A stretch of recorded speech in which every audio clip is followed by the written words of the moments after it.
Today's game on KFJB-TV is sponsored by First Rate Real Estate, Adland Engraving and Screen Print Company, Assured Partners, Brown's Shoe Fit, Central State Bank, your Marshalltown Dairy Queens, Eye Care Associates, Hy-Vee Marshalltown, Legends American Grill, Lennox Employees Credit Union, Marshalltown Area Chamber, Marshalltown Community College, Marshalltown School District, McGregor's Furniture and Mattress, Sandvik Enterprises, Scooters, Marshalltown, Sports Plus, State Farm, Tyler Pashong Agency, Wayward Social, Wells Fargo Advisors.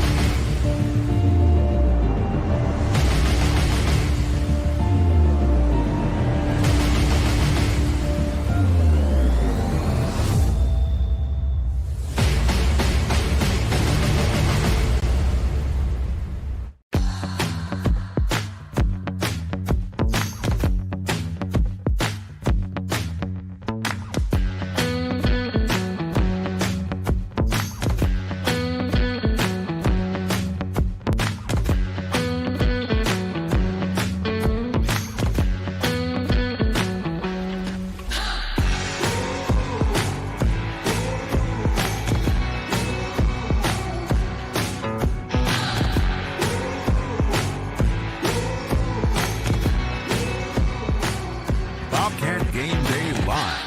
Down to the field with Brandon Lewis and Dylan Doze.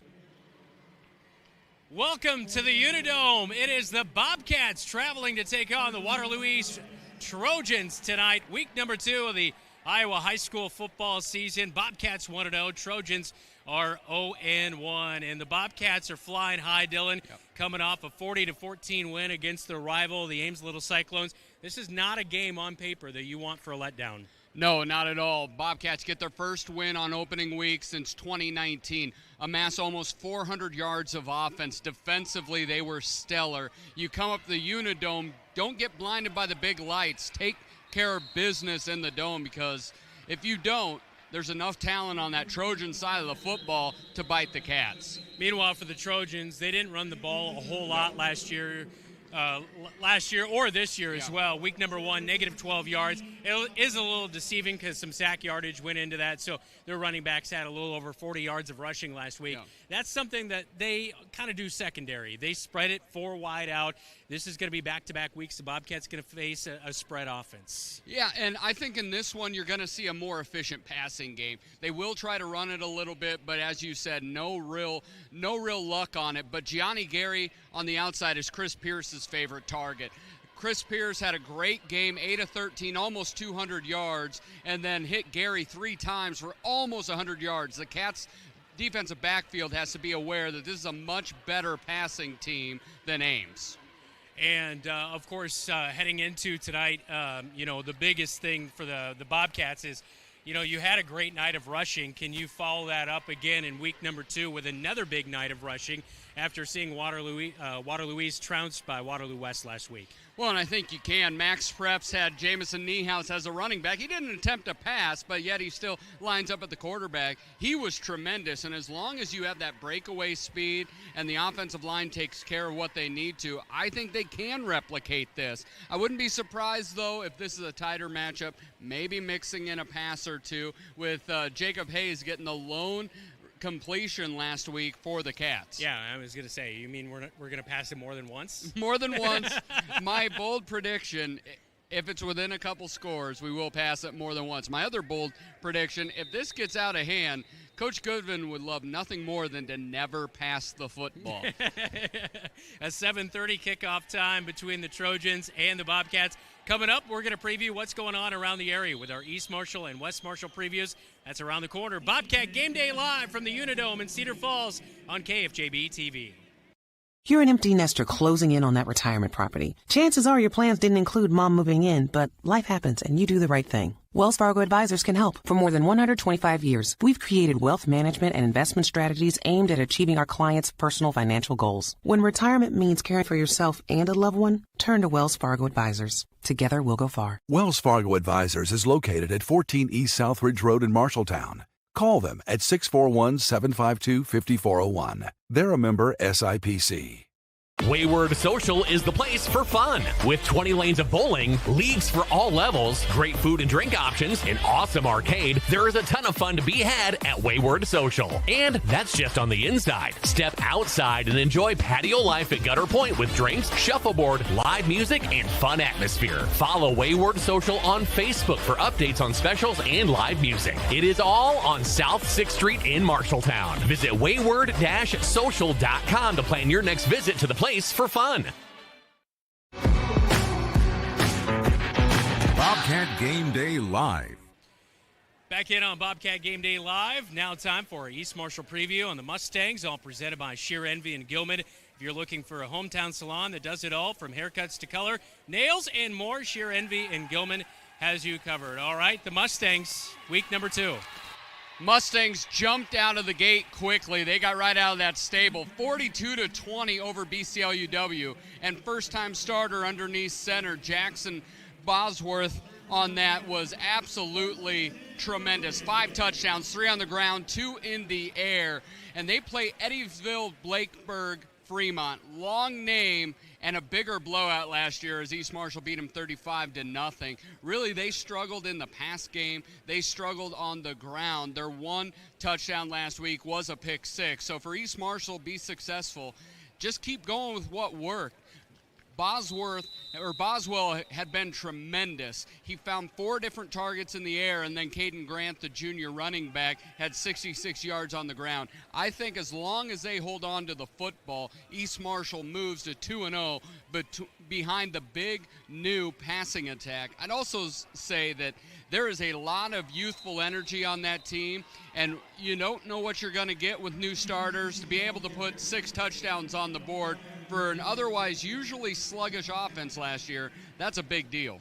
Yeah, that definitely is a big deal. Speaking of young exuberance, Yes. we've got the freshmen and sophomores out here right now trailing 16-6, but showing some fight here in the second half. They just scored a touchdown. Yeah, they've done a nice job. They were down 16-0 at half. Couple touchdowns here in the second half with Keegan Grant throwing the first touchdown on the year. You may know him, Brandon. Yeah, that is for sure. As big props to Deegan. We captured the replay on that for that good moment.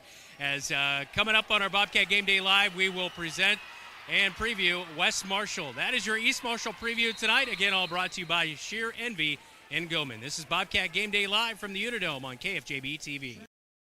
Ready for a new look? At Sheer Envy and Gilman, you'll find everything you need to feel your best. From women's, men's, and children's haircuts to hair coloring, perms, facial waxing, spray tanning, manicures, and pedicures. Sheer Envy does it all. Whether it's a quick trim, a bold new style, or a little pampering, Jen has you covered. Call today to book your appointment at 641-498-2426. Sheer Envy and Gilman, because confidence starts with great style.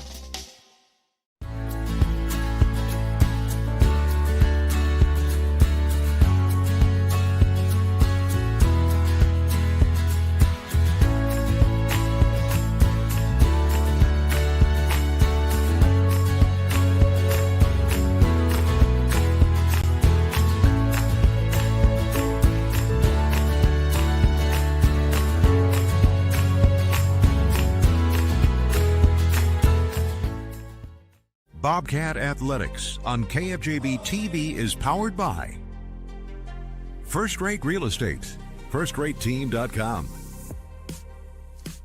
Adland Engraving and Screen Print Company, AdlandEngraving.com, Assured Partners, power through partnership,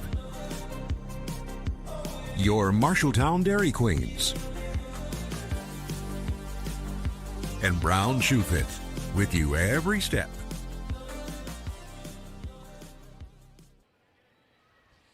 Back inside the UNI Dome in Cedar Falls, my old stomping grounds, Dylan. Yeah, this is the place that Brandon Lewis built. A lot of people don't know that. I built it, and Joe Flacco in Delaware came in here and completely crumbled UNI. And it's hard to believe. I saw Joe Flacco in college, and he's still in the NFL.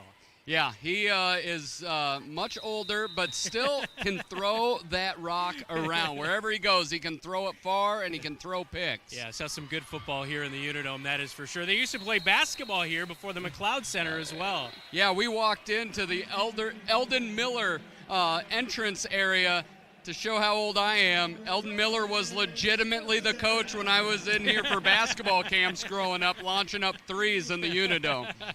Time now for our West Marshall preview, all brought to you by Ethington Heating and Cooling. They're not comfortable until you are. The Trojans. Yeah, Trojans, we knew that they had new offense, a lot of production gone. And how would they bounce back? And they had to start with South Hardin, who's awesome. And they didn't start out well. They came out a little bit with a thud, lost 28-7. Blake Hart struggled underneath center, being able to throw through 2 picks, did get about 85 yards on the ground. Kenneth Gears, which has had a little bit more of history, he's the more mature producer on the offensive side. He did have about 50 yards rushing. But what we get it this week is you get another week to gel, which is always important with new quarterback, new system, being able to produce. So they've got the week to gel. They also get a little bit less stiff competition. You're not facing South Hardin. You're going to face New Hampton. New Hampton lost 22-19 last week against Union. We're only 2-7 last year. They were effective on the ground, but in the air, they were 3 of 21. Did have a couple big completions, but I see if West Marshall can keep the turnovers to a minimum, turn over New Hampton once or twice, I see the Trojans getting on the right side of the win column here tonight. Yeah, and Chickasaw is always usually a pretty tough team, though, up there in New Hampton. And one of the things you always look at is everything on paper can look like a win, but you don't know, especially if you get turnovers in the mix, or if you just see a young quarterback, second game, how does that look? I know West Marshall always says, if it comes down to us figuring it out, we're going to figure it out, and I think they will this week. Always see teams usually take a little bit of a step from week 1 to week 2 as well. Yeah, and that's what I'm looking forward to here in the Uni Dome at East Marshall, tomorrow at 11 a.m. to see what Game 1 to Game 2 gets set. I won't be in attendance. I'll be watching at TV, so it'll be a cheaper seat for me than it was last week. Yeah, that is for sure. That is our West Marshall preview, all brought to you by Ethington Heating and Cooling. They're not comfortable until you are. We'll preview our game tonight, the Trojans and the Bobcats, when we come back. This is Bobcat Game Day Live on KFJB-TV. For 30 years, you've heard Ethington Heating and Cooling say they aren't comfortable until you are, and they mean it even more today than they did then. Ethington Heating and Cooling has provided Central Iowa with the industry's best equipment while delivering premier service and quality installation by a knowledgeable staff. From repairs and services to an entirely new system, Ethington Heating and Cooling does it all. A proud Lennox dealer as well as Trane, GeoComfort, and Mitsubishi. 641-753-5525. Ethington Heating and Cooling. They aren't comfortable until you are. From preschool to graduation day, Marshalltown Community School District prepares students for success in a global world. Embrace the lead with curriculum that prepares students for tomorrow's challenges, giving your child unmatched college and career advantages. Embrace the lead by developing talents beyond the classroom through extracurricular opportunities and by focusing on student well-being and whole child development. Create a global learning community right here in Marshalltown. Learn more at marshalltown.k12.ia.us. Bobcat Game Day Live. Back inside the Uni Dome, home of the UNI Panthers. They got a big Week 1 victory, and I can't remember his name, the wide receiver from Valley. We've seen Price, Aiden Price. Yes. He scored his first career touchdown last Saturday for the UNI Panthers as they got the victory. Well, and first victory as well as Drake's head coach made his way up here as Farley retired, so a new era for UNI football as well. Yeah, good times here in the Uni Dome. I know we were excited, but it's got to be a big moment for a lot of these players to be here. Well, I think it is. You get to come out here, this is really where if you make it to state, you get here. Now you get a little bit earlier in the season, you get to experience it maybe for the first time, maybe your only time, you don't know. But the cool thing is even the student body's excited. I know a lot more students are coming up. They're having blackout night tonight. I know a lot more of them are excited to be here. It's just a cool vibe and an interesting feel where you get to feel big time, be at that college level where all these players want to get to, and to be able to experience that at 15, 16, 17 years old is pretty awesome. All right, let's get to our game tonight. Bobcats, Trojans. The wild card tonight, I feel like, is number 12, Jacob Hayes. We saw cramping last week, and Jamison Niehaus had to come out of the game. And even Coach mentioned to me yesterday as we kind of chatted pregame, just about, wow, what a luxury it is to have Jacob Hayes on this team that knows the plays, can fill in defensively as well. Well, we talked about even being out there. Sometimes you're going to get a false start. You're going to get somebody not being lined up right when you're going to a backup quarterback. But Jacob started for a year and a half, so everything works smoothly. When they did go to the air, the one time, Jacob was right in there, right in the moment. Nothing skipped a beat, and that's huge. Sometimes you hear coach speak like, well, everybody thinks on air they have two good quarterbacks. Last week proved that we have two that we can really rely on regardless of what happens. And that's a big deal because Jamison plays both ways. He's really important on both sides. He gives hits, he takes hits. Health is not promised. We talked a little bit about Waterloo East and their offense and it being a challenge for our defense. Where do you see their defense, Waterloo East defense, maybe having some success against the Bobcats in their run game tonight? So it comes that 4-3 defense. So you're going to have those two tackles. The one I'm looking at is Harrington Johnson, 6'4", 270, right there in the middle. The senior can really mess some things up because on our initial offense is that first read is – anything to the right is going to be Harrington Johnson. And if he can blow up plays, he's a big human being that wants to bring wreckage. So that right now, out of anybody else, that's the person that I'm looking at. All right, Trojans and Bobcats coming up at around 7:30 here tonight. Coming up on Bobcat Game Day Live, we will have our Cat Connection, also our pregame chat with head coach Adam Goodvin. But right now, the man who knows we are looking good in the UNI Dome. Let's send it back to the station, get a preview of what scores we're keeping an eye on tonight with Jeff Brooks. Tonight on the Central State Bank scoreboard update, we're going to keep an eye on the East Marshall game and West Marshall game. West Marshall at home in State Center. Tonight also Mason City takes on Gilbert up in Mason City, and Des Moines East against Des Moines Roosevelt down in Des Moines. You're watching the home of the Bobcats on KFJB-TV. How can you help Marshalltown High School and enjoy a mouth-watering burger at the same time? By ordering the Bobcat Burger at Legends American Grill. 2 quarter-pound patties with crisp bacon strips, sauteed onions, and melted American cheddar, jack, and Swiss cheeses on top of fresh shredded lettuce on a toasted bun. It's absolutely delicious. $1 from every Bobcat Burger sold is donated by Legends to Marshalltown High School activities. So, enjoy a Bobcat Burger and help MHS. The Bobcat Burger, another exclusive from Legends American Grill in Marshalltown. Looking for top-notch eye care close to home? Eye Care Associates, with offices in Marshalltown, Conrad, and Toledo, has proudly served Central Iowa since 1990. Their expert team provides eye exams for all ages, designer frames, contact lens fittings, and treatment for glaucoma, cataracts, and other eye conditions. With advanced technology, a welcoming staff, and convenient online booking, your next visit is easier than ever. Visit visionsource-marshalltowneyecare.com today. Eye Care Associates, your vision is their priority. From Radio Iowa Sports, this is the Scouting Report. Now from our studios in Des Moines, Todd Kim. More than a dozen rated contests highlight week 2 of the high school season, and it's a busy night in Class 3A where the top-ranked team is on the road.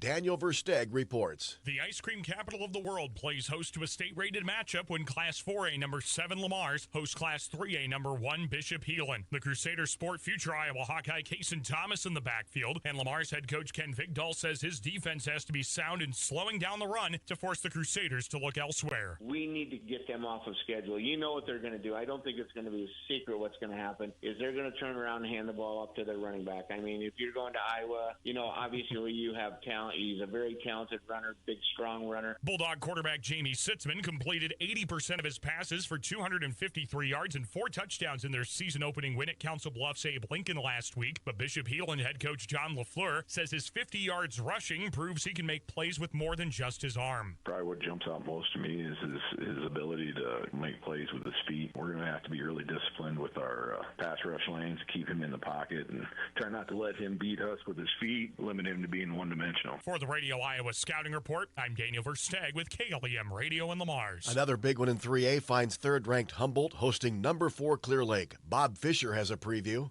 Humboldt beat Clear Lake twice last season in the 8th week of the regular season and then with a last-second game-winning field goal in the first round of the playoffs. Clear Lake head coach Aaron Stensland says his players are taking the approach of building off this year's game for success later in the season. You're fighting for a district title the first time you play them, for seeding in the RPI. The second time you're playing them to go to the quarters. So there's all the pressure in the world. Tonight, I think both teams can just let it rip, and I think both teams' seasons can take off in the right direction regardless of the outcome. Humboldt coach Derek Elman says his team is prepared. We definitely have had a week where we've been very dialed in as coaches and trying to get our kids to understand the importance of being dialed in and focused in practice and really trying to get the reads down and trying to visualize themselves out on the field. So it's been a big week for us in practice. I like where we're at. I think our kids are in a good spot to go out and, put the best product they can out on the field. Humboldt has won the last 3 games between the two schools, cutting Clear Lake's lead, the 77-game history of the rivalry, to a record of 38-37-2. In Humboldt, I'm Bob Fisher for the Scouting Report. Moving to Class A, where number 4 Maquoketa Valley hosts 7th-ranked North Lynn. Maquoketa Valley will be without senior star quarterback Brady Wall. He was injured in last week's season-opening win over Starmont. It could be anywhere from just this game to a couple games, so I don't see him playing, but I think we'll see him again soon, but just have to get him healed up. That's Maquoketa Valley coach Andrew Christensen. With Wall out, junior Trevor Grimm will direct the offense. Also in Class A, it's 3rd-ranked MMC-RU visiting 1A 10th-ranked Hinton. And there's one rated matchup in 8-player. It finds 4th-ranked Montezuma visiting number 10 Wayne of Cordon. This season, Bex is recognizing student athletes that are not only a star in athletics, but also a player that shows heart in school, at work, through the community, and in the ag industry. Gladbrook Rhinebeck's Hudson Clark is a 5-sport athlete, and though he has not grown up on a farm, he became president of his local FFA chapter. And I love being in that leadership role. I like being someone who can go and help make an organization better. And just being a part of that and being someone who can lead that, that's the best part of it. Benton Community's Chloe DeGroot says her favorite sport is volleyball, and she started as a youngster. I started at the YMCA like 6 years ago probably. Ever since then, I started with my school club once I reached the age limit for YMCA.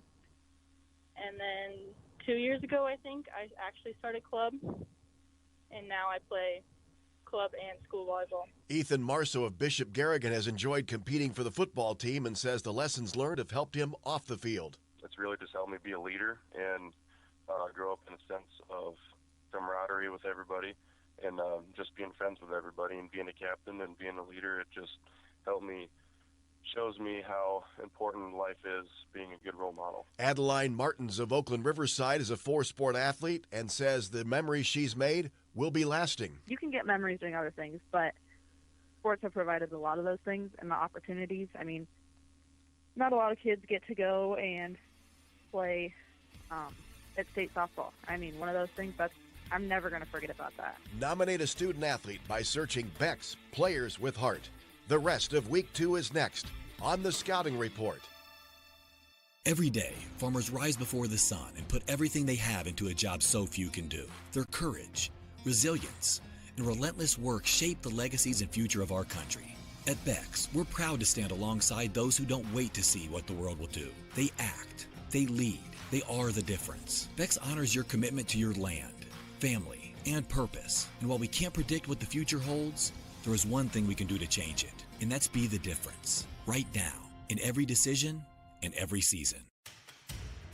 At Beck's, we believe that true champions are not just made on the field, but also in the heart. The Beck's Player with Heart Scholarship celebrates high school student athletes who show dedication, teamwork, and leadership, both in sports and in their communities. We're honoring those who go above and beyond, demonstrating passion, perseverance, and a commitment to making a difference. Nominate a high school student athlete by searching Beck's Player with Heart.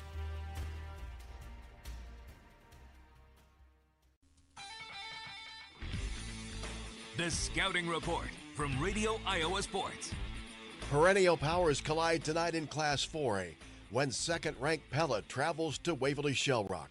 Matt Ray has a preview. New Goalhawk head coach Cal Twait is now just 338 wins behind his legendary grandpa Dwayne as his tenure began with a bang. Here is the run-up and the kick. The 2025 season is underway. The ball goes right to the 1-yard line, picked up by Bowden Center in between the hashes. 10, 15, breaks a tackle, makes another man miss. 20, 25, 30, bouncing to the outside. 30, 40, 50, 45, 40, 30, 20, 10, 5, touchdown! Out the gate, the Cal Twait era begins with the firework. The Goalhawks won 45-0 over Bondurant Farrar, but Coach Twait says Pella will be a much bigger challenge. Pella's got a great team. They were in the state finals a year ago. They returned some great athletes from that team from a year ago. Nice tailback. They have a really nice receiver. They play really fast on defense. I've been really impressed by Pella. Pella topped Ballard 26-7 last week. I'm Matt Ray reporting for Radio Iowa. Also in 4A, there's one other rated matchup. It finds 5th-ranked Newton on the road at number 9 North Polk.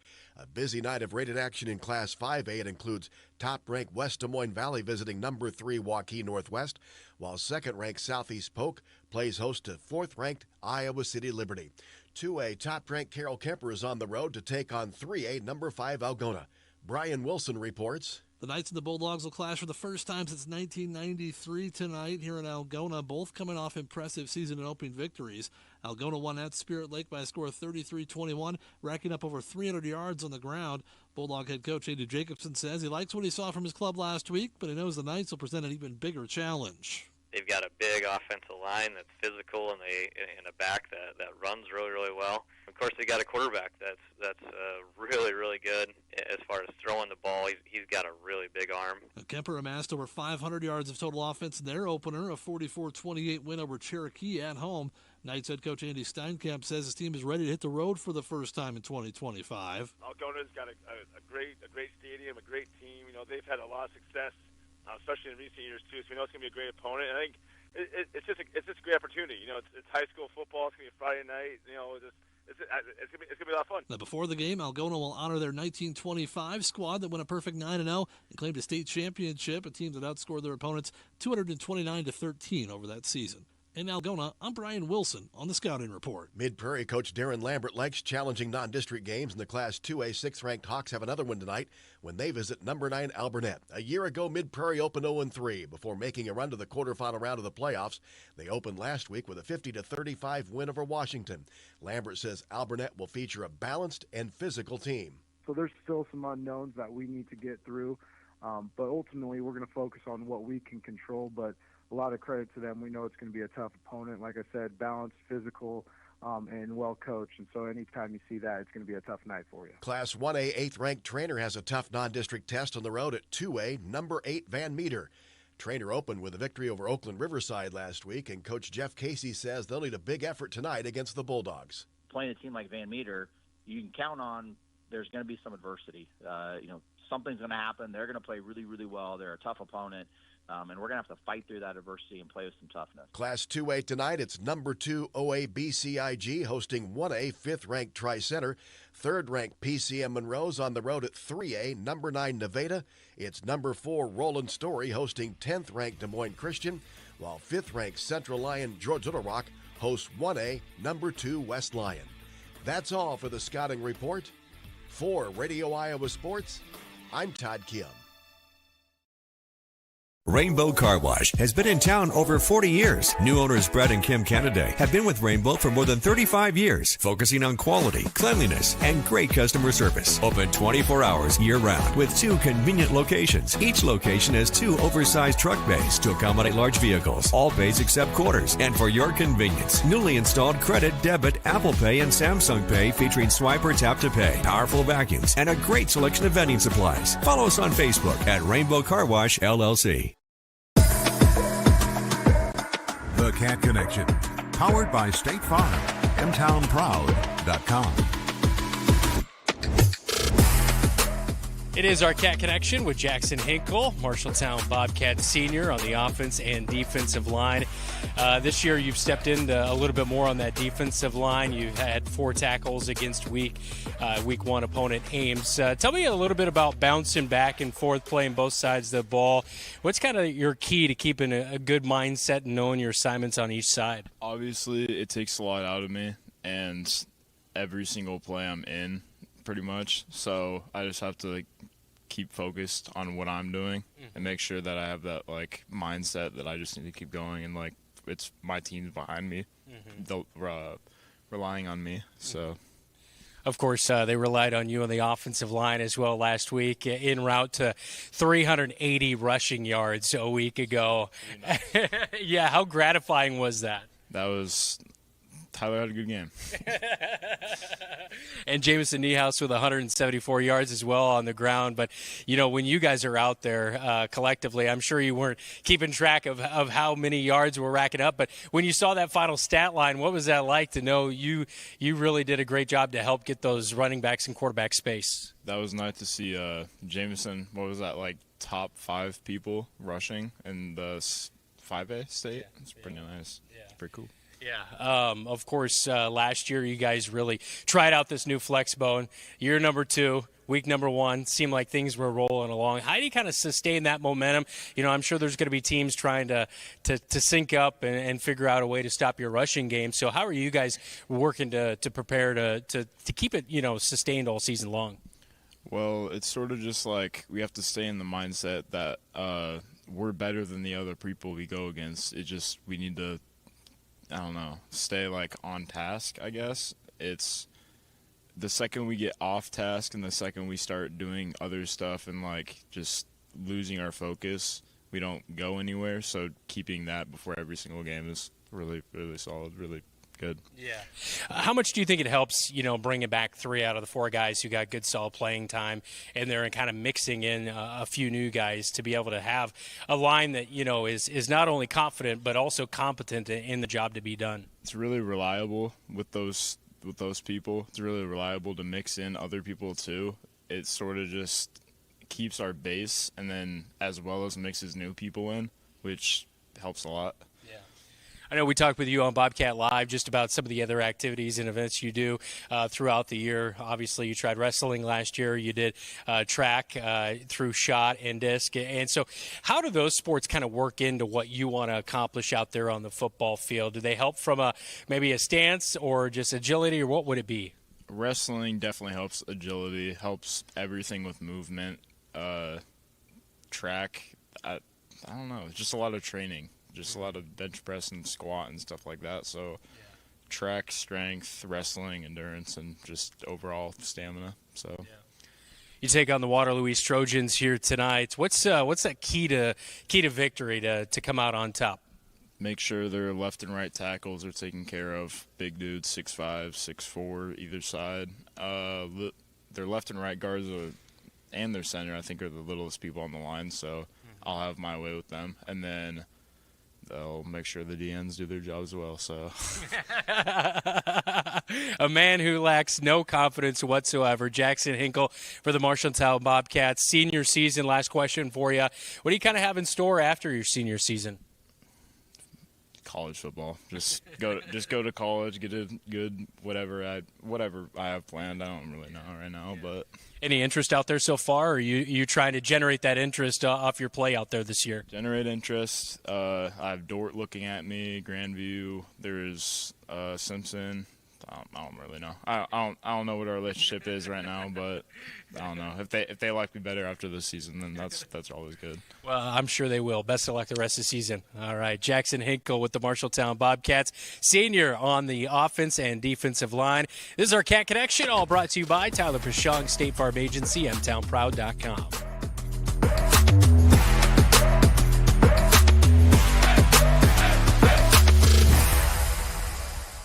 Like any good neighbor, sometimes you move.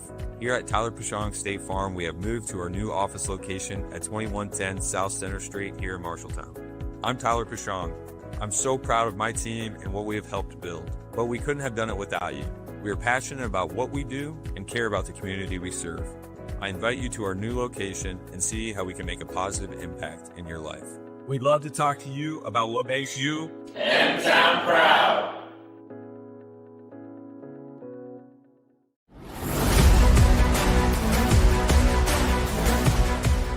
Welcome back into Bobcat football on KFJB-TV. Bobcats at Waterloo East tonight in the UNI Dome in Cedar Falls. We welcome in head coach Adam Goodvin, coached 40-14 last week. You know, it could be easy to nitpick a game, I'm sure, with maybe a few miscues here or there. But, man, there couldn't have been much that you found, especially in that second half, that your team didn't do well. How good was that to see them respond like they did after Ames scored, make it 12-7 right at halftime, and then you punch in 3 third-quarter touchdowns? Yeah, it was really, huge. We really challenged them at halftime. You know, we got pretty undisciplined there that final drive in the second quarter, and late hit. You know, we had to kick off from further back, and we flat out told them that was pretty embarrassing. And I think they responded well. I thought our physicality all night was pretty solid compared to the prior week during our scrimmage, but overall, I think we're in a fortunate position to be as picky as we are while watching film after that game. Last year, this team, rushing-wise, not where you wanted it to be, but you could see the momentum kind of coming along as the season went along, and then, boom, right out of the gate, week number 1, year number 2 of the Flexbo, and you go for 380 yards. Were you elated with the execution and the ability to pull off some of those long runs? Yeah, I think our kids, we talk a lot about having disciplined eyes, and I think our kids really saw what Ames was giving us, and they really executed. And, again, I go back to being extremely picky while we're watching film, and I talked with Jameson quite a bit as far as, really working downhill on that option and, putting the defense in a tough position to defend 2 players. And, same with our B-backs, too. We got to clean up some of our first step work and, where our eyes are at the mesh point and some things like that. But, excited to keep learning with this group and again, proud of the effort that they had. Mm-hmm. You could see what you were talking about a couple of years ago. You said this team lacked an identity, but we definitely saw that identity last football Friday night. How do you continue to keep that identity and maybe make a few tweaks as the season goes along, or at least just, continue to establish that line to be able to run the ball? Yeah, you just got to keep at it, keep working, keep grinding. The beauty about the Flexbone offense is there's always an answer for everything. It's just a matter of us executing. So, we're not throwing stuff at the wall, seeing what sticks. There is an answer out there, and, that's the fun part about it. Of course, Jameson Niehaus with a huge run, over 70 yards. Tyler England's 65-yard touchdown rush. He had 3 rushing touchdowns. The big play ability and the way that this offense is able to generate those big plays, is there something that you see as a coaching staff that says, hey, we might hit it for a 65-yarder here, or is it just, again, coming back to that each play, executing those blocks? How does that work? Yeah, I think so. I think it comes down to the abilities of each of our backs, and obviously it starts up front with the offensive line, and if we feel like they've got an advantage as far as a personnel wise goes, I think we've got some guys that can hit some of those long hitters, and that's just kind of a bonus. So we've got guys that can make some plays, so it makes this really fun. Yeah, you were able to mix in a bunch of different guys last week in that game against Ames. On the defensive side, you give up just 14 points. They didn't really, establish the ground game a ton. They got the air game going just a little bit last week. But being able to mix in new guys in new roles, how do you think they handled themselves on the defensive side? I think they responded well because, I told you last week from the film scrimmage and just our general feel, we weren't physical enough. We weren't active enough. We weren't swarming to the football. And I thought it was a huge difference as far as effort goes. So, and that can take you a long ways in this game. And I think, they really respond to that in a positive way. And, just like offense, I think on that side, we're fortunate to be in a position to get really picky and continue to push these guys to master the finer details. And, the fun thing is they're open to learning and they're working so far. So just got to get better. One of the unfortunate moments of the night, Juan Pablo Perez, 17.5 total tackles last year. We saw him kind of just continue to get better. He was so fun to watch, injured in week number 1. How's his health doing? Yeah, Juan, he's in good spirits. Obviously he's pretty bummed. He's a senior. This is really unfortunate. He's really pumped to play a big part of any success that we experienced this year in our secondary. And, he just had surgery yesterday, so he's on the healing side of things, and obviously our staff and program wishes him the best. And I think once he gets the ability to move around a little bit on some crutches or whatever it may be, we're hopeful that he's around us as much as possible. Yeah.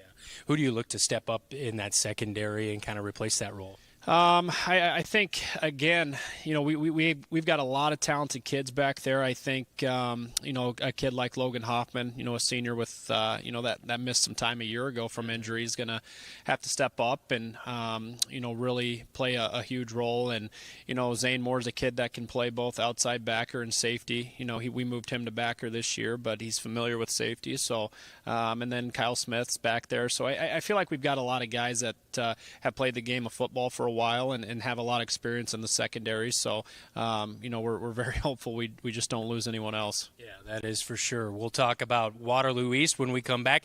This is Bobcat Football. You're watching KFJB-TV.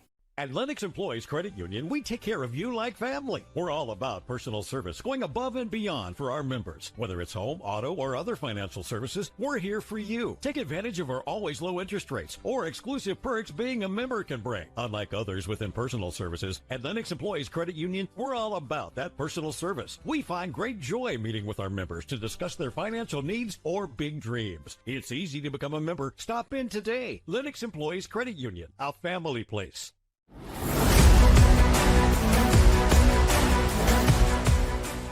Back in on Football Friday night on KFJB-TV. I'm Brandon Lewis, joined by head coach Adam Goodvin. All right, Coach, you take out Waterloo East. Watching them last week a little bit. They had a few big plays, but, man, they were dominated by the Waterloo East. 50-7 was the final score. They had negative 12 yards of rushing in that one. Is that kind of the big thing for your defensive line? Hey, get after that offensive line here tonight? Yeah, it is. It is. Everything we can see on film, our defensive line has got to be aggressive, and they've got to set the tone of this football game, and they gotta play their position correctly. We can't go out there and just kind of free go at things and bull rush. When the defensive plays are called, we got to do our assignments, and I think our kids know that. So hoping to be a little more crisp this week and looking for improvement from a week ago. Of course, last week in the post-game show, you kind of alluded to not being complacent with one big victory over your rival in Ames. How do you make sure that, your team has the message that there's no letdowns here tonight? Yeah, it's a new week. We talked about that on Monday afternoon and our film sessions, and kind of reset our brains to Waterloo East and going 1-0 this week. And, we've had a solid week of practice. So hopefully it pays off tonight and our kids execute a little bit better and we come away with a win. How pumped is the team for this experience at the UNI Dome? I think they're excited. I think there was a large amount of them that didn't even know we were playing in the UNI Dome a couple weeks ago. But, they're pretty excited. It's going to be a cool experience for not just our varsity team, but the entire program, with our 9-10 team being able to play at 5:30 right before. Yeah, and of course this is the first time that Waterloo East and Marshalltown have met since 2023. So it's been a couple of years as the Bobcats and Trojans square off in a little bit. Good luck tonight, Coach. All right, appreciate it. All right, that is head coach Adam Goodvin. Here on our pregame chat coming up, we will check out tonight's matchup between the Trojans and the Bobcats, and we'll also get our Sandvik starting lineups. This is Bobcat Football. You're watching KFJB-TV. The right insurance agent can make all the difference. Assured Partners agents represent multiple insurance companies. They can pick and choose from a larger variety of outstanding insurance options. Assured Partners also handles life and health insurance and Medicare supplement coverage. With access to local, regional, and national insurance companies, Assured Partners will create policies tailored to the coverage you need. For more information, go online to assuredpartners.com/Marshalltown. Power through partnership with Assured Partners in Marshalltown, Toledo, and West Des Moines. Craving something sweet and savory? Head to your Marshalltown Dairy Queens, 711 North 3rd Avenue and 2107 South Center Street. Try the Blizzard of the Month, the new Caramel Toffee Cookie Blizzard, or that fall favorite, the Pumpkin Pie Blizzard. 2 delicious options, but hurry, they're only here for a limited time. And don't miss a DQ Classic 4-piece chicken strip baskets for just $7.49 all month long. All white meat strips, crispy fries, warm Texas toast, and your favorite dipping sauce. Get yours now at Marshalltown Dairy Queens. The following is a presentation of Bobcat Athletics on KFJB-TV.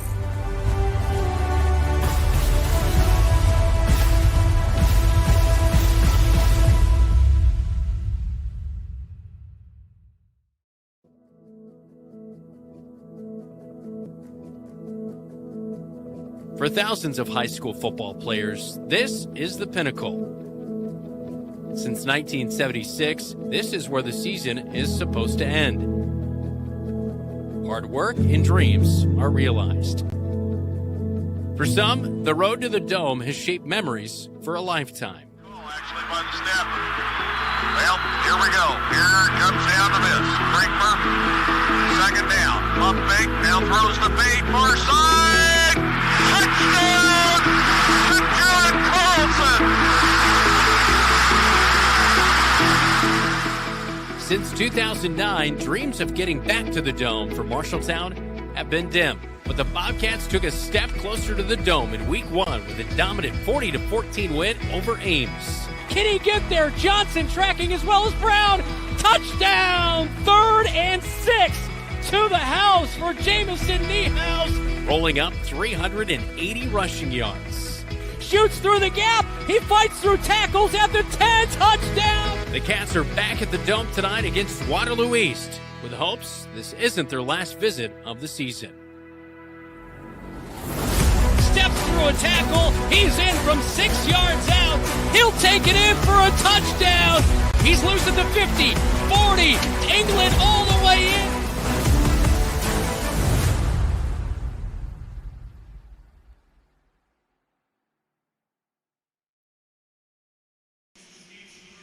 The UNI Dome, week number 2, the Marshalltown Bobcats and the Waterloo East Trojans. I'm Brandon Lewis.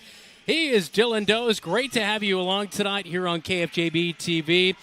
Bobcats 5-1 against Waterloo East since 2014. This is a series they've dominated pretty well.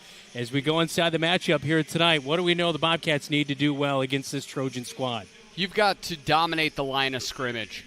Both sides, because really looking at that, you're going to have to look at both of those pieces of being able to run the football effectively, along with being able to stop that run and keeping them one-dimensional. This is a great environment. Yes. This is what it's all about, right? Getting to the Dome, the road to the Dome, but you can't do it if you take it 5 weeks at a time. Right. You know what I mean? You've got to do it 1 week at a time, and that's what the Bobcats did in week number 1 with a dominant 40-14 win.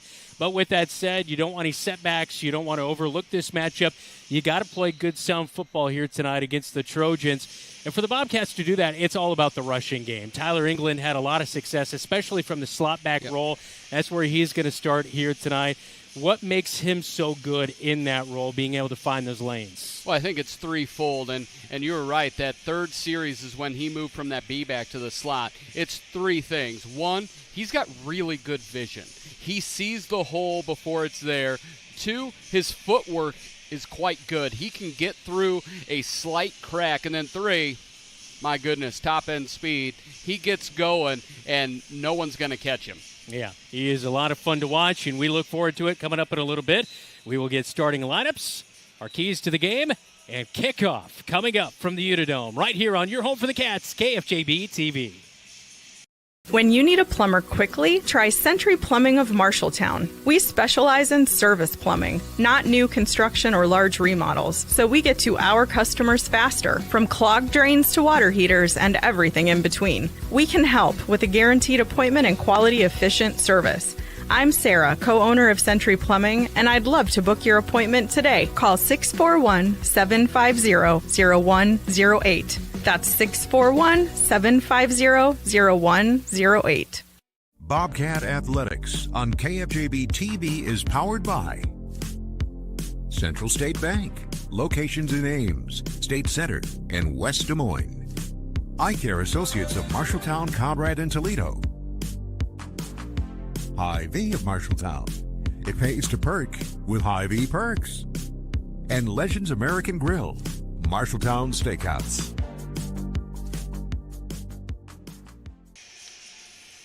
Back into the UNI Dome as the Bobcats get warmed up for our game here tonight with the Waterloo East Trojans and the Marshalltown Bobcats. Let's get to today's starting lineups, all brought to you by Sandvik Enterprises in Marshalltown. Let them deliver for you while we deliver the starting lineup. First off for the Waterloo East Trojans offense here tonight. Things will go through quarterback Chris Pierce as he brings in 8 of 13 through the air, 192 yards, a touchdown last week. What'd you think of his performance?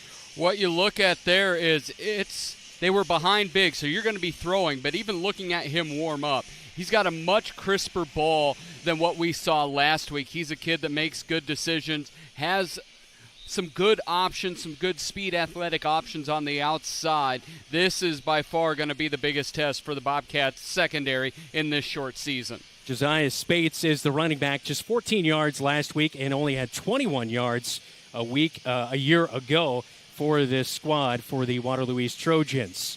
At wide receiver, they select to spread it out. Jalen Coleman, number 11. Jaden Perkins, number 2. Javion Hyam is number 18. He did not play a year ago in a starting role. Gianni Gary, his favorite target, number 39, went for 94 yards on 3 receptions last week. He hauled in 2 touchdowns a year ago on this offense.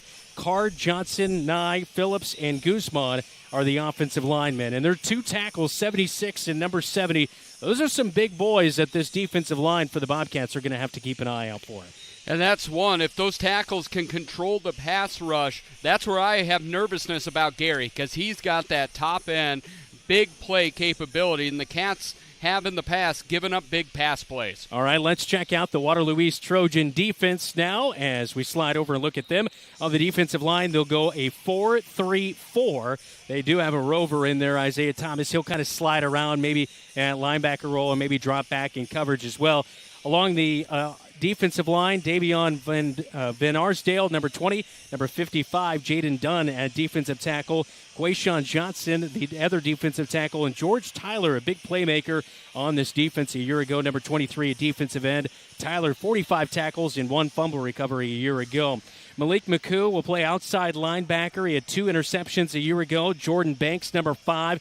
He is the inside linebacker, as well as Norshawn Palumpus, as he is number 22. Didn't have a whole lot of playing time a year ago. The corners had pretty good experience from a year ago. Jalen Coleman, 1 interception. Josiah Spates, he also had an interception last year. Jaden Perkins, the free safety, and Isaiah Thomas, like I mentioned, he is kind of that rover out there on the defense. That back end of the defense, it seems like a pretty good strong suit returning from last year. Yeah, and you have some experience, but for the defensive backfield of the Trojans, this is not about pass coverage.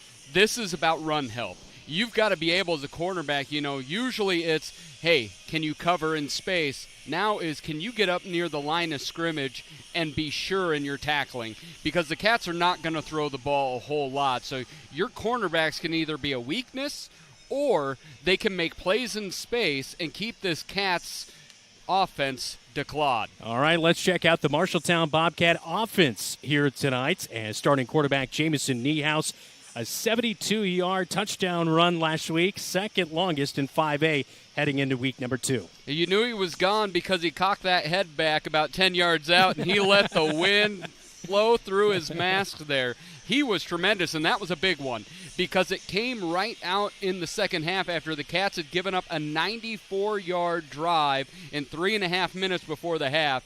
Niehaus on a 3rd down kept the ball on the option, and all he saw was green, was able to score running away. Plus, it came after a timeout because there was miscommunication on the play before, right? I mean, that's huge. Yeah, you and I were talking about how do you come out of halftime, not sure what's going on, substitution patterns were a little wonky, and then you hit pay dirt and all is forgotten. Number 1, Jamison Niehaus, 174 yards on the ground, 2 touchdowns last week. J.J. Schoenfelder is the B-back. He'll get start tonight. Number 32 for the Marshalltown Bobcats, 2 rushes for 10 yards last week. The slot backs, number 6, Tyler England, 65-yard touchdown rush. That was right behind his teammate, Jamison Niehaus, third longest in 5A after 1 week of play. 13 rushes, 153 yards. That's 5th best in 5A. And 3 touchdowns. That's tied for first in 5A. 11.8 yards per carry. You'll take that any night, Dylan. If we get that again tonight, I think the Cats are 2-0. Zane Moore, Kyle Smith. We'll see how much they're involved tonight at wide receiver. Kyle Smith, 1 reception for 3 yards last week. He was a leading receiver a year ago. 13 receptions, 156 yards, and 3 touchdowns. He also did have a touchdown pass a year ago. Xavier Verdina has Jackson Hinkle on the left side of the offensive line. Carlos Estrada will move inside and start at center tonight. Nathan Sinclair, number 75, at right guard. And Holden Rice will get the start here tonight at right tackle, as Estrada started at right tackle last week. Meanwhile, on the defensive side of things for the Marshalltown Bobcats, as we continue to take a look at the Sandvik starting lineups, looks like this. 3-4-4 defense for the Marshalltown Bobcats. Talon Halstead, Xavier Verdina as the ends. Jackson Hinkle is the nose tackle. He had 4 tackles last week. He's going both ways, but he's playing efficiently. He really is, and we're actually going to be talking a little bit more about them in the keys of the game, but just been fantastic. He's so important on both sides of the football, which tells you all you need to know about his value, but also is a little bit of that asterisk for the Cats in their season, is you've got to find other people to rise up to his level. 4 out of the 5 top tacklers from last year are back. That includes Jamison Niehaus, J.J. Schoenfelder, Zach Wilder, and Anka Pramana in that secondary, as Jamison Niehaus, 3.5 total tackles last week, 4 for J.J. Schoenfelder at strong side linebacker as Niehaus plays the bandit role. Zach Wilder, the middle linebacker, 6.5 total tackles. And Declan Green, who was at corner last year, moves to the weak side linebacker. As he told me last night on Bobcat Live, he's looking for that first pick of the season here tonight. Yeah, Declan would love one. He made a couple really good plays. He was out of position on another, but he looked good, and he's a kid that plays extremely hard. You're going to get 110% energy, and luck always finds those that are prepared. He's going to probably be in the right spot at the right time to get one of those. Juan Pablo Perez out for the year, injured last week, his ankle, so he's out of the lineup here tonight. Anga Pramana will replace him at strong safety. He's so good at corner, but he did a nice job at safety last week, as they'll slide in Kyle Smith at corner. He played a lot there last year, did have an interception for the Cats.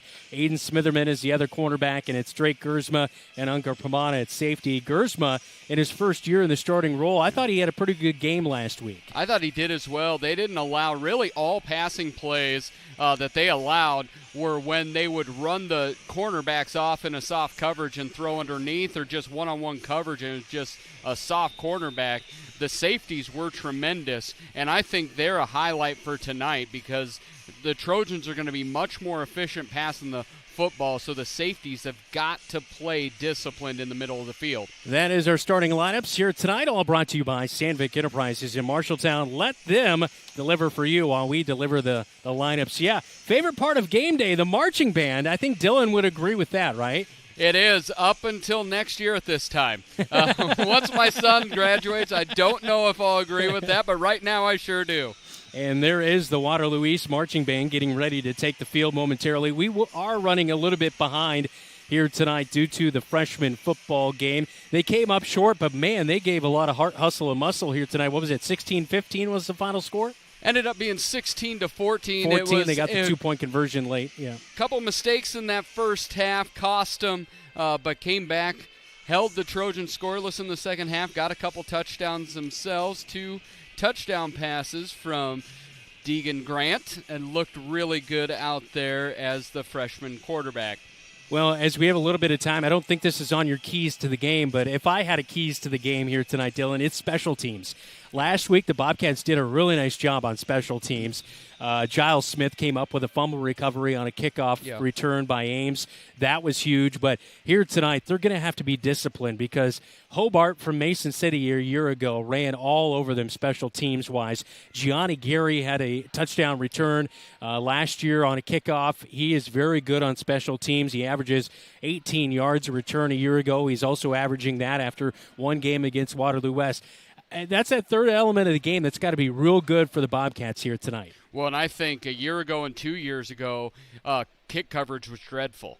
It was just not good, and it cost the Cats on multiple occasions. Really like their approach last week. You'd see a Shungalungu, he was kicking to the up man on the kickoff return, angling it, really playing more of a chess game than checkers, just see how far you can kick it. But in the punt game, my goodness, the cannon came to play on a couple different occasions, and the Bobcats pinned Ames a couple different times, and really Ames struggled from that special teams all night long. Cats do have to be strong there because that is one of those, if you're favored in a ball game, special teams and turnovers are two places that can make paper look foolish. That is for sure. Bobcats are getting ready to head back to the locker room as the marching band for Waterloo East is going to take the field. Let's take a listen in to the marching band.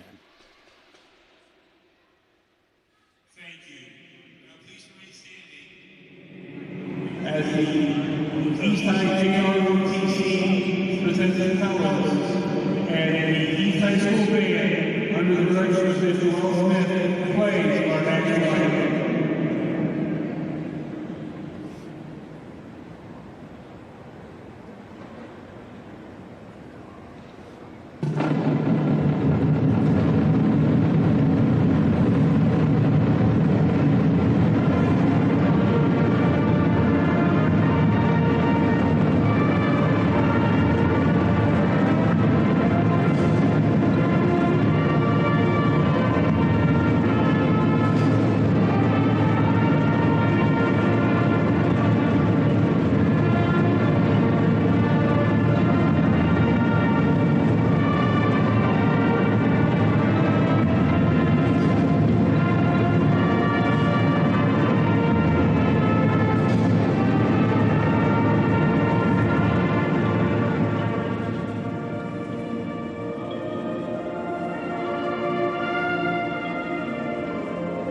our national anthem. Inside the UNI Dome as the Bobcats and the Trojans getting ready to kick off in just a little bit. As we will take a timeout, when we come back, we will get you tonight's keys to the game. This is Bobcat Football. You're watching KFJB-TV. YMCC, competitive athletics, affordable tuition, on-campus living, online courses plus 2 campus locations, unique programs, career training, small classes, short-term hands-on training. Choose MCC.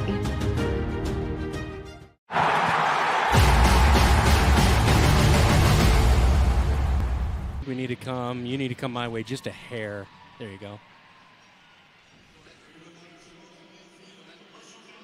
Welcome back into the UNI Dome here tonight on KFJB-TV. Time to get our keys to the game, all presented by Century Plumbing. Dylan? For the Cats, it's about that fearsome foursome, and I'm talking about the linebacking crew. Last week, when Ames had any effectiveness on the ground, it came from the read option, and it would be one of the middle linebackers not reading it, over pursuing, making those open gaps. But beyond that, those 4 linebackers played incredibly fast. You look at Schoenfelder, Green, you have Niehaus, Wilder, and then you had some Zane Mornthrow in there. All of them played incredibly fast to the football. Today, in that 3-4 defense, your pressure is going to come from that linebacking crew. They're also going to need to be in coverage a lot more. Cats are going to have to be really smart, and that defense hinges on the play of those 4.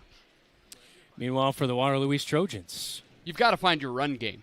That's right. Norshawn Pampilas was the only one. He had 30 yards on 6 carries, but there really was no ground game to speak of. And it's not because they threw it 75% of the time. It was a split play call. It was 19 runs, 19 passes, and they just could get nothing going. If Waterloo East is going to win tonight, you have got to find some rhythm in that backfield. I'm not saying you have to run for 380 yards like the Cats did last week, but you've got to be effectively moving the chains with the ball on the ground. That is our keys to the game, all presented by Century Plumbing, specializing in service plumbing in Marshalltown. A lot of good games around the state of Iowa here tonight. We'll be keeping an eye on those.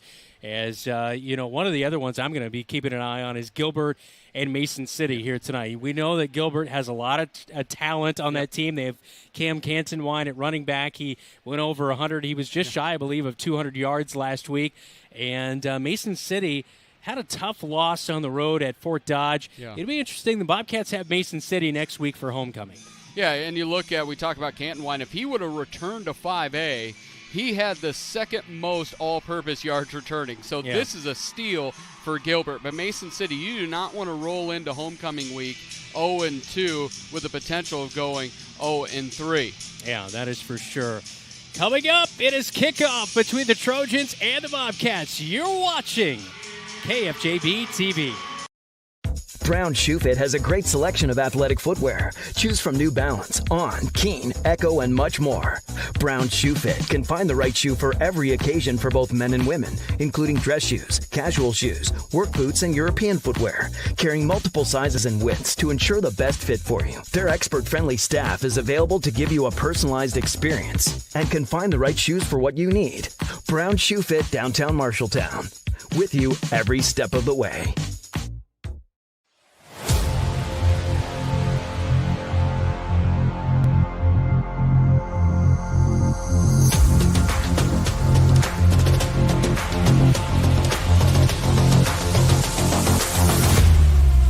Intercepted.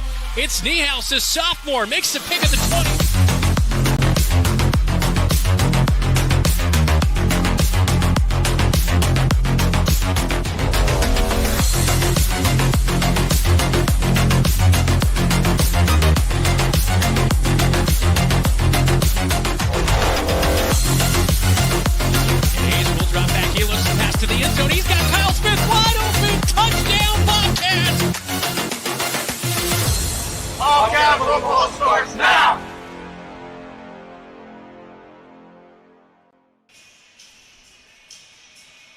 We are back at the UNI Dome as the Marshalltown Bobcats and their all-white tops and bottoms square off against the Waterloo East Trojans tonight here on KFJB-TV. I'm Brandon Lewis. Dylan Doe's alongside me.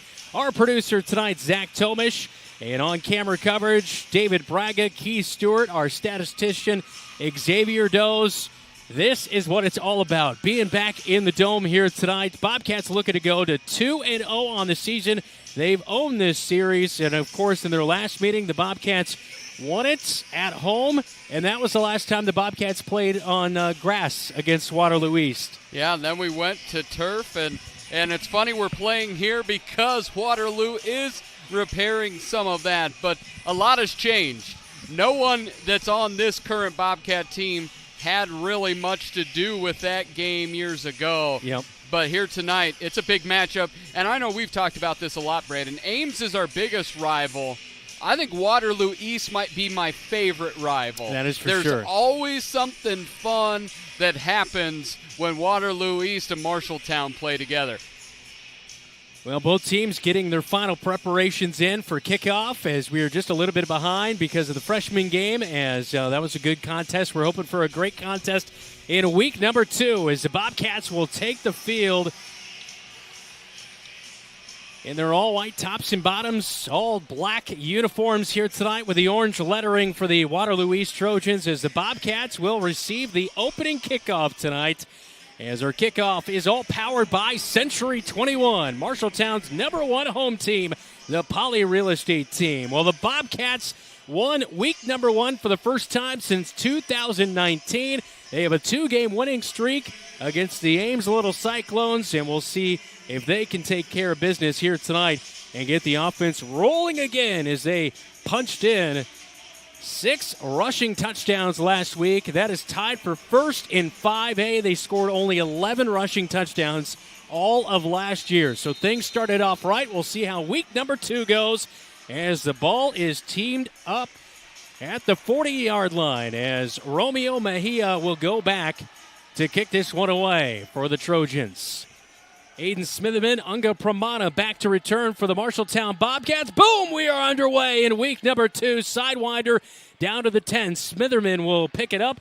He'll fake the reverse, and he catches the Trojans way off guard on the opening kickoff. Smitherman at the 50, 40, 30. Can anybody get him at the 10? 5 touchdown! Smitherman all the way, fake the reverse, and the Cats strike on the opening play, 6-0. There were the Bobcats and UNI that know Aiden hung on to it because all 11 Trojans floated with the ball to Pramana, and Aiden Smitherman put on his track speed. As you see it right here, hold. Everybody went. Got a big block there on the outside. Declan Green helped a little bit, but what really helped was the God-given speed to Aiden Smitherman as he opened it up 1 foot in front of the other, and almost a 95-yard kickoff return for the touchdown. Man, 15 seconds, 6 points. I'll take it. On for the PAT, Aaron Zambrano. It is up, and it is good. The hold by Kyle Smith, and the Cats lead 7-0 in the UNI Dome.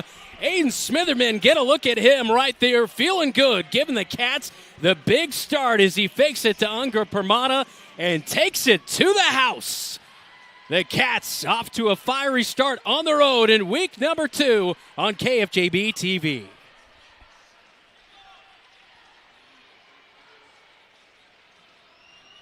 You planned and saved for your child to go to college, but medical school after graduation was a surprise. A happy, expensive surprise. Wells Fargo Advisors can help. For more than 125 years, we've created wealth management and investment strategies aimed at achieving our clients' personal financial goals. When opportunities surprise you, turn to Wells Fargo Advisors. Together we'll go far. Wells Fargo Advisors is located at 14 East Southridge Road in Marshalltown. Call them at 641-752-5401. They're a member SIPC.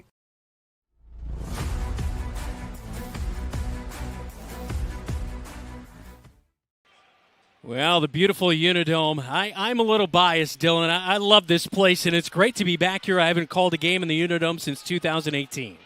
I'm excited to be here. This is my first time calling a game here. Look forward. I really want to call a state playoff game here, but this will do. And you're Nostradamus. You said these aren't the official keys to the game, but you said special teams, baby. That's where it's going to be at tonight. As the Bobcats will kick it off, all powered by Century 21, the Poly Real Estate team. Innocent Aishaglungu will kick it off short, down to the 30. It's bobbled by Waterloo East. Ball is all over the place. Do the Cats have it? Officials, yes, and it is. The Bobcats with the recovery. Coming up with the ball. Look at it right there. It is Zach Wilder, the senior, with the huge play. My keys are so dumb. It's so dumb. I told you, special teams, we haven't even gotten to offense or defense. You got to lock in, Dylan. We have not even gotten to offense or defense, but this is what we talked about, that they have not gone just sheer strength, all power. They've been selective with how they've done things, and the little pooch kick caught the Trojans off guard. Cats in plus territory. See if they can make it happen here. And England's in the B-back role at this point.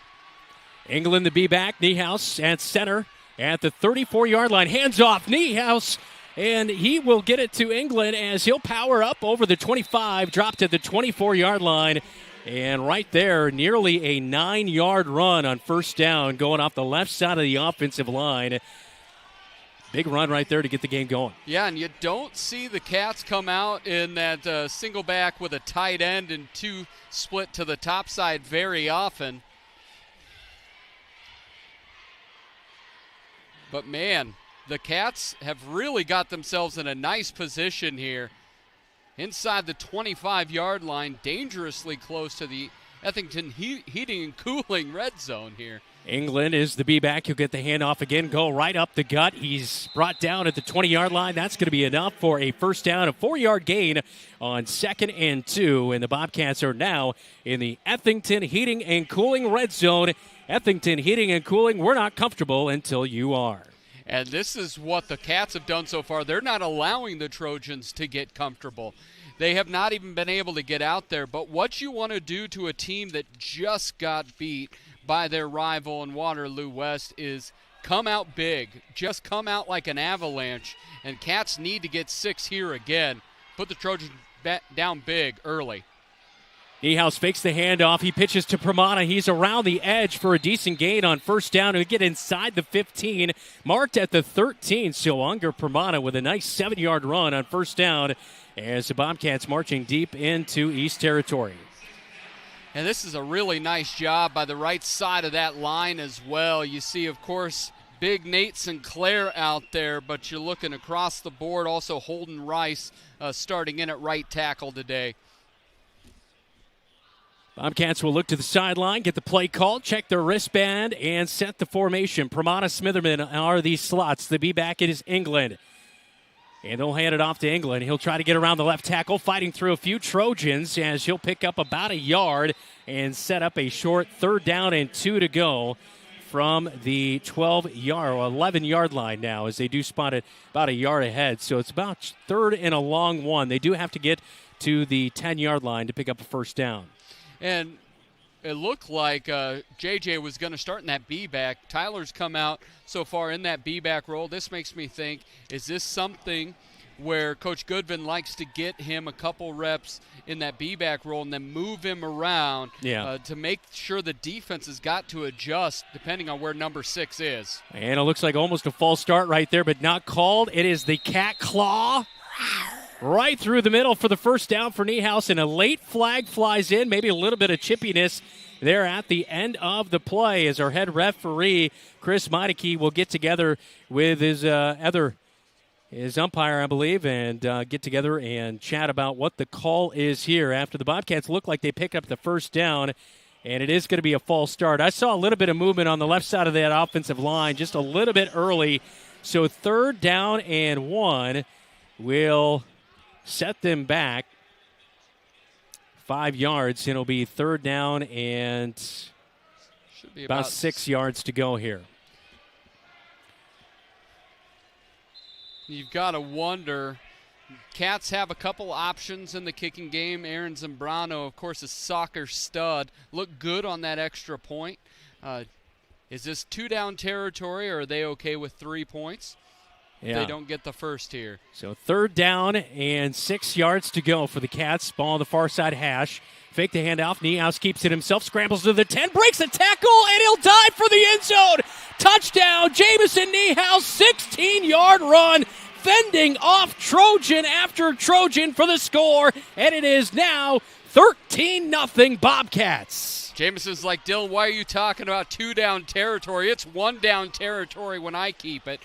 Great read, able to break through 2 arm tackles. Trojans not interested in tackling. He tried to dive in, only to bounce off the Trojan to walk in for 6 as Zambrano tries to make this a 14-0 game. Zambrano on to kick. Kyle Smith with the hold. The PAT is up, and it is right through the uprights, and it is now 14-0.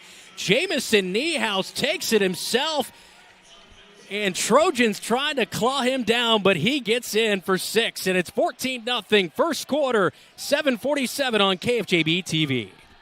Pick up your 2025 Marshalltown Bobcat football roster T-shirt at AdletEngraving24.com. That's AdletEngraving24.com. Or stop by Adlet Engraving in Screen Print 307 Riverside in Marshalltown. Good luck, Bobcats.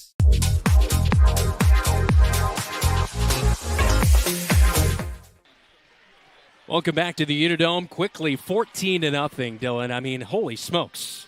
Well, you got immediately some trickeration on the 92-yard kickoff return by Smitherman. You come right back with a fumble kickoff, a short pooch kick, but the Cats don't let the Trojans off the hook. They jammed on the gas. 16-yard rush from Jamison Niehaus. It says he's a quarterback. His game reads running back, but in the end of the day, it's just another touchdown for number 1. Kickoff all powered by the Pauley Real Estate Team. Century 21, let Kristen and Kurt Pauley offer you the knowledge and service that you deserve.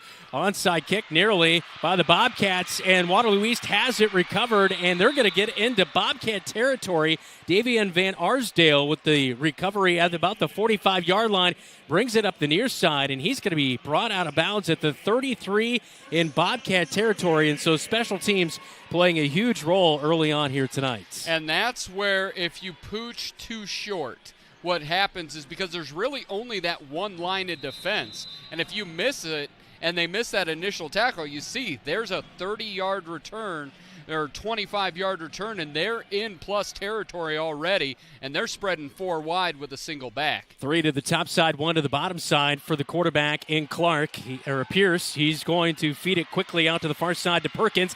He makes the catch up to the 30 and spun down at the 28-yard line. That will be a 5-yard pickup on first down, but that's what they want to do. They want to get rid of that ball very quickly, and right there they develop a play for that wide receiver screen. And you see it right away is how important those linebackers are going to be. Jamison Niehaus was not able to wrap up in that initial attempt, but then 4 Bobcats there to wipe away the mess there. Spates the back behind Pierce. Pistol formation, 4 wide receiver sets. And they'll hand off to Spates. He's going to go right around right tackle. Missed tackle by Declan Green. And he slips through a Bobcat, but I believe he was out of bounds early before the touchdown.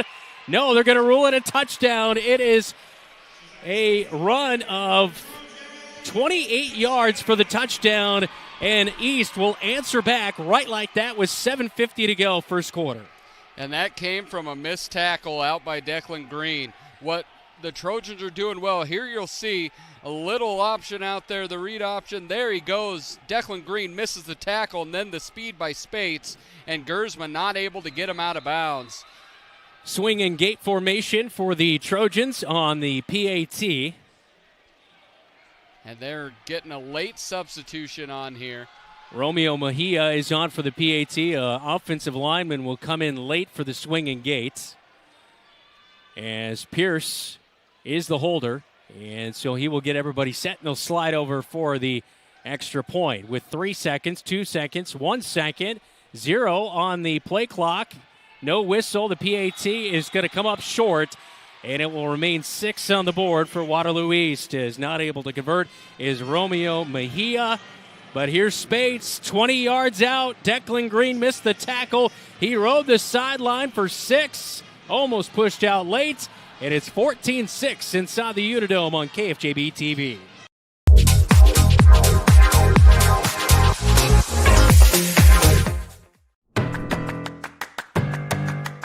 In Iowa, we are fortunate to have a lot of opportunities to get involved in at our schools. Athletics and activities have so many positive effects. From learning how to build relationships and healthy lifestyles, and gain self-esteem and confidence. Make participation a priority. You and your school will benefit.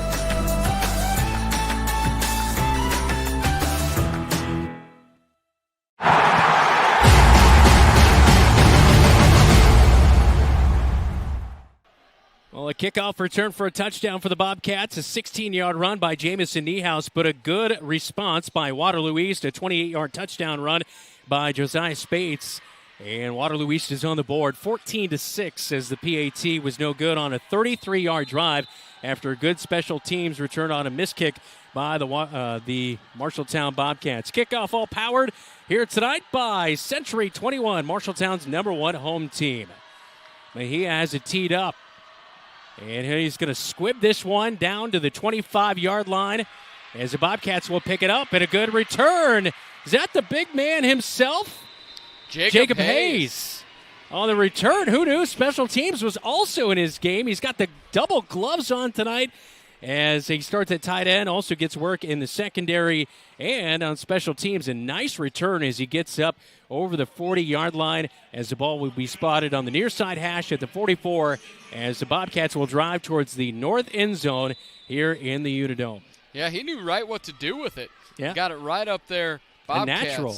right around midfield. Niehaus underneath centers. He'll pack it in tight. J.J. Schoenfelder is the B-back.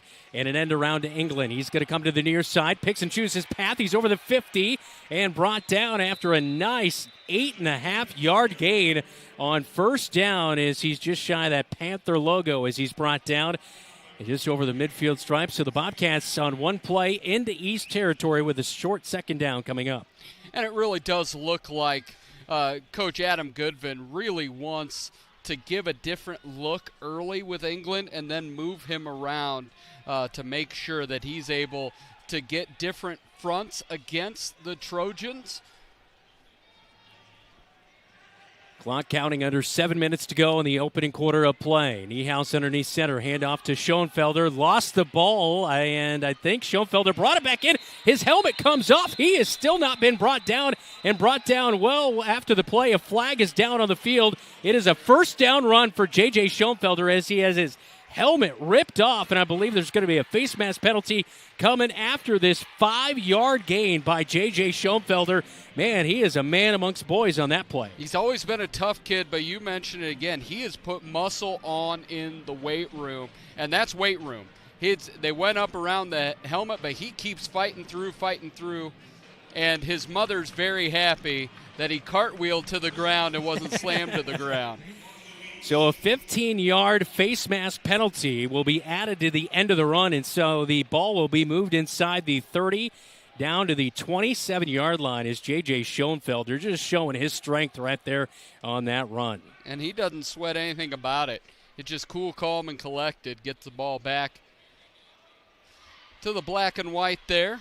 Now, this is smash mouth football right now, Dylan, and that play just kind of exemplifies it. Yeah. Well, and you look around, you've got to have, he's kind of more of the Davis Ragland back that we had last year.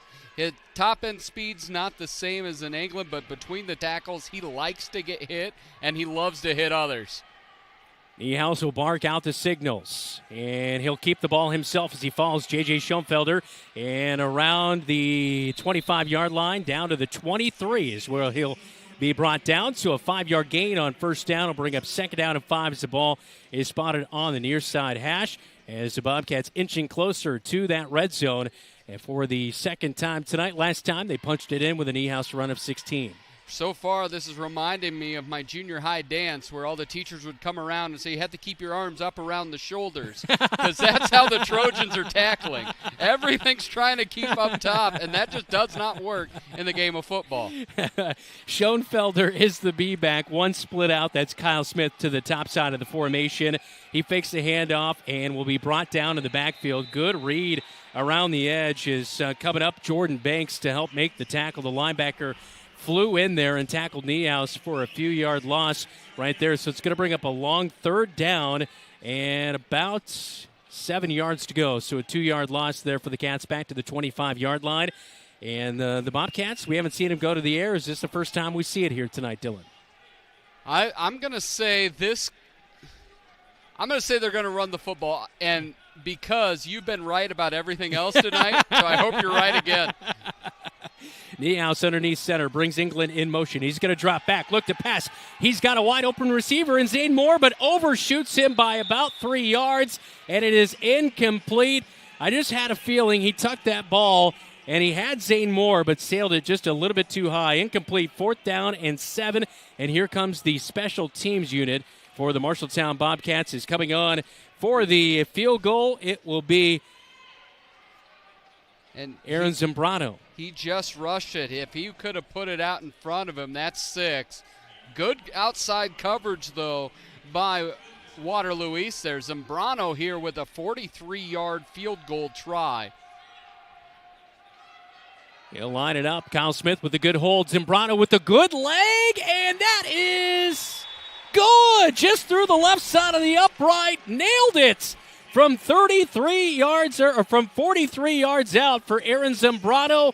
and the Bobcats strike for three. 17-6 is now the lead for the Cats, and Aaron Zambrano with that strong soccer leg of his. That was good from at least 53 right there. He had the leg from 50-plus on that. My goodness. And he's got, and you said that soccer leg, and the thing with soccer players, they don't even look like they're trying, and the ball explodes off the foot. Zambrano, great job there. So the Bobcats, 17-6 is now the score as they lead here tonight. Waterloo East scored on their last drive. As the Bobcats will come out to kick this one away, but nice drive, go over 60 yards to punch that one through the uprights. Yeah, Cats three opportunities with the football, 3 scores. Here come defensively. This is really what I'm looking at. They got spread all out last time.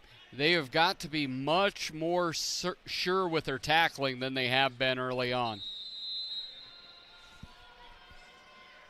Kickoff is away, all powered by Century 21. Angles it to the near sideline. It gets past Gianni Gary, picks it up at the 9-yard line.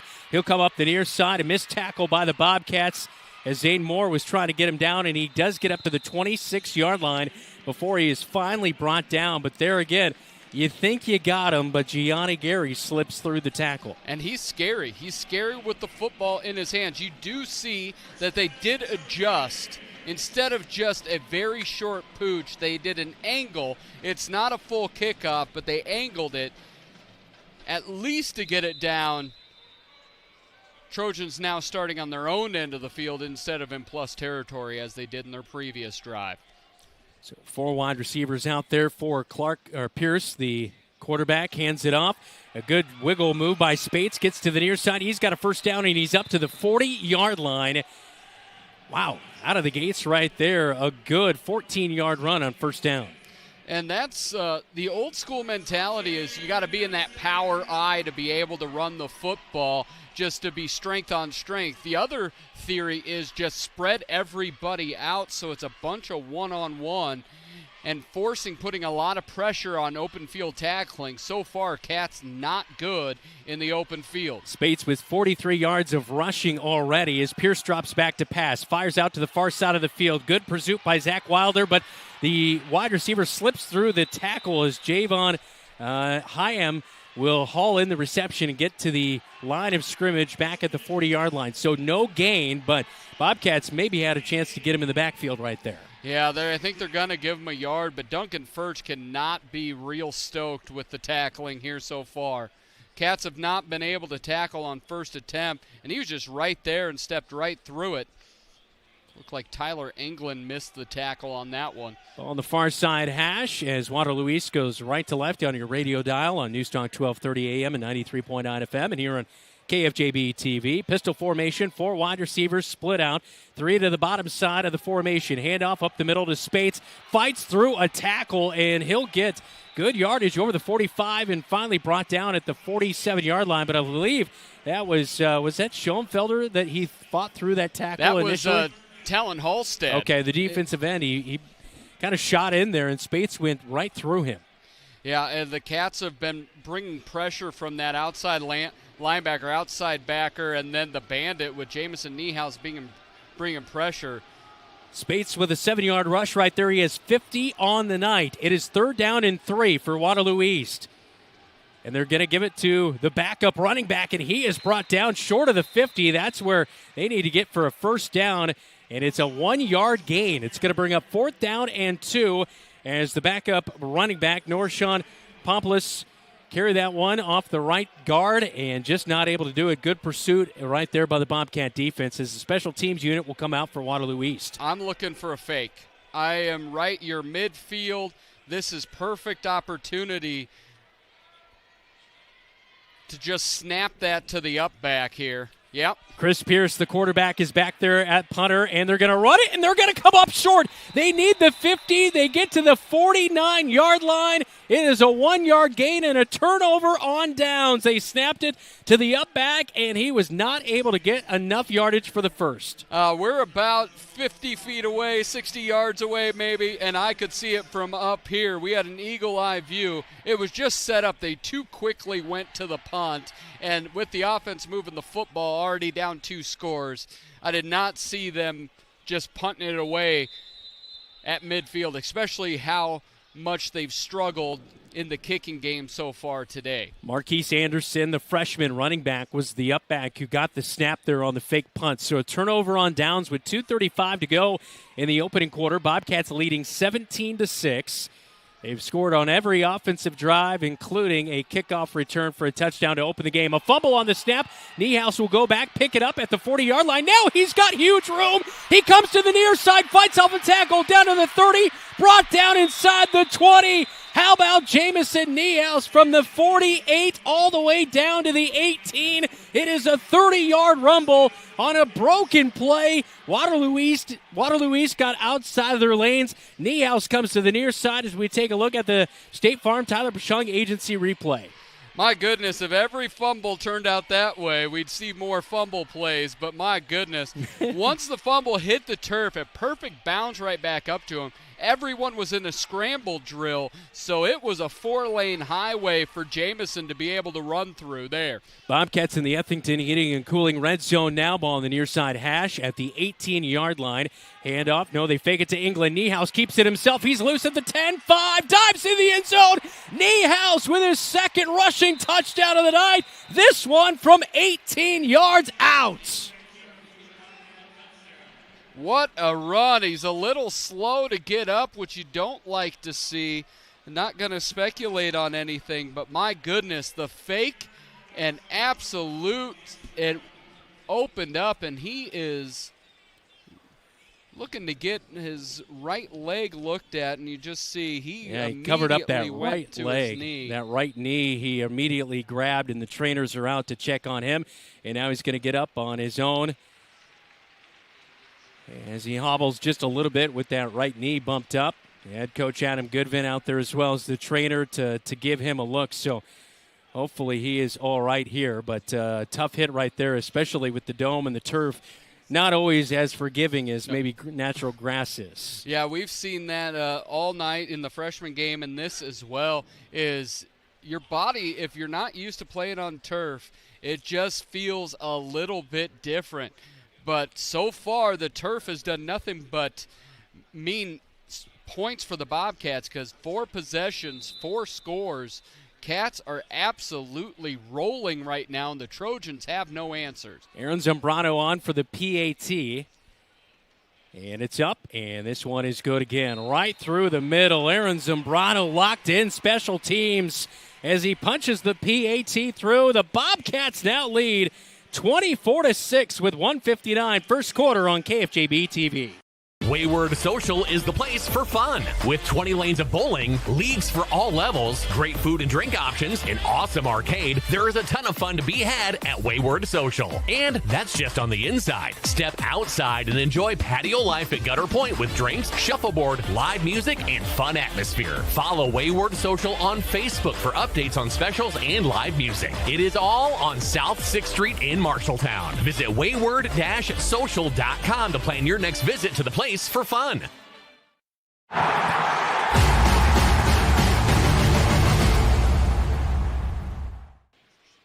48-yard drive for the Marshalltown Bobcats. 24-6 now. An 18-yard touchdown rush by Jamison Niehaus. This running game just continues to really pound teams, Dylan. 380 yards last week. They're over 100 already with 2 minutes left to go here in the first quarter.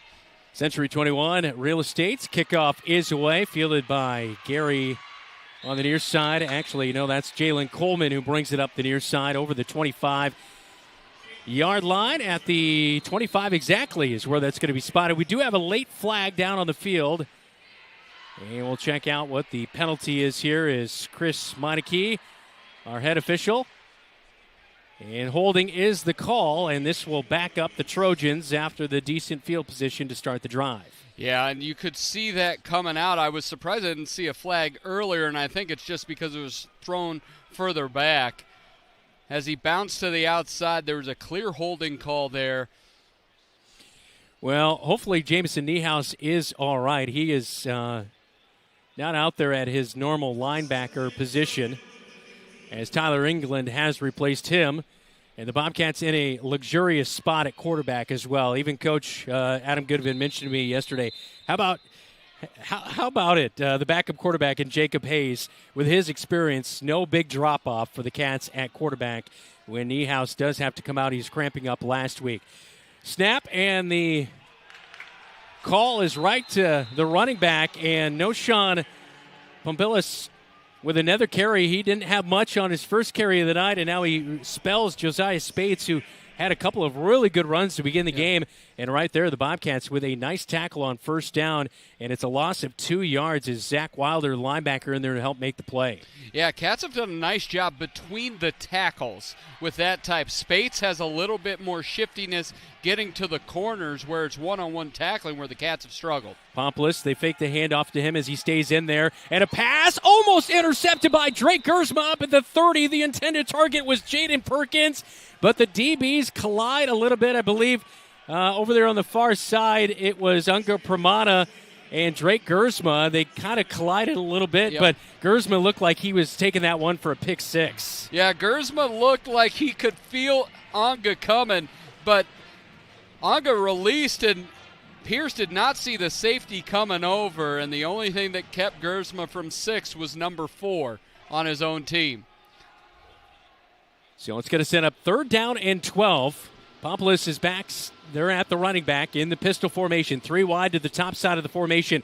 Linebackers show blitz, and now they back off the ball, and it looks like we're going to have a delay of the game as the play clock had run out and potentially almost a false start at the same time as the snap was about ready to come. And so a false start will be the call as the play clock had nearly run out as well. Maybe sign of trying to hurry things up there. It's going to be a long 3rd down and 17 yards to go for Waterloo East. Ball in the near side hash. Pistol formation for Chris Pierce. Spates is back in there at running back. No, it is Pomplice still in there. He'll block for him as they go over the middle of the field. It's in and out of the hands of Jaden Perkins at the 15. They targeted him. Incomplete. 4th down coming up. 4th down and 17 yards to go for Waterloo East. And he looked surprised that he was getting the football, and I don't know if it's because the crossing route that he was a little nervous he was going to run into the other wide receiver, but he looked to decelerate, and the ball came up on him, and he reacted late. Chris Pierce, the quarterback, will slide back to punt this one away. He had 2 punts last week for nearly a 30-yard average. Decent snap. The punt is away. They run into the punter, and that's going to be a redo on this 4th down play. We'll see if it is roughing or running in. They'll move the ball up on a 4th down. If not, it will give them an automatic 1st down. And if it is roughing the punter, as the Bobcats would have great field position, but that will be nixed here on the punt as the ball hit around the 40 and bounced back to the 30-yard line. So it is running into the kicker, a 5-yard penalty, and won't be an automatic 1st down. But does give Waterloo East a little bit more room to work with and maybe flip the field position here a little bit better. Yeah, and the most experienced and successful coach on the Cats sideline is Ken Winkler of West Marshall fame. Des Moines Register has him as one of the best high school football coaches in state history. He coaches all that, and I will tell you, been out at practice and stuff, we've seen a lot of good special teams play today, but he is not afraid to point out where they need to grow.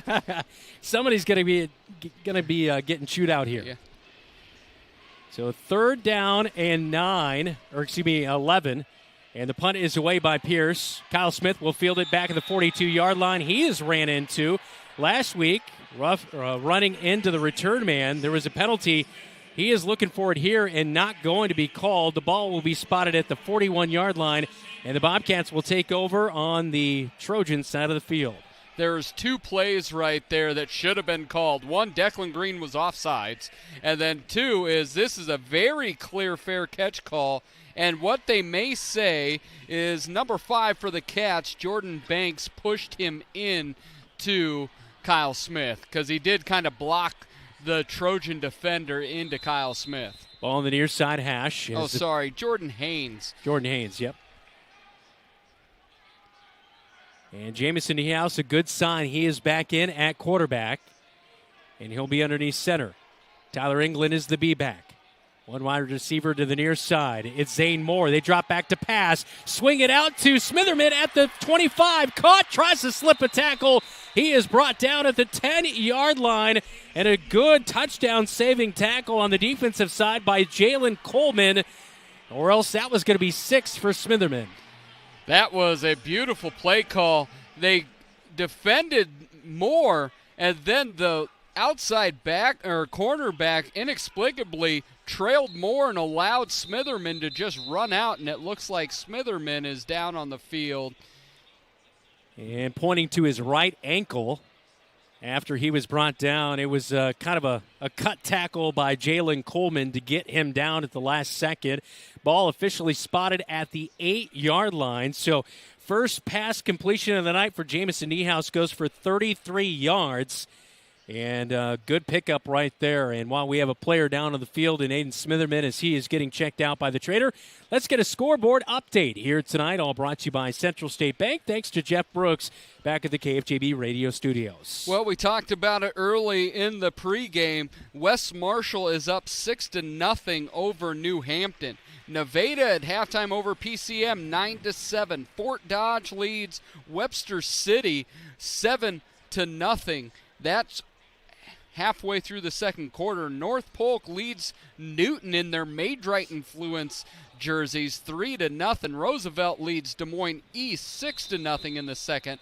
Grinnell over Bondurant Farrar 7-0 in the second. Des Moines Lincoln is down to Des Moines North 8-7 in the first, and Johnston leads Dowling 3-0 just into the second quarter. 20 seconds and counting after Aiden Smitherman helped off the field right there. Jamison Niehaus keeps the ball, dives to the end zone, touchdown! Niehaus, his 3rd rushing touchdown of the night, but a flag is down back at the line of scrimmage. That's usually where the holding penalties live, and the Bobcats are walking as if that's where they still live. Tyler England, 3 rushing touchdowns. Jamison Niehaus trying to match him in 1 quarter here tonight. This has been the longest first quarter in the history of football, but it's been a good quarter as the Bobcats currently up 24-6, and it is holding on the call, so back to the 18-yard line is where the ball will be spotted. I'm trying to remember in our broadcasting time together if the Cats scored 35 on Ottumwa 1 quarter or if it was 28, because the Cats are really close to scoring the most in a quarter that I've seen. Bobcats in the Ethington Heating and Cooling red zone. Ethington Heating and Cooling, we're not comfortable until you are. So it's 1st and goal from the 18-yard line, and the Bobcats want to take a timeout as we near the end of the first quarter with just 4 seconds to go. We'll keep it right here. Any more other scores that we missed out on, Dylan? I've got one more for you. Collins Maxwell leads Colonesco 8-0, and if you know anything about those two schools, it's been a rivalry for a long time. Little known fact, I went to Colonesco.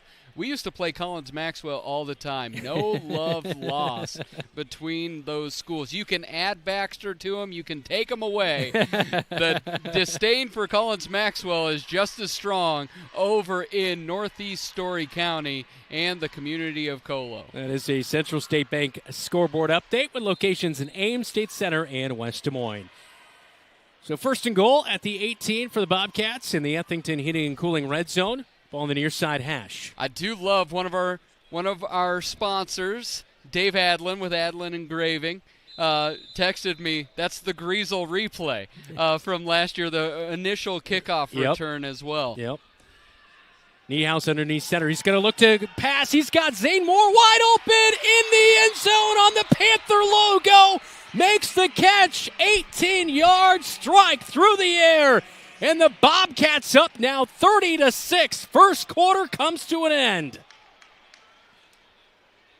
We're going to get the extra point here. Here you see, and when you run the ball so effectively, and 17 was turned around, didn't know if he needed to go on the outside, didn't know if he needed to go with more down the middle. He chose wrong, and number 18, it's blocked there to make it 30-6. And Zambrano on the PAT. It is blocked, but Niehaus finding a wide-open Zane Moore in the end zone, and it's 30-6 at the end of the first quarter on KFJB-TV.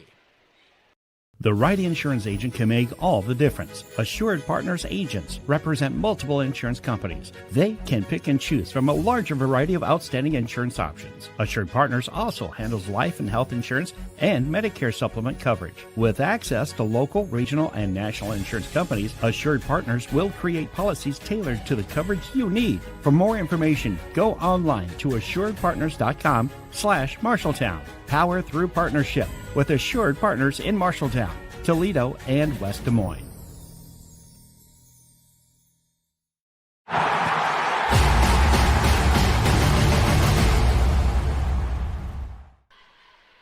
Back inside the UNI Dome after one quarter of play, 30-6 is the score as the Bobcats with the lead. I mean, you couldn't ask for a much better start to this one. Oh, my goodness. It was Bobcats started off with, as Dave Adland said, the Greasel replay.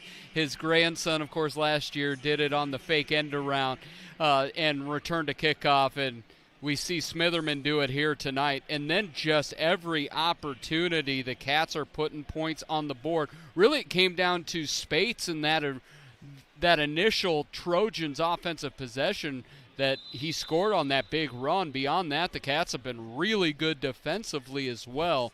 And you're splitting hairs if you're nitpicking a 30-6 game at the end of one. Aisha Galungu will have it teed up at the 40-yard line. Century 21 kickoff. And it is away as both teams switch the ends of the field after the first quarter, as East will now go towards the north end zone here at the UNI Dome, and a decent return up to the 40-yard line on the squib kick. As on the return right there, Javion Hyam for the Waterloo East Trojans. So decent field position. They've had good field position tonight. They've only been able to punch in one touchdown, though, on the evening. Yeah, the Cats had done a little bit better on the previous two kickoffs to get them down, but they have had it around midfield on three separate occasions. Cats defense seems to have figured some things out here so far, though. 3-4 defensive lineup for the Marshalltown Bobcats.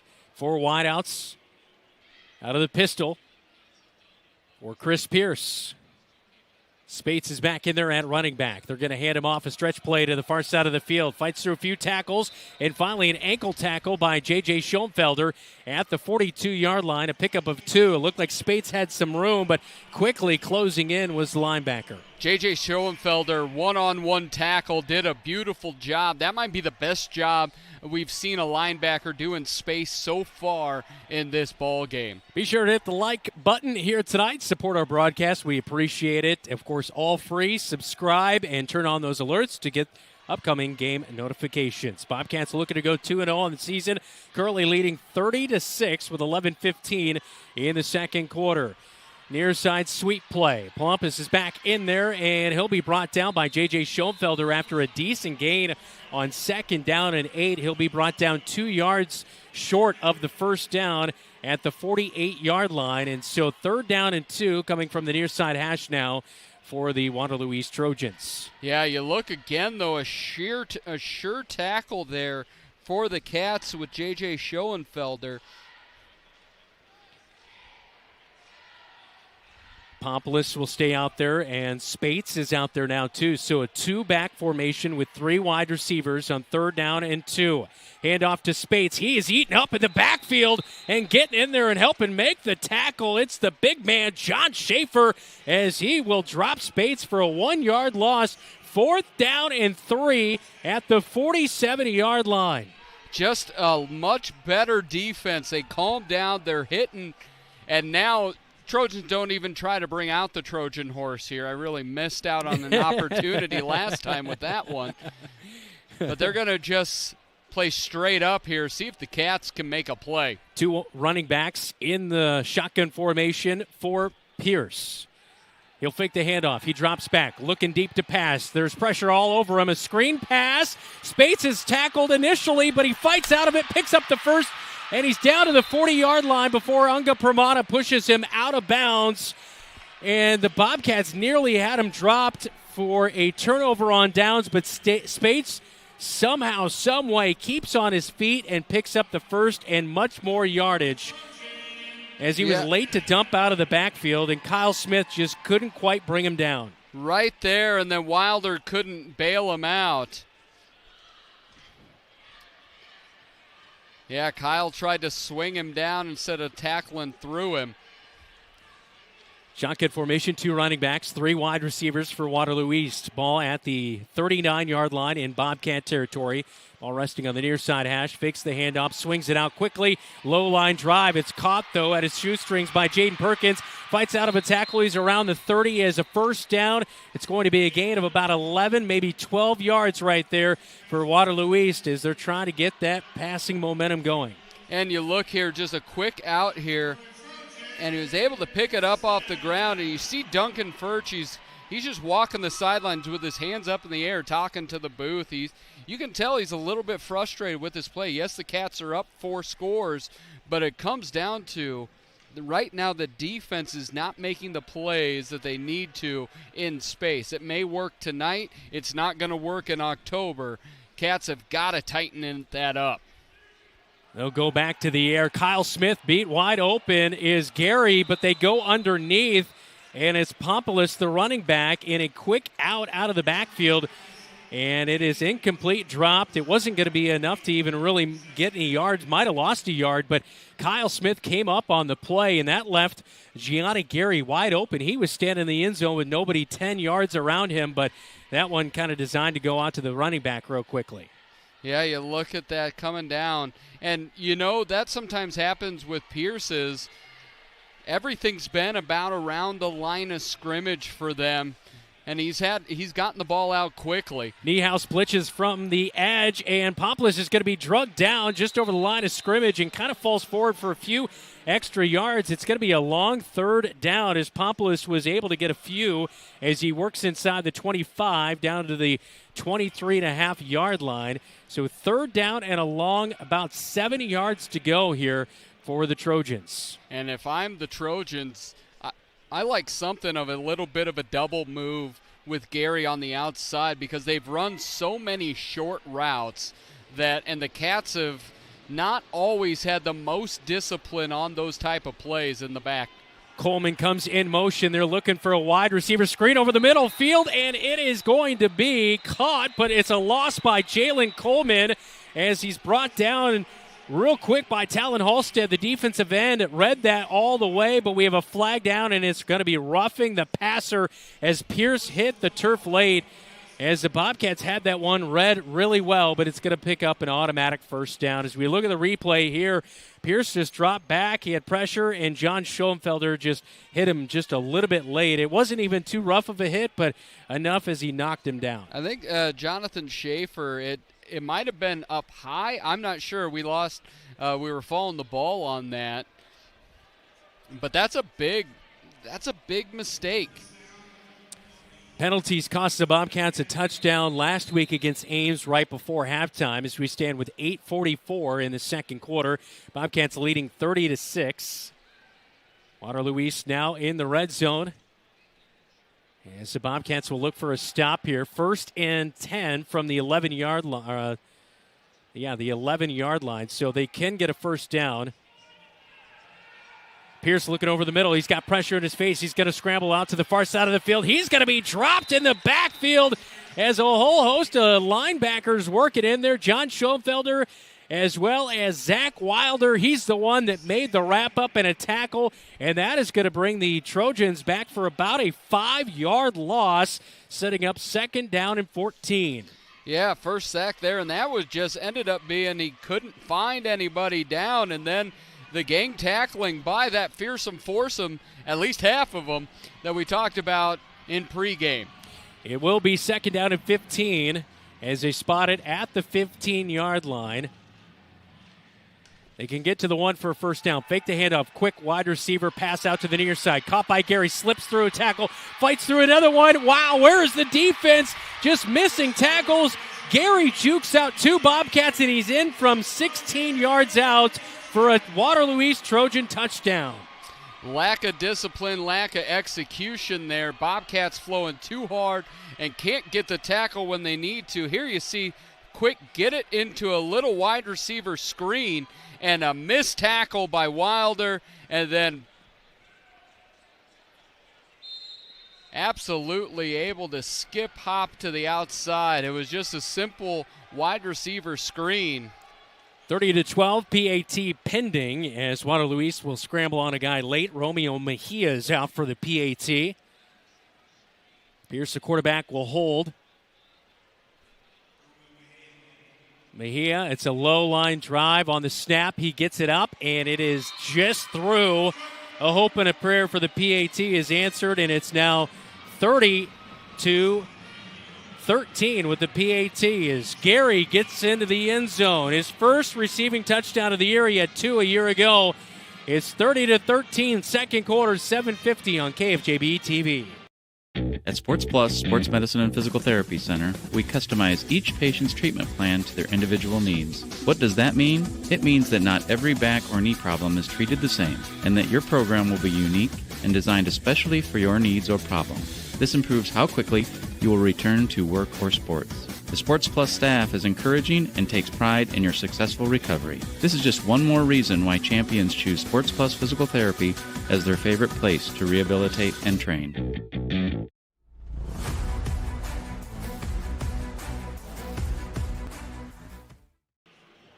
A 60-yard drive answers Niehaus' 18-yard touchdown pass. It's 30-13, 7:50, second quarter, as Mejia has it teed up at the 40-yard line, ready to kick it away. Kickoff all presented by the Poly Real Estate Team, Century 21, as Aiden Smitherman is back to return for the Marshalltown Bobcats. Already a kickoff return for a touchdown tonight, as Unger Permana is back there as well.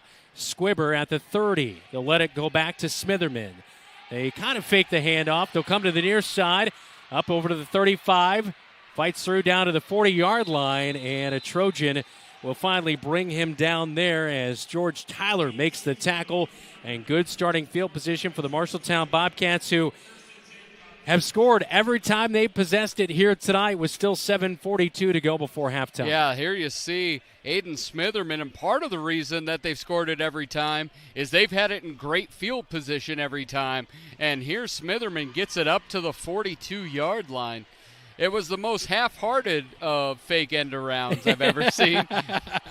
Cats with 101 on the ground, 51 through the air tonight, as Niehaus is 2 of 3 through the air. He's hooked up with Aiden Smitherman for a 33-yard play and an 18-yard touchdown to Zane Moore.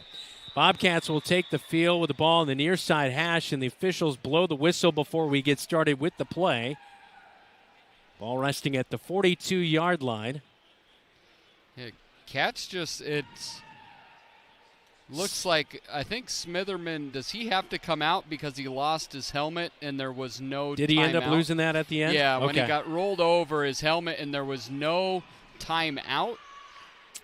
So he'll have to sit out for a play, as he'll give the play wristband to Unga Pramana, who will come in for this play at slot. Tyler England is the other slot. J.J. Schoenfelder is at the B-back. And Jacob Hayes is now in at quarterback with Kyle Smith split out to the far side of the formation. 1st and 10 at the 42-yard line on their own side of the field. Brings England in motion. Pitches it out to him. He's going to get around the edge. Gets a good block from Pramada. He's going to come up short of the 50-yard line. At the 47-yard line is where he's going to be spotted down. So, nice little run.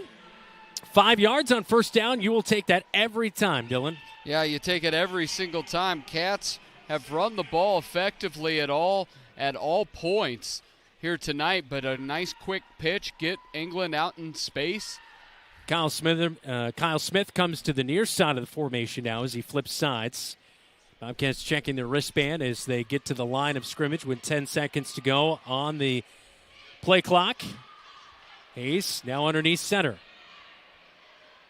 And he's going to give it to England again on the end around. They see something there. He fights through a tackle, and he might be gone. No, he's brought down inside the 30 at the 28-yard line. But Tyler England points for the first down, and he's got another one of his big runs. It's drip, drip, drip, and then it breaks loose. And you're right. They've gone to that same play, that same side, back-to-back times. They like England out off of that right side, and he's able to hit the hole and get a nice head of steam, but a good job from the defensive backfield of the Trojans to minimize the damage. 20-yard run gets it down to the 27-yard line by Tyler England. 6 carries, 41 yards for him tonight. J.J. Schoenfelder, the B-back, with Hayes underneath center. And a pitch out to the near side to Unga Pramana. Fights off a tackle, tries to cut it back inside, but there are 4 Trojans awaiting him to slam him down to the ground. And Quayshawn Johnson, the defensive tackle, makes it the tackle on Unga Pramana. It's going to be a loss of 1 yard, 2nd down and 11. And that's the man I talked about in the pregame, is he's just a big athletic guy, and he just manhandles him. Takedown, take 2 for Harrington Johnson there. Clock ticking here as we are at 6 minutes to go before halftime. Bobcats will get set. Zane Moore split out to the far side of the formation. England comes in motion. Pitch it to him. Oh, he's got a big gap over there on the right side. Tries to slip past a Waterloo East Trojan, but they pile on as Aiden Smitherman was not able to complete the block, which he was trying to get around, and so that allowed the defense to flow in there, and it ends up not being as big of a gain as what it looked to be. And so 2nd and 11 turns into 3rd down and 7 yards to go, a gain of 4 right there. Yeah, England got a lot of yards east to west, not many north to south. And really that is set up to where you need Smitherman to be able to get his block, and then you've got to make another defender miss, and the Cats just couldn't do it there. Ball on the far side of the hash here. 3rd down and 7. England comes in motion. The Bobcats go to the air, and wide open. He's caught by Smitherman at the 5 to the end zone. Touchdown. 24-yard strike for the Bobcats. As how about it, the backup is in there for the score as the touchdown thrown by Jacob Hayes. And we've got Aiden Smitherman down on the turf. He was down earlier with that knee issue. I believe he was checking out his knee earlier as well, and he hits that turf hard as he scored, and I'm not sure if it was on his celebration or what, but Smitherman catches at the 10, down to the 5, and dives in and scores and jumps up.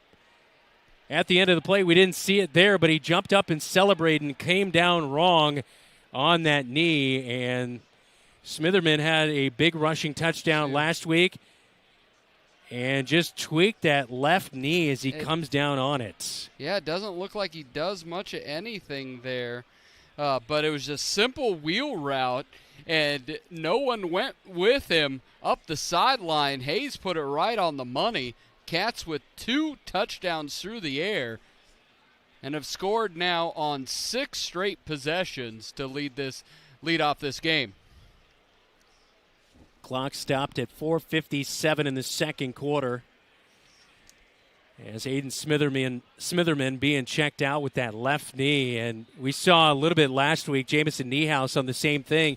He scored a touchdown, came down a little bit wrong, and he was kind of feeling his left knee as well. And then right here, Aiden Smitherman, it looks like he is hopefully going to be okay as his head coach, Adam Goodvin, helping him out as well as the trainer. But, you know, this is one thing. A lot of people love turf because of it being able to, you know, easy to control, easy to work on. But we have seen so many levels of football with ACL injuries, and not assuming anything right here, but we have just traditionally seen a lot of knee problems on the turf, and right there is one of those where it wasn't even during a play, it was an after a play thing. Yeah, and it's just and the big jump up, like this is a normal celebration, but the last 2 weeks people have just come down weird on him. No more celebrations. No more jumping up. A firm handshake.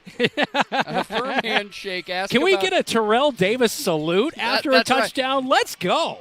I love the salute. That just You know what I mean? Well, Let's go. your Bronco fandom got double the amount of Super Bowl wins as my Bears during my lifetime in 2 years. Aaron Zambrano on for the PAT. This time it is up and through and good. And the Bobcats now lead 37-13 second quarter, 4:57 on KFJB-TV.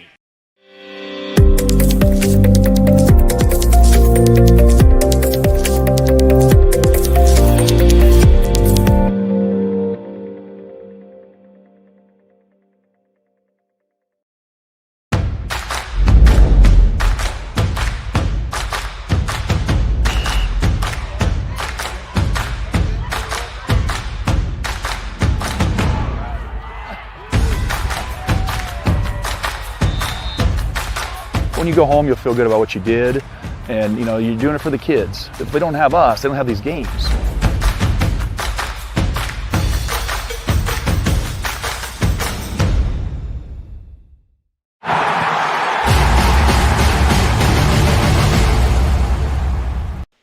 Well, a 60-yard drive by Waterloo East. They punch in a touchdown, and then the Bobcats right back with their own 59-yard drive as we welcome you back into the UNI Dome here tonight. He's Dylan Doze. I'm Brandon Lewis. Great night of football for the Bobcats, up 37-13, and such a great venue for tonight's game between the Trojans and the Bobcats. Century 21 kickoff is away. Near side angle to the near side. The Bobcats will pursue it, and it is run out of bounds at the 30-yard line. As going out of bounds for the Trojans right there, Javion Hyam. So good starting field position for the most part for Waterloo East. Again, they've had that a few times here tonight, but haven't been able to punch in a ton. But they, that last drive was a pretty important one. They were helped out by a personal foul on the Bobcats, a 15-yard penalty, and they were able to eventually punch it in. But here's a good response by the defense right before halftime with just 4:53 to go in the second quarter. Especially if you flip from last week. The 94-yard drive right before half. Drive starts at 31. Pressure. Ball is out. It's a wobbly one as it hits on the turf early. They were targeting Gianni Gary, the wide receiver in the slot on the far side of the field. So incomplete on 1st and 10. There was good pressure by that defense. Yeah, Chris Pierce felt all 6'5", 210 of Talon Halstead bearing down on him and just lit him up. Really affected the pass. A guy who played DB last year. They move him to defensive end. He had a quiet week 1, but boy, we've called his name a lot more here in week 2.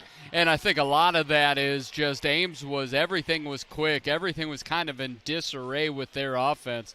But Talon's just going to get better and better in this new position for him. Pierce drops back, pressure in his face, slips it to Spates on the running back screen, and he's going to be eaten up after a 2-yard gain as Declan Green is in there to help make the stop, as well as Zach Wilder.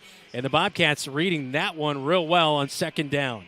And Declan Green, a great job. He was the initial defender and got the tackle right there. The Cats have struggled on that screenplay. They've defensively been there to cover it well, but just have not made that initial tackle. That all changed on that last play. Declan Green, number 9, with a great stop. Just a 2-yard gain by Spates, so it's 3rd down and 8 on their own 33-yard line. Ball on the near side hash. As Pierce will call for it. Talon Halstead in his face and will get rid of it late over the middle of the field as it is caught and the wide receiver is driven back after the catch, and a good pursuit by the Bobcat defense as Spencer Elliott, the tight end right there, made the catch and then driven back. So it's only going to be a gain of about a yard. And it will bring up 4th down and 7, and here comes the special teams unit as we look at the replay. But good pursuit by the Bobcat defenders to get in there and make the tackle. Zach Wilder piles on after J.J. Schoenfelder helped wrap him up. And if you're watching and saying, what about forward progression, it's really because they hit him back. They didn't wrap him up, and he reestablished and then got tackled. So 4th down and 8 to come here in a moment as timeout is going to be called by the Bobcats with 3:26 to go in the second quarter. Well, I know a lot of games got started before we did here tonight at just after 7:30. Let's get a scoreboard update, all brought to you by Central State Bank. And when we look at that, again, a big shout-out to the man we have out there. Thank you to Brooksy out there. Des Moines North. He's not out there. He's at the KFJB radio studios. He's out there in the ether. He is not just there, but he's with us all. No matter where we go, we have him in our heart. Des Moines North 16, Lincoln 7 at halftime. PCM up on Nevada 14-9 in the third. Collins Maxwell leads 42-6 over Colonesco, and West Marshall now up 17-0 over New Hampton, and that is in the second half. Chris Pierce out to punt on 4th down and 8 for Waterloo East as Kyle Smith, Unger Permana back to return. Pierce will get rid of it. It is a good spiral back to the 40-yard line and a fair catch by Kyle Smith at the 42-yard line. And that's where the Bobcats will set up shop with 3:19 to go before halftime.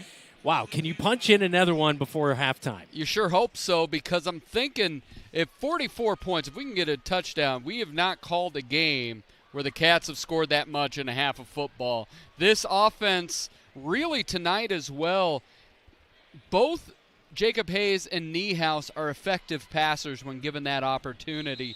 And tonight they're 3 of 4 for 75 yards and 2 scores. And that's what this type of offense does, is you're not going to get a lot of pass attempts, but if you maximize those few, they can be big gainers. Jacob Hayes is back out at quarterback. We saw Niehaus roughed up earlier. Smitherman on the last drive, who caught the touchdown reception from Jacob Hayes. He'll give it to Permana on the end around. Comes near side. Ball comes out. Permana loses it, and East has it back at the 36-yard line. Permana, the new slot back in there, replacing Aiden Smitherman, coughs it up and gives it back to the Trojans in plus territory with 3:11 to go before halftime. And that's just really poor ball security. Permana had it kind of out. It was easily punched out. You see it down around his hip, and it's just punched out. Beautiful job by Jordan Banks.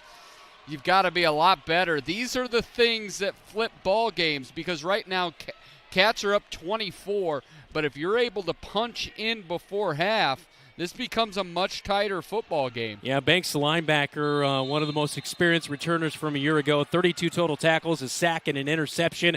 A big turnover with 3:11 to go before halftime. Trojans in Bobcat territory, starting the drive at the 36-yard line. Pierce drops back to pass. He's got pressure, and he is brought down. It's a big sack for the big man, Jackson Hinkle, as he is pumping and flexing as he drops Pierce for the big loss on first down. And here in the second quarter, the interior part of that Trojans defense has really struggled to keep the Bobcats defensive line out of the backfield. A couple of those times it was designed through a screenplay, but multiple times it was not, and Hinkle just ripped through and ripped down Chris Pierce. Second sack on the night for the Cats. Pierce drops back to pass on second down, and the catch is made out of the backfield by Spates as he'll get over the 40-yard line on second down and 16. He'll pick up at least 4 of that. It'll be third down and 12 yards to go. So not a big completion, but you're right. You brought up the point about Pierce. He's not looking deep with these guys. He's looking for quick passes, and he's hoping that, missed tackles like earlier tonight on Gary happen where they can strike for 6. Yeah, you're really looking, how can I get the ball into my playmaker's hands in space as quickly as possible? And it's those little things like getting space on a little wheel route out there. At the 38-yard line, it is third down and 12 in Bobcat territory for the Trojans. Pierce drops back to pass. He's got pressure. Holstead all over him, drops him back at the 50-yard line as Pierce is down on the turf. But Talon Holstead, we talked about it a moment ago, he is making a name for himself, and right there he gets a big sack. That's a huge loss of over 10 yards. Yeah, he came screaming off that edge. Pierce had nowhere to go, and when he tackled him down, it was a clean play, but immediately as he was going down after his knee was down, Pierce kind of threw the football down, and it seems like something he's up his shoulder. His left arm, as you saw him come down, his left arm kind of got trapped a little bit and probably hyperextended that left shoulder, but he looks to be okay now. As we'll see if the backup quarterback comes out here, but it is going to be fourth down as he is the traditional punter, so we'll see who's going to come out and punt for Waterloo East as well, but it's a huge loss. Fourth down and a mile to go as the Bobcats just fumbled it away with Unga Pramana. But the Bobcats making 2 big sacks, Hinkle and Halstead, and it's 4th down. And what do we got here, Dylan? We got about 20 yards to go. Looks like we've had trouble on that scoreboard all night here at the UNI Dome. We're looking at they need to get to the 26, and they're at the 49, yeah. So 4th and 23, Kyle Smith, the lone back to return. The punt is away by Hyhem. Down to the 15. Kyle Smith makes the catch, and he'll be dropped right at the spot. That is a good wrap-up tackle by the Trojans. Chris Pierce, who makes a stop, and so with 59 seconds to go before halftime, Bobcats take over on their own 13-yard line. And you wonder, this isn't – the question is the offense this year, because other times it's like, are you going to open it up? Are you going to pass? Are you going to do what you're going to do? The reality is the offense is the offense. I can see if they can get a big gainer, they may look to the air another time here, but we have Jacob Hayes coming back out. The difference between Niehaus and Hayes is a very effective passer, is Niehaus's top-end speed's different. If he's carrying the ball and going through, his top-end speed is just different. 1st and 10 at the 13-yard line. Hayes underneath center. He's got 2 wide receivers split out, Kyle Smith and Zane Moore. Hands it off right up the gut to J.J. Schoenfelder, and he'll be dropped after a loss, a gain of about 2 yards up to the 15-yard line is where they will spot it, and it looks like the Bobcats are content taking a 37-13 lead to the halftime break. How dare they?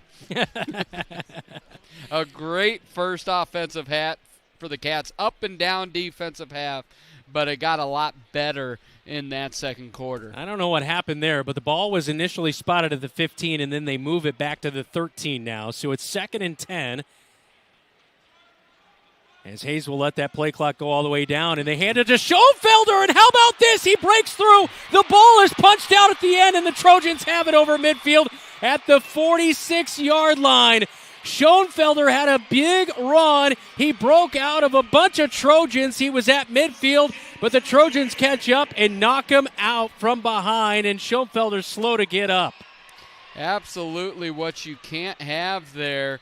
He goes for about 38 yards there and then gets it ripped away. That is 2 fumbles for the Cats on the last 3 carries. I don't know what it is, but this turf is not being favorable to either team. Schoenfelder kind of got caught up a little bit from behind on that tackle, that leg whip that they try to outlaw from the NFL and stuff. And so Pierce, with time running out here, he's going to go to pass, and he brings it down. He'll scramble ahead for a first down, and finally brought down over the 40-yard line in Bobcat territory, but that will do it for the first half as Pierce, and now some pushing by the Waterloo East Trojans as the half comes to the end, and a flag flies out, and I saw a Trojan lean down and push a Bobcat in the chest down to the turf, and this might not be favorable things. Some Waterloo East Trojan linemen are being held off. And the officials are going to sort this out right before halftime. And you'd hate to have somebody thrown out right before the break. Yeah, and just for a little bit of simple competition there. But we take a look at the replay there at the end. It was the Trojans, somebody pushing him down. I didn't catch a number on that, but immediately from the sideline, all the Bobcat coaches are like, get back, trying to get their team away. Is like, we're up 24, let's not get caught up in nonsense.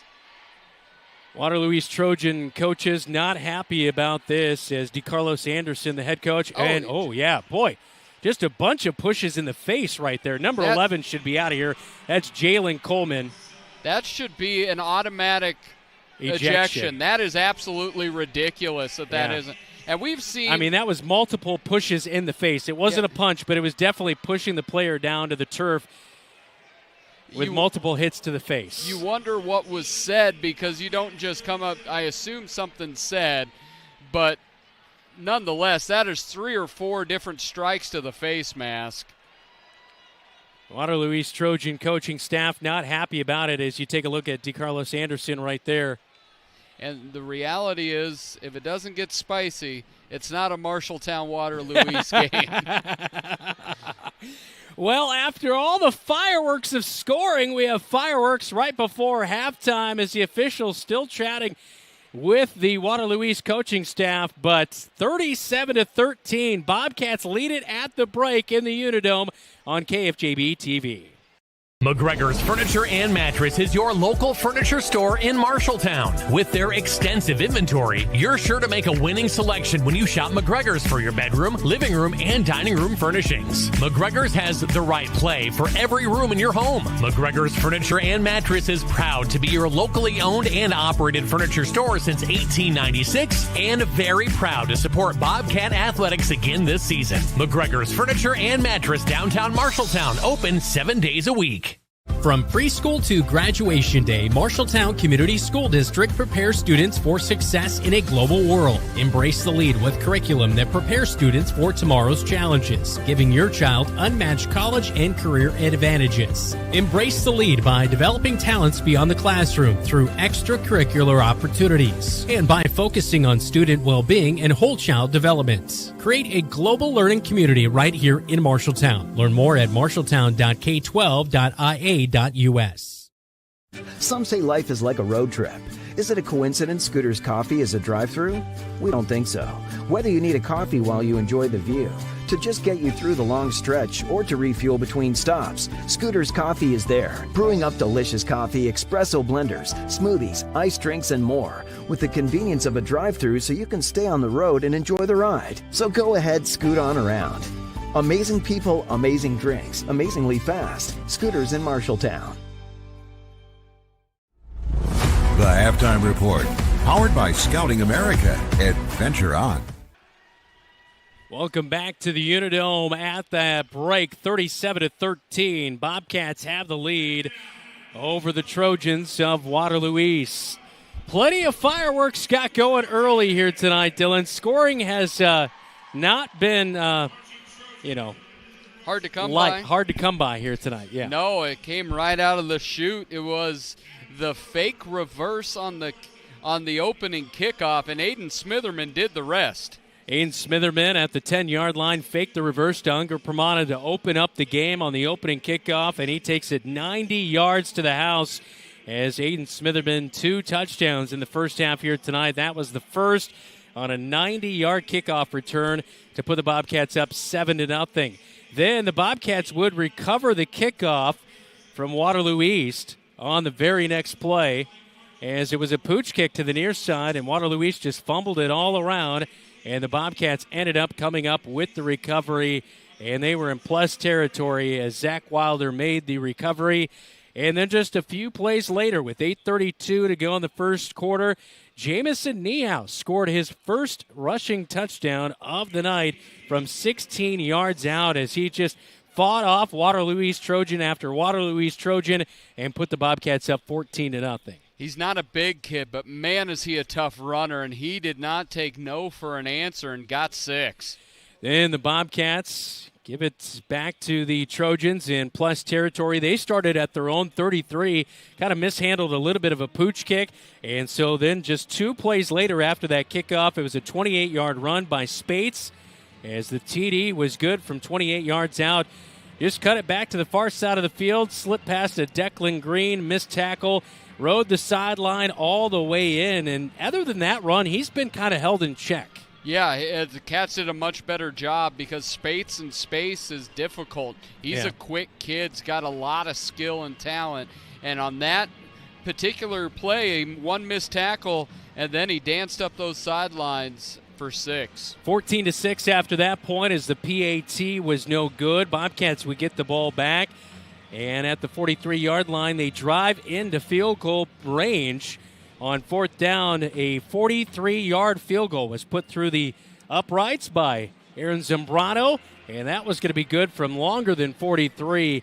He has been a real nice spot. The Bobcats continue to recruit soccer players to come out and kick field goals for them. If it ain't broke, don't fix it. It's why Iowa goes to Australia for punters. The Bobcats go to the soccer team for place kickers. I'm sure that's why I saw Scott the head soccer coach for the Bobcats. I saw him here, and I said, "Is this regulation size for soccer?" He said, "It'd be pretty tight, but maybe we could get it in." And the Bobcats right there with that field goal made it 17-6 at that point. A fake punt by East on their next drive did not pay off. They came up short. They snapped it to the up back, but Marquise Anderson was not able to get to the 50-yard line. So turnover on downs, back to the Bobcats, and then the Bobcats strike for another Niehaus rushing touchdown, his second rushing touchdown of the night from 18 yards out. It was an option play, but he kept it himself.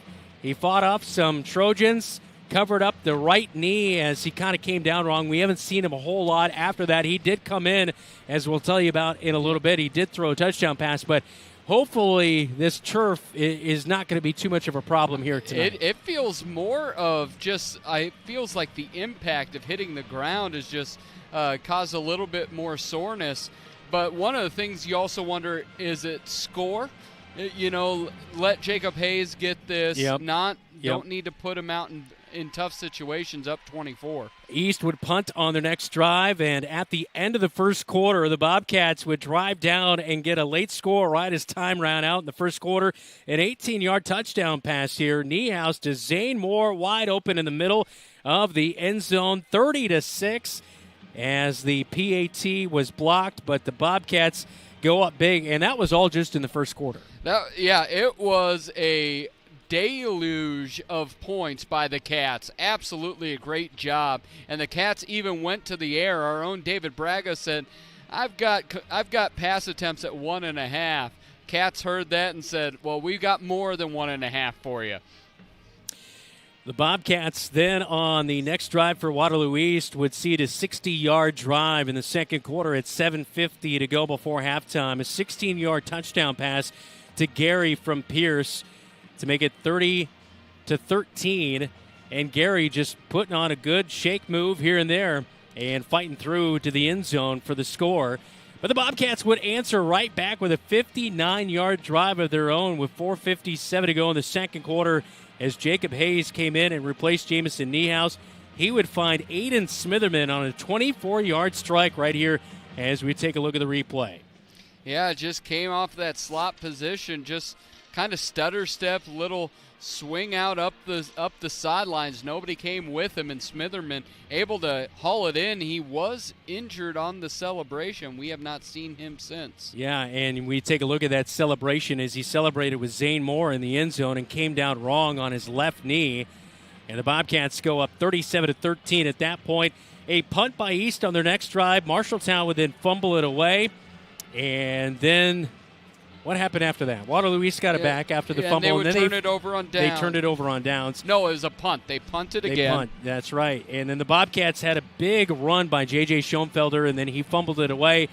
And then that's where we pretty much came to the end of the first half. I don't know if I've seen a game where the Cats are up big, but there are legitimate things for coaches, as you see the fumble right here just punched out, the Peanut Tillman punch, is legitimate things that the coaches can be pretty fired up by. Ken Winkler on that special team side, you get the block kick, and then the miss pooch kick. You look at Duncan Furch's side. They've struggled in tackling in space, and then you look at Coach Adam Goodvin on the offensive side.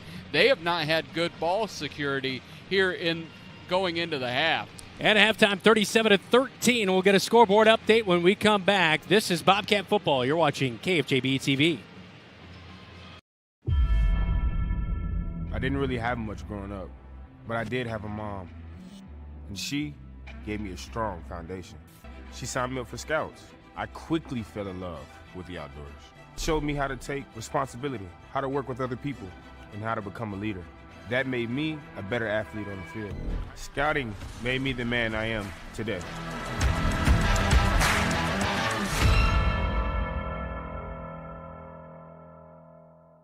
Bobcat Athletics on KFJB-TV is powered by Lennox Employees Credit Union, LennoxECU.com, Marshalltown Area Chamber, meetinmarshalltown.com,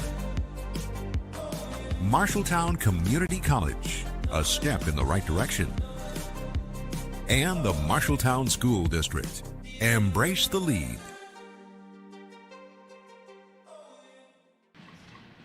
37-13 at halftime. Bobcats leading it back inside the UNI Dome on KFJB-TV. Time for a scoreboard update, all brought to you by Central State Bank. Dowling leads Johnston 14-3 at halftime. Mac Heitland and Waukee Northwest up 20-10 over Valley. West Marshall up 17-0 in the second half. Collins Maxwell blowing out the Royals of Colonesco 42-6. PCM up on Nevada 14-9, with Des Moines North beating Des Moines Lincoln 16-7 at halftime. Des Moines Christian up 3 scores on Roland Stories 21-0 in the fourth quarter, and Newton has taken the lead from North Polk 7-3, close to the beginning of the fourth quarter. That's the scoreboard update, all brought to you by Central State Bank on KFJB-TV.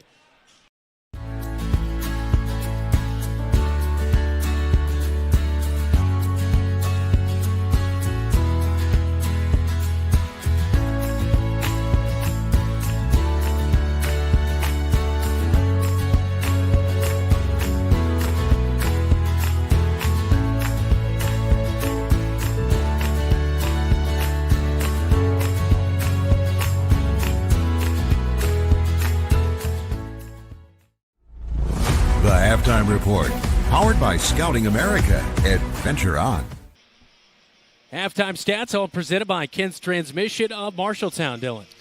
Cats with over 230 total yards of offense. They have 156 yards on the ground on 17 carries, led by Jamison Niehaus, 5 carries, 67 yards, 2 touchdowns. Tyler England not far behind with 7 carries for 45 yards. And through the air, Cats are 3 of 4, 2 touchdowns, 75 yards. Jacob Hayes 1 of 1 with a 24-yard touchdown pass to Aiden Smitherman. Jamison Niehaus 2 of 3 for 51 yards and a score to Zane Moore. On the flip side, Waterloo East has 97 total yards, 47 on the ground, 50 through the air, with Josiah Spates starting out the scoring for East with a 28-yard touchdown run. He has 50 yards on 5 carries. Through the air, Chris Pierce has 50 yards in the air, his biggest pass to Gianni Gary on the 16-yard touchdown. That's our halftime stats presented by Ken's Transmission of Marshalltown. This is Bobcat Football on KFJB-TV. Have you ever seen what it takes to fix a transmission? It takes a lot of patience, a lot of experience, and a whole lot of talent. At Ken's Transmission, they have all the above. Family owned and operated with over 62 years of experience in all areas of transmission, keeping your vehicle shifting smoothly, and routine maintenance, repair, and replacement, including automatic and manual. For reputable service you can trust, Ken's Transmission. Ken's Transmission at 306 East Anson Street in Marshalltown is a proud sponsor of the Marshalltown Bobcats.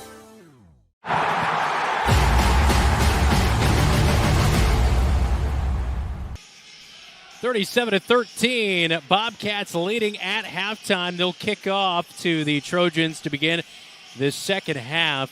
But a great first half, as Dylan alluded to in those stats, not only on the ground but through the air as well. That passing game has come alive here in week number 2. The only thing is, you're up big. You want to continue to dominate, but you also want to get out of week 2 healthy, knowing Niehaus roughed up in that first half as well as Aiden Smitherman. And you saw number 1 there. You saw Jamison Niehaus look fine on the sideline. He's actually talking to Coach Furch and Coach Goodman, not the son, not the head coach, but the father, talking to him. Brian Goodman? Yes. Also known as the father. The father. It's on his license. It just says the father. Second half kickoff is all powered by Century 21, Marshalltown's #1 home team, thepolyrealestateteam.com. Bobcats here to have it teed up at the 40-yard line as Innocent Ashigalungu will kick it off to begin the second half. Trojans penalized right before halftime, the flag, but there was really no consequence of it. No one was tossed out of the game. A pooch kick to the far side of the field. The Bobcats are offside on the kickoff, and so this will be brought back, and we'll redo the second half kickoff. And this is where Ken Winkler, he is not afraid. He's out there. He's 5 yards out there on the field right now. being in a dome, it is great for us as broadcasters to be able to hear what's going on the sideline, and for marching bands, because all that sound stays right here. So ball moved back 5 yards as Aishan Gulangu. That's not going to roll off the tongue all season. I go with the Shangalungu, and I think I don't know. I'm trying to complicate it more. That's probably the key. Kickoff return up to the 30 and driven back. A decent return by Jalen Coleman, and still trying to drive the pile over the 30 to the 32-yard line before finally being brought down, and that is where East will begin the second half at the 32-yard line on their own side of the field. So the Bobcat defense here tonight limiting some of the big plays. We did see the one big play to Gianni Gary, and the big rush by Spates. But outside of those two plays, there hasn't been a whole lot of big play potential out there for Waterloo East. It's gotten a lot better as Hayes gets back on the field quick. And now it seems like he needs to get back off, because now he's back on. 3, 6, 9, 11. Yeah, he should have been on the whole time. They've got 11. Two running backs in the backfield. We see Javion Hyhem, the backup quarterback, in there after Chris Pierce was injured right before halftime. They fake the handoff. Now they pitch it to Spates. I think somebody didn't go the right way, and Spates is driven down for a loss. It'll be about a 3-yard loss back to the 31-yard line. Mark it 2-yard loss.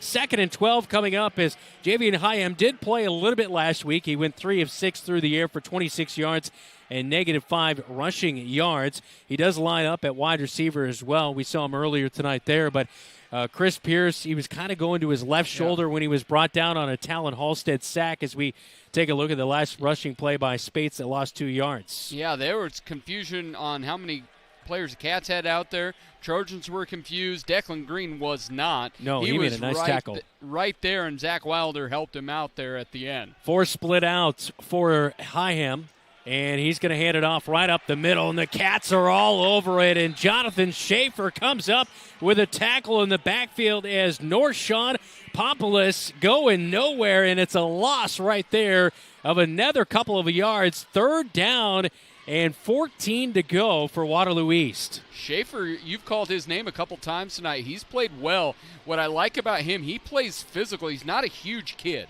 He's a little over 200 pounds, but he plays big. He plays stout. Hyhem in the pistol, reaches out to catch the snap. It was to his right. He's going to fire late, and it is caught but driven down by Zane Moore on the tackle for a 1-yard loss. 4th and 15 coming up as Hyhem dumped it out late, but Zane Moore was all over it. And going short pass, quick pass works, but holding on to the football and checking down short is a different ball game, because the Cats have done a much better job here in just that first series with sure tackling by the linebacker, Zane Moore, the latest. Jaden Perkins made the catch for the 1-yard loss, and the punt is away by Hyhem, who will go back, and Kyle Smith fields it, reverses ground, but he's got some room on the far side of the field, around the 40, up to the 50, and finally brought down by the Trojans. So I think we might have a face mask penalty as Kyle Smith was driven down and the flag flies, and the Bobcats are going to be in plus territory to start their first drive of the second half. It was... That bounce allowed the Bobcats to kind of get it set up. Kyle to kind of read the field a little bit more. He was able to get behind a couple blocks as a reverse field, and it looks like they're going to get some extra yards on the end of that, about 12, 13-yard return. Officials still getting together, and holding, it looks like, is the call. So actually it's going to go the other way against the Bobcats here. With 9:36 in the third quarter, up on the Marshalltown Hy-Vee scoreboard, 37-13. Bobcats have the lead as Chris Meineke will give the call there that it's holding on the Bobcat return. And so still decent starting field position at the 38-yard line, but definitely would have liked to have been up there near midfield. Yeah, all that was for naught, because it basically goes to where it started. I've noticed on the 2 holding calls that they have thrown flags on, they've been later in the process, and they've thrown the flag later, not when the penalty actually happened, but they've left it for the end of the play. Niehaus is back in at quarterback as the B-back is Tyler England. 2 wide receivers to the bottom side of the formation. Hand off to England, right up the middle. He'll go, and he'll be slung down on the UNI logo at midfield at the 43-yard line, as that one will go for 5 yards on first down. A little bit of a different switch up here as Smitherman is out as he had that knee injury in the first half. And we see Declan Green at the slot back as well as Zane Moore. So a couple of linebackers sliding in there at the edges. We saw Unga Pramada in there, but he had a fumble earlier tonight.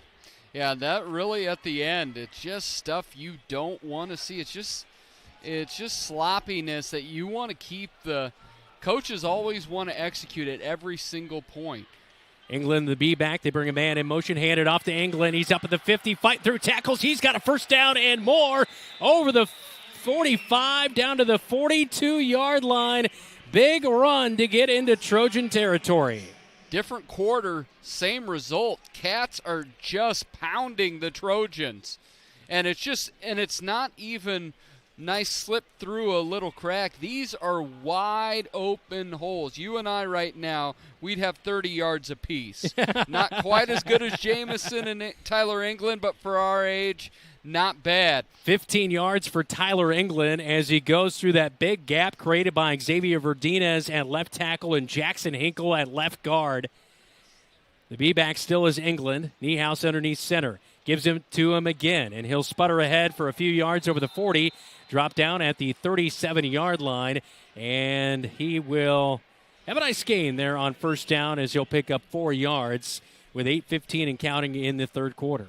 And you look at an offense last year at points struggled to get even 100, 150 yards. They're close to having their second back-to-back game with 300 total yards or more. Cats are knocking on the doorstep, 200 yards rushing. They're at 180 so far. Leading 37-13, third quarter. Bobcats' first drive of the second half. Niehaus will keep it himself on the option play, and he's slung down right at the line of scrimmage. It'll bring up second down and 6. And nothing really going there as a good set on the edge of that defensive line by Junior Guzman, as he was able to create that pressure at his defensive tackle spot.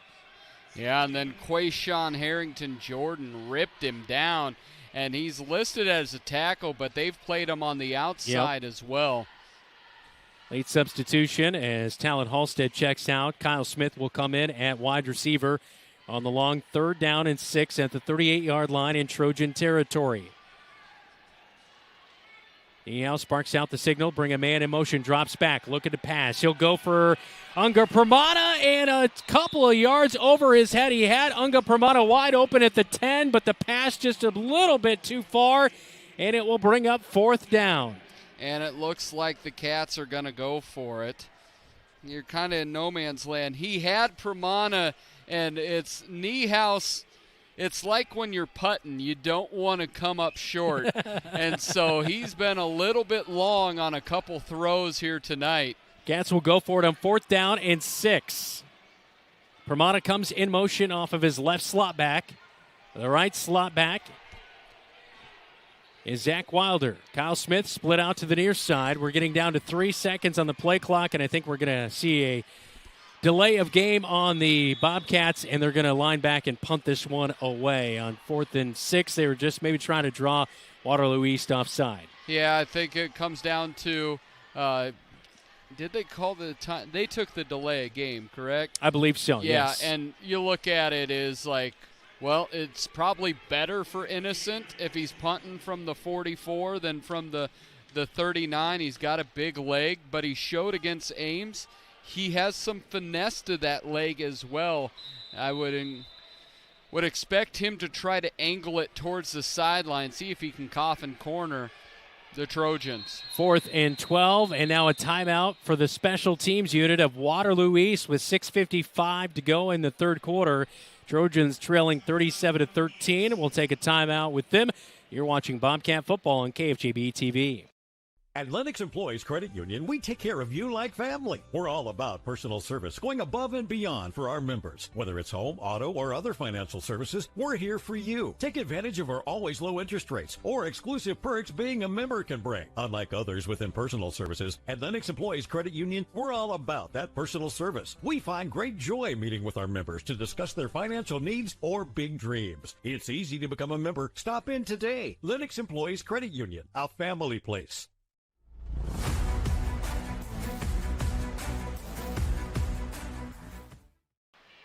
Well, the UNI Dome tonight's good for the Bobcats, up 37-13. They'll have to punt for the first time tonight. Waterloo East was all over the place with their special teams unit, forced them to call their first time out of the second half. Yeah, they had 12 on the field, and 17 was running off quick, but they called timeout to avoid the penalty. Innocent back to punt. He's averaging nearly 40 yards per punt, and he'll gather it in and angle this one to the far side as it will hit shy of the 15-yard line and bounce inside the 10, and we'll see where they spot this one at the 9-yard line. How about the leg by Innocent right there? And really with that single returner back there, he had a whole huge portion of the field to work with. And he just put it up end over end and allowed the ball to do the rest, and it angled perfectly out at the 9-yard line. Nice weapon for the Cats to have. Yeah, that is for sure. 37-13 as East will take the ball at their own 9-yard line with 6:45 to go, third quarter. 4 wide receivers set. Hyam is the backup quarterback. He's still in there. Hands it off to Pompoulos right up the middle. He'll put his shoulder down, running over Bobcats, and finally he is going to be wrapped up at the 15-yard line and driven down, but a decent gain on first down of 6 yards. And we do have a Bobcat down. That is Zach Wilder back at the line of scrimmage at the 10. And that's not what you want to see. Wilder seems to be around the ball all the time, and he's just laying there he's pounding the ground a little bit.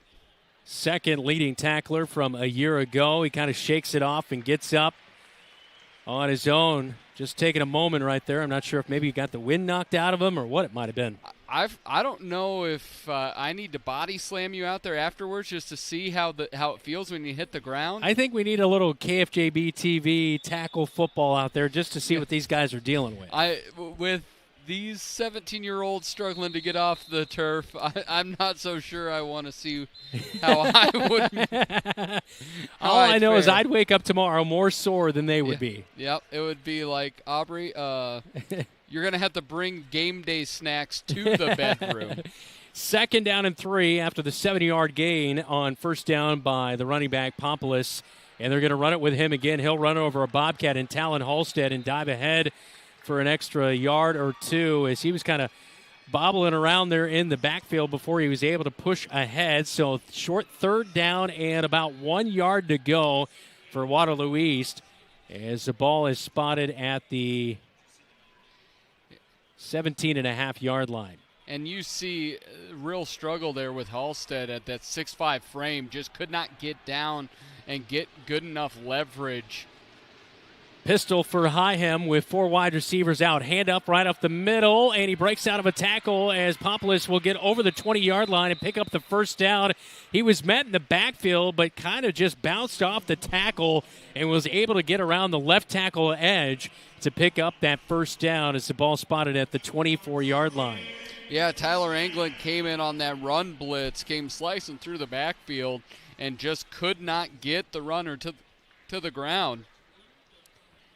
Hyam will break the huddle with 2 wide receivers to each side of the formation. Pistol formation as Pompoulos, the running back, stands behind him. Bring a man in motion. Coleman flips it to him on the wide receiver flip pass, and he's going to get outside the tackles and up over the 30 before he's finally slung down as Drake Gersma helps make the tackle along with Kyle Smith. But that is that good wide receiver sweep. Put Coleman in motion, and he picks up good yardage on first down to bring up 2nd and 2. I really wish Kyle loves to tackle up at that shoulder high. I'd love to see him get lower because right now he's treating it like a rodeo and trying to hold on for 8 seconds instead of delivering the hit. Low snap, low handoff to Popolis, but he's going to gather it in, spins out of a tackle, and he's up to the 40-yard line. He has a first down, and a good run of 6 yards to move the sticks, as now Waterloo East, their running game is coming alive for the first time tonight. And you look at the Cats right now, true freshman Lars Schoenfelder is in at linebacker. You're seeing a lot of substitutions in. Zane Moore is back to that safety position as they just kind of rotate more and more people in and out of this game. And right now, Waterloo Trojans are really building some momentum in the ground game. 1st and 10 at the 41-yard line, and in the backfield, the Bobcats will greet Popolis for the loss on the run. Popolis is up and angry as he'll lose 3 yards, but how about Hinkle and Jonathan Schaefer in there to help make the tackle? Yeah, Jonathan Schaefer and Jackson Hinkle must have an earbud in because they were tired of hearing me say that they're controlling it because they met in the backfield. Yeah, look at the big boys down there ready to get going on this 2nd down and 13 play as Waterloo East will break the huddle with 4 wide receivers. In the pistol is Hyam. He's got the running back, Pomplis, behind him. And they'll go to a wide receiver screen near side. Slips through a Declan Green missed tackle, and it's good yardage on 2nd down and 12 by Coleman. He is a quick, shifty wide receiver as he'll get up to the 48-yard line, a gain of 10 yards. It'll bring up 3rd down and 2. And Declan Green just ran right past the play instead of breaking down to be in good tackling position. And that is right now is really, I would say, concerning for the Cats. This game could be even further out of reach. Pistol formation with those 4 wideouts. Hyam takes the low snap. He looks to feed it out quickly to the far side of the field. Wide receiver makes the catch at the line of scrimmage, and he's drugged down before the first down. Needs to get over the 50 for the first down, and he's back to the line of scrimmage as making the quick catch is Jaden Perkins. So the Bobcats did a nice job to get all over Perkins. Perkins is on the turf, and the man who made the tackle on the far side of the field, I believe that's Unger Pramana, and it is. He is also down on the turf, but man, this turf has not been great for each squad. The starting quarterback, Chris Pierce, he looked like he injured his non-throwing shoulder earlier tonight. As we see, Hyam has been exclusively a quarterback here in the second half, and now Pramana is down on the turf along with the wide receiver Perkins who made the catch. Yeah, it is almost every couple plays. It's for sure every set of downs that it seems that one of the kids are struggling to get off the turf. And with the injury timeout, we're going to get a scoreboard update, all brought to you by Central State Bank. And been wanting to know how that Mason City and Gilbert game is going here tonight. Unless you're a Mason City fan. It has not been kind right now. It's Gilbert is up on Mason City in the third, 35-19. We've got a couple finals as it looks like Pramana is just looks like an ankle there. He's kind of hopping along, coming off. But we've got a couple finals in Marshall County. 1, West Marshall 25, New Hampton 6. West Marshall goes to 1-1. Then you have 21-16. East Marshall goes to 2-0 after defeating Eddyville, Blakesburg, Fremont. Nevada beats PCM 30-28. Fort Dodge beats Webster City 7-6 in a slugfest. And then Collins Maxwell beats Colonesco by 40, 62-22. So Pramana limps off the field with 2:49 to go in the third quarter. Bobcats leading 37-13. Both teams have traded punts here in the second half. It's been a little bit of a slower pace, and it feels like right now this game would be even more at hand if it weren't for some key injuries and now backups playing here in the second half. Yeah, and you look at, we've seen Jamison Niehaus back out here. I have yet to see, now where our angle is, we are obstructed from a lot of the Bobcat bench, is have not seen number 2 Ian out there. Smitherman, We have not seen Smitherman. We've seen the freshman who has the number 2 jersey out there, but that's not Aiden Smitherman. Yeah, Jaden Perkins, that looks a little bit rougher than what Pramana was going through, unfortunately for him. He made the catch, only gained 1 yard, and so it's 4th down and 1. Ball on the far side hash at their own 49-yard line. They're going to go for it on 4th down. Bobcats linebackers showing blitz. They bring Coleman in motion. Low snap. It's bottled. Hyam will bring it down. He's going to be wrapped up for a 5-yard loss on 4th down. Turnover on down. Zach Wilder in there to make the tackle, as well as John Schoenfelder, and the Bobcats will take over in Trojan territory. Big play by Zach Wilder. A very poor snap, but Zach Wilder finishing up the play, and where the Cats are, that's a big deal. They've had a couple opportunities to make big plays, miss tackles. Zach Wilder wasn't going to miss it there. Cats have a great opportunity here to score yet again. I am trying to make the best out of a bad situation right there, just tucking it down and not trying to throw something to make it even worse. So the Bobcats with Niehaus at quarterback will head back onto the field. Zane Moore, no, that's Talon Halstead. He split out to the near side. That's actually Levi Bell. That is. Okay, I thought it was 19. That is Levi Bell. So Levi Bell getting some action here tonight in the second half when we have whistles, and a flag is going to be thrown. And it's going to be on Waterloo East. And I'm not sure something. The coaching staff is way out on the field. And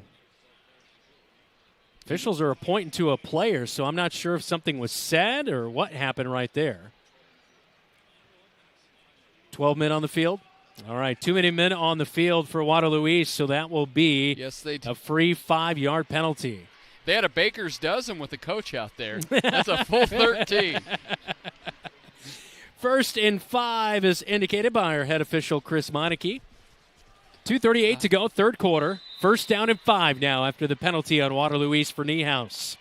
England is behind him in the B-back. Bring Pramada in motion. Hand off to England. Stretch play to the far side of the field. Slips through a tackle and fights over a Trojan over the 35-yard line, and that's going to be enough for a 1st down run on 1st and 5. England will move the sticks. As we had more whistles by the officials, and it looks like nothing of the indication there, as now head coach Adam Goodvin is 5 yards onto the field as he's beckoning off Levi Bell off the field as he was replaced by Talon Halstead at the tight end spot. Jacob Hayes also in there at tight end, kind of packing it in tight for the Bobcat offense. Pramana as well as Wilder at the slot backs. England is the B-back. Niehaus underneath center. Gets everybody set. Brings a man in motion. Hands off to England. Left side, he's got a big gap. He'll fight through it. He's got another 1st down run as he's inside the 25 at the 24-yard line. A pickup of 11 as we count under 2 minutes to go in the third quarter. Really love the different action. Bringing that slot back around for the fake pitch and then just dropping it in the belly of Tyler England. You see there Zach Wilder coming out, spinning around from that slot, draws the Trojans' eyes just to give it to England to be able to pick up nice yardage there and the 1st down. Bobcats working the clock with their 37-13 lead here in the third quarter. They punted on their last drive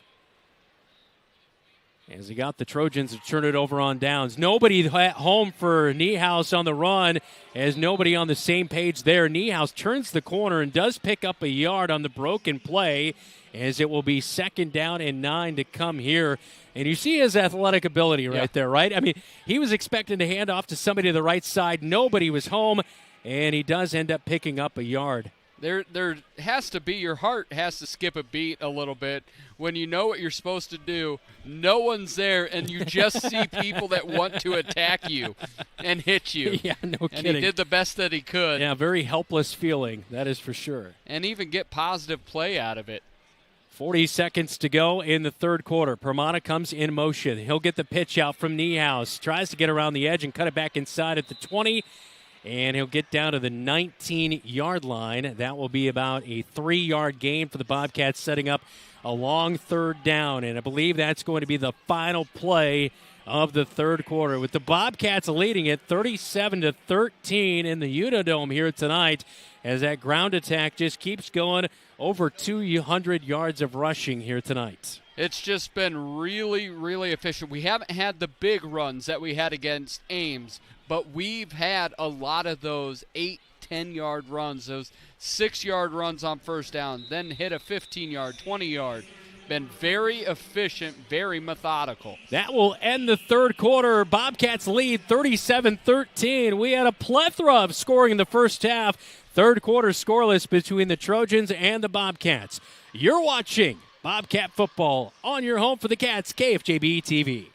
Looking for top-notch eye care close to home? Eye Care Associates, with offices in Marshalltown, Conrad, and Toledo, has proudly served Central Iowa since 1990. Their expert team provides eye exams for all ages, designer frames, contact lens fittings, and treatment for glaucoma, cataracts, and other eye conditions. With advanced technology, a welcoming staff, and convenient online booking, your next visit is easier than ever. Visit visionsource-marshalltowneyecare.com today. Eye Care Associates, your vision is their priority.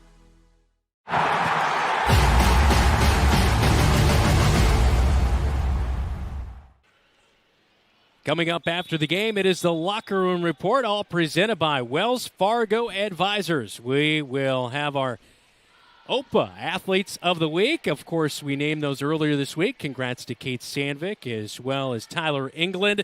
And we'll also have our post-game chat with head coach Adam Goodvin. Some things to clean up here tonight, but still, got to like some of the results, leading 37-13. It's 3rd down and 6 for the Bobcats as we come back out of the break in between quarters. Niehaus goes to the air. He'll find in the flat Zach Wilder. He was wide open, but Niehaus throws it too high, and it's incomplete, bringing up 4th down and 6 as the ball rests at the 19-yard line. And out for his second field goal attempt of the night, Aaron Zambrano. He made one from 43 yards out in the first half. This one going to be a little bit shorter as they will set up with Kyle Smith, the holder, back at the 27-yard line. So a 37-yard field goal attempt for Aaron Zambrano. The snap is good. Back to Kyle Smith, the hold, but the kick is going to come up short. Kyle Smith kind of had to bring that ball around just a little bit and took him a little bit too long, and the timing was just a little bit off, and that one will sail short. We will remain 37-13. There is a player down on the ground after the play, and it is Zach Wilder, the linebacker and slot back, down on the special teams play, and it looks like another knee issue. Wilder was slow getting up earlier tonight and slow getting up here, and it looked like that left knee, Dylan. Or his quad. It was like it was up and he's hopping off. It seems to be I think it's his quad, actually. But my goodness, this is where, as a head coach, is like, can this clock just keep ticking? Because it feels like every other play, some Bobcat is like, man alive, you just don't. Yeah, and the Trojans have had their number one wide receiver in Jaden Perkins, one of their top wide receivers. And you can now. And their quarterback as well, and Chris Pierce out. Yeah, and speaking of that, I'm looking down the sideline. I finally do see Aiden Smitherman still in a jersey, but he's got the Gatorade towel over his head, so he's for sure not playing whatsoever. He is standing on the sideline over by Coach Ken Winkler.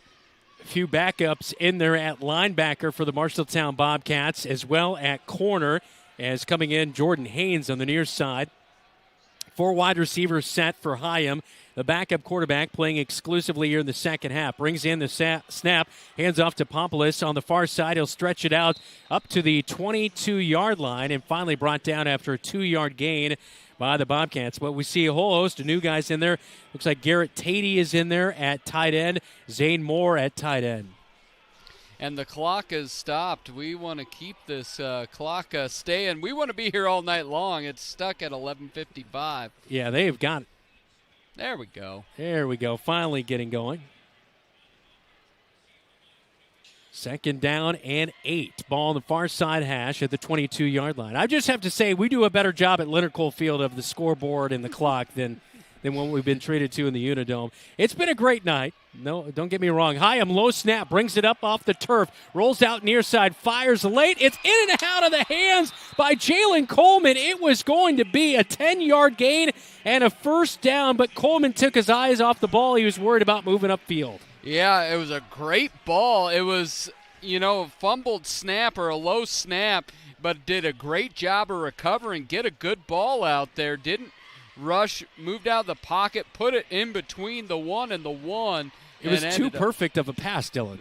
It's next time be a little bit worse. We're going to need you to be a wobble little bit that worse. thing a little bit more too, right? Yes. Got to get it to duck a little bit in there. I am loading up for that one, though. Yeah, couldn't have been in a better spot. 11:27, fourth quarter, and a timeout by Waterloo East, with the Bobcats leading 37-13 on the Marshalltown Hy-Vee scoreboard. This is Bobcat football. You're listening to News Talk 1230 AM, 93.9 FM, and watching right here on KFJB-TV. Craving something sweet and savory? Head to your Marshalltown Dairy Queens, 711 North 3rd Avenue and 2107 South Center Street. Try the Blizzard of the Month, the new Caramel Toffee Cookie Blizzard, or that fall favorite, the Pumpkin Pie Blizzard. 2 delicious options, but hurry, they're only here for a limited time. And don't miss a DQ Classic, 4-piece chicken strip baskets for just $7.49 all month long. All white meat strips, crispy fries, warm Texas toast, and your favorite dipping sauce. Get yours now at Marshalltown Dairy Queens.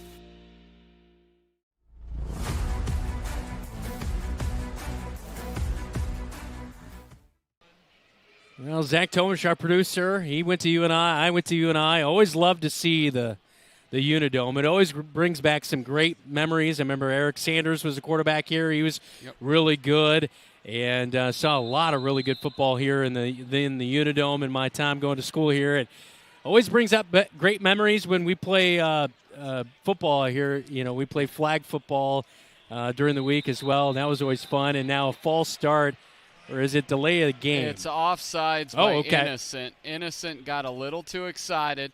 I do want to shout out, quite a few of my friends went here. So a lot of graduates from UNI, from friends. And I said we were in our friends group, so I want to shout out Mark Judge and Chris Ullman, both graduated here. Ullman had some great years here between 07 and 08. Waterloo East goes to the air on 3rd and 8, and it's going to be a sack, a huge loss inside the 20, back to the 19-yard line. And coming in and making the tackle in the backfield, I believe Holden Rice as well as Garrett Tatey on the play. Yeah, Holden Rice got sack number 4 on the night, his first, Cat's fourth, and really it's been a job where the Trojans will get something going a little bit, but then the Cats really slammed the door. And it was 17, actually, so Talon Halstead was there to help kind of ensure, as the Bobcats will look for a punt on 4th down and 10. Hyam is going to go back to pass out of the punt. He flips it ahead. It is incomplete. I don't know what was going on with Hyam. I don't think that was a designed fake punt, but maybe he just thought he didn't have enough room. It looked like he did to me, but Hyam pulls it down, and this is going to give the Bobcats great field position at the 20-yard line, just inside the 20 at nearly the 19-yard line, as they'll take over on downs. It looked messy from the get-go. And the thing is, if he could have flipped it out there was some space out there. Bobcats will head back out offensively as they've been held scoreless here in the second half. Still leading 37-13, 10:29 on the clock. And good sign there. Zach Wilder is going to come in to play the slot back role, as well as Declan Green. The B-back is Tyler England, and Jamison Niehaus is underneath center. He's got 2 wide receivers split out to each side of the formation. Keeps the ball, draws it away from England, comes out to the near side. He's going to fight to the 15 and drug down just inside the 15-yard line for a nice 5-yard pickup on 1st down. And Zach Wilder just walloped a defensive back, able to help get a couple more yards for Jamison Niehaus. I don't know if Tyler England's thinking this way, but I'm thinking this way. They're on the 15-yard line. England's at 90 yards on the night. Yeah. 74 for Jamison Niehaus, the quarterback. Not quite the performance from a week ago, but that's hard to replicate any week, but still a really good night on the ground. And he's doing it on 8 carries, so a lot less carries. Hand off to England. He'll go up the middle. He dives ahead for the 1st down as he goes right over left guard following Jackson Hinkle. And he's down to the 9-yard line, a 6-yard pickup for Tyler England And a timeout for the Waterloo East Trojans with 9:35 to go in the fourth quarter. And I'm not sure if they just wanted to get a substitution here, but it'll be first down and goal as the Bobcats are in the Ethington Heating and Cooling red zone. We're not comfortable until you are. So the Bobcats will get together there. Slot backs all trying to get on the same page as well. We've had that issue last week where new guys got into the game, and then there was a little bit of confusion, and here tonight a little bit as well. But all good experience, especially when you're leading by the big margin right now, 37-13. Yeah, it comes down to you want to get everybody to get to play, get some game experience, get some of those game nerves, but you also just want to get out of here with a win and with being as healthy as possible. The freshman Lars Schoenfelder gets the handoff on first down as he's checked in at B-back. He'll push the pile ahead for nearly 3 yards. A shoe comes off for one of the Bobcat players, and that's John Schaefer, the offensive lineman. And I think as the shoe is picked up. Actually, no, the official lost his shoe. That's who lost the shoe. It looked like Schaefer lost his shoe, but then I think that's just tape that he has on his right shoe. Cats are frustrated with whatever calls on them.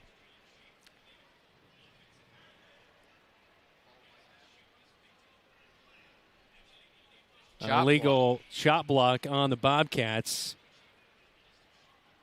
And that's why the offensive line was talking to each other, that one was engaged, and then somebody came underneath, and it looks like it was probably a combination of Sinclair and Rice. I was just going to say, they were just talking to Sinclair after the flag had happened. So the big boy there at right guard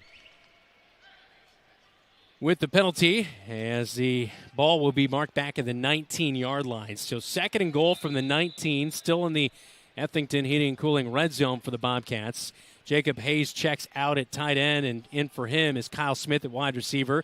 Zane Moore is the wideout, split out to the bottom side of the formation with 9:05 and counting, fourth quarter. Bobcats looking for a late score here.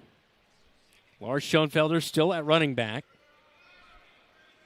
And Niehaus is going to drop back to pass. He'll roll out to the near side. He'll tuck it. He'll run down to the 10. Spins out of a tackle. Ball comes out. And I think the Trojans have it. The Bobcats have fumbled it now 3 times tonight. And the Trojans come up with the football, and it is Gianni Gary. And it's actually the fourth. Third they've lost. But this is the third time this year that Jamison Niehaus has put it on the ground. And he's lost 2 of them. So a turnover at the 8-yard line. Niehaus with a nice run as he was able to get down inside the 10 and finally tackled at the 8-yard line. But ball security not of highest purpose here tonight. It seems like it's been a little bit of a problem along with the turf. So a late scrambling Coleman onto the field for the play as 4 wide receivers are out there for Waterloo East. A quick wide receiver pass to Gary to the far side of the field at the 10. Slips a tackle at the 15, up to the 20, now to the 30. Finally driven down as it takes 3 Bobcats to finally bring him down after the huge play up to the 30-yard line. And that's a 22-yard passing play to move the chains. The first about 15 minutes of this game was like eating as much birthday cake as you possibly could. The rest of this game is feeling like you have to work it off in the gym. It has just been a tough go recently. They mark it up now at the 32, so it's officially a 24-yard gain for the first down. Hyam out of the pistol. Drops back, swings it to Coleman, far side of the field. Drops it after he makes the catch initially. It's going to be incomplete. Second down and 10. We've seen Coleman with a little bit of a trouble tonight bringing some balls in. He was wide open for a first down, and he just had it pop out of his hands. And right there, he had the reception. Looked like he was going to make a nice gain, but then the ball just pops out of there late. So second down and 10 for the Trojans at their own 32-yard line. Hyam has Pompoulos behind him in the pistol formation. He fakes the handoff. Quick swing pass to the near side. Caught in the backfield. It's going to be a loss of 4 yards back to the 28-yard line. So 3rd down and 14 coming. That's one where you think that swing pass to Isaiah Thomas, maybe he should have just dropped that one. Yeah, it looked like it kind of got him swung around. That the catch, him going for the catch, also caused him to hit the ground. So a loss of 4 yards brings up 3rd down and 14. Ball on the near side hash now after that last catch. Hyam has Populus behind him in the pistol formation. Brings a man in motion. That's Coleman. He comes to the near side. Hyam looks to the near side now over the middle of the field. Picked. It's the freshman Lars Schoenfelder. He's at the 10. Brought down at the 5. How about that? The freshman getting playing time tonight. He is pumped. We have a flag. I believe we're going to have maybe holding on Waterloo East. But the freshman comes up with a big pick in at linebacker. And a huge play for the Cats with 7:19 to go in the 4th quarter as we look at the State Farm Tyler Pershung Agency replay. You look here, hopefully it counts. And Kyle Smith says it's gonna, but you look at the freshman trying to find that pylon, begging to get to that pylon. Holding is the call on Waterloo East. It is declined, and the Bobcats will have it at the 5. And Lars Schoenfelder will have his first varsity interception of his career as we take a look at the replay again. But just reading that one all the way, Hyam looked quickly to the near side and then looked late over the middle of the field. And you know, as a quarterback, that is a no-no. Yeah, and you know, as an avid player of college football 26, I've made that mistake just today. You can't go late over the middle of the field, especially when the linebacker's just sitting there reading your eyes. That is the first interception of the season as well for the Bobcats. They didn't have a sack coming into the night. I believe they have 4 here this evening. Why are they getting it at the 31? Did they say his knee was down? I don't think his knee was down. He was up all the way. Unless that on the return, maybe there was holding on the defense. I didn't think. Oh, no, because it was declined. Yeah. This makes, I don't know. Niehaus is going to go to the area. They're going to target Jacob Hayes. Caught! Touchdown! 31-yard strike. How about it? The former quarterback catches it from the new quarterback for the Cats. Not only has he thrown a touchdown pass, but now Jacob Hayes has caught a touchdown pass. And that would have looked like it was meant for going to center field wall and catching it over your shoulder. Look at this. In just beautiful. Both hands brings it in. The 6'2 senior with 6. What a ball by Jamison Niehaus as well. 7:11 to go, 4th quarter, 31-yard strike from Niehaus to the tight end, Jacob Hayes. Aaron Zambrano on for the PAT. Kyle Smith will hold, and the snap is bad. It's past Kyle Smith, and Zambrano will cover it up back at the 25-yard line. Well, special teams started out good but struggled here in the second half, but Niehaus finds Jacob Hayes. He's got the gloves on tonight, and he makes his first touchdown reception of the young season in week number 2 inside the UNI Dome. It's 43-13 Cats on top on KFJB-TV. Pick up your 2025 Marshalltown Bobcat football roster t-shirt at AdletEngraving24.com. That's AdletEngraving24.com. Or stop by Adlet Engraving in Screen Print 307 Riverside in Marshalltown. Good luck, Bobcats. Bobcat Athletics on KFJB-TV is powered by McGregor's Furniture and Mattress. Quality furniture for every room in your home. Sandvik Enterprises of Marshalltown.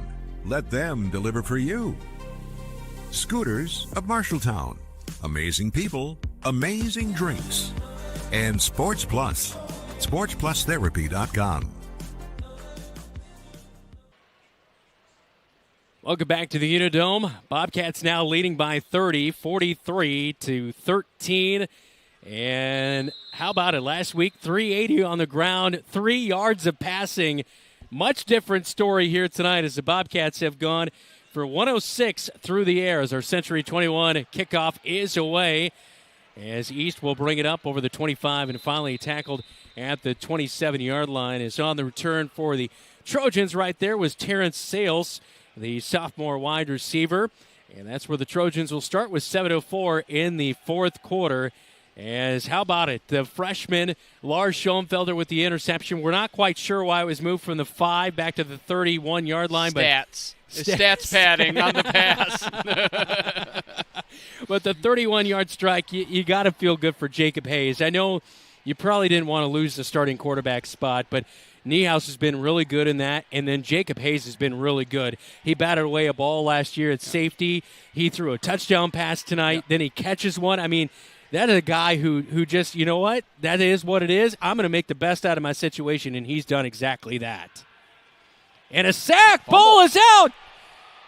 Innocent almost came up with it, but couldn't get it, and an offensive lineman will come up with it for Waterloo East. And on the recovery, it is Mateo Nye on the offensive line. He makes the recovery. I saw Innocent getting out there. He's a kicker. He's a punter. He runs the ball, and he plays nose tackle as well. He's the do-it-all man as well, like Jacob Hayes, but he almost came up with the fumble recovery, but just beat out for it right there. But great pressure. Was that Holden Rice again on the pressure up the middle? I believe it was. 5th sack on the night for the Cats.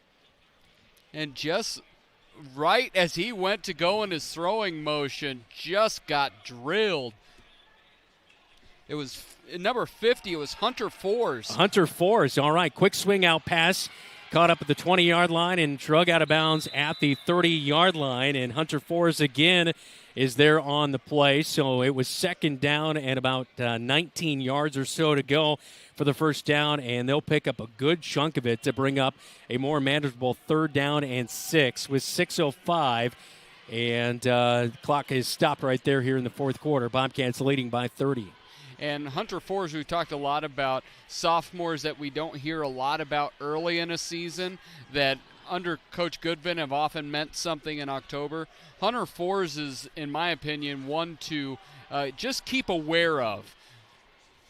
So 30-point lead for the Bobcats. Hyam will drop back, looks to pass out to the far side of the field, but just couldn't get enough momentum on it. He had a wide receiver, Gary, and now stepping on a player down for the Bobcats is Austin Odom, and one of the offensive linemen, it looked like it was Junior Guzman, who we saw before the game. Big player, and flags are down. I would think Guzman. Guzman. Left him. He punched him twice in the head. Oh, I did not see the punch. I saw this standing over him. Look down here, right here. Oh, wow. Then Guzman is going to be out.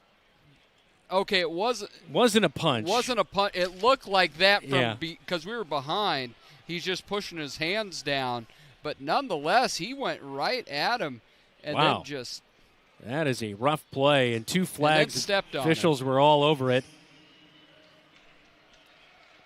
Chris Meineke will indicate it there as they'll walk off the personal foul, 15-yard penalty, and Guzman was immediately pushed off the field by the coaching staff. And I'm surprised he's not out. I mean, you're taunting, you're standing over, you're pushing the guy out. Let's kind of get a hold of the game. I know there's only 5:58 to go, but just unnecessary right there. Well, then you go back to number 11. It would have been that was Jalen Coleman at the end of the first half. Yeah, pushing a Bobcat's face down. In the face mask. Yep. It's just, regardless if stuff is said or not, and that, of course, we can't know up here. We've got our headphones on, can't hear what's being said, but just that's the type of stuff that gets you down 50-7 in one game, 43-13 in another game. Yeah. You will never win games with that kind of mentality. I was going to say earlier, they do have a lot of talent in some skill position, but man, they are just extremely undisciplined. And a lot of guys on special teams scrambling on, like Coleman right here at the end of the play. It's just, a little bit of undiscipline does get you beat, even if you do have some talent. High snap back to Hyam, brings it down, and he'll punt this one away. Not a deep punt is coming up to make the fair catch as Kyle Smith bounces off to him. It looks like he was interfered. The whistles are coming in as he had called for a fair catch. And we'll see what the indication from the officials is. He was interfered by his own teammate. Yeah. Why the heck they were going for it? That is an absolute mistake and a tremendously poor decision by the Bobcats. And Goodvin's saying he's asking for the fair catch. but I think it was a Bobcat that tried to. Well, right there, number 13, I believe, grabbed him on the shoulder, so that should be interference by Terrence Sales. That's what I saw. I saw that he was grabbed, and then you're right. He did kind of bump into his own guy. But freshman Kobe Ruring tried to look like he was there as well, looking to try to get it. And that's where the mistake was. I don't think there was no flags on the field. It's that Kobe Ruring and no reason should have been trying to get that football. Well, no reason should Kyle Smith be interfered twice tonight on punt returns and no call is made. True enough. And they're going to give the ball to Waterloo East here with 5:35 to go in the game. Just kind of one of those things that, And it just feels like we're serving time in Cedar Falls. We're never going to get out of here. It's almost 10 o'clock. Bobcats with reserves here as Hyhem will look to pass it downfield. He'll load up, and it's going to be incomplete as that ball well over the head of his intended target in Isaiah Thomas. And that will bring up 2nd down and 10. Elisha Mabongo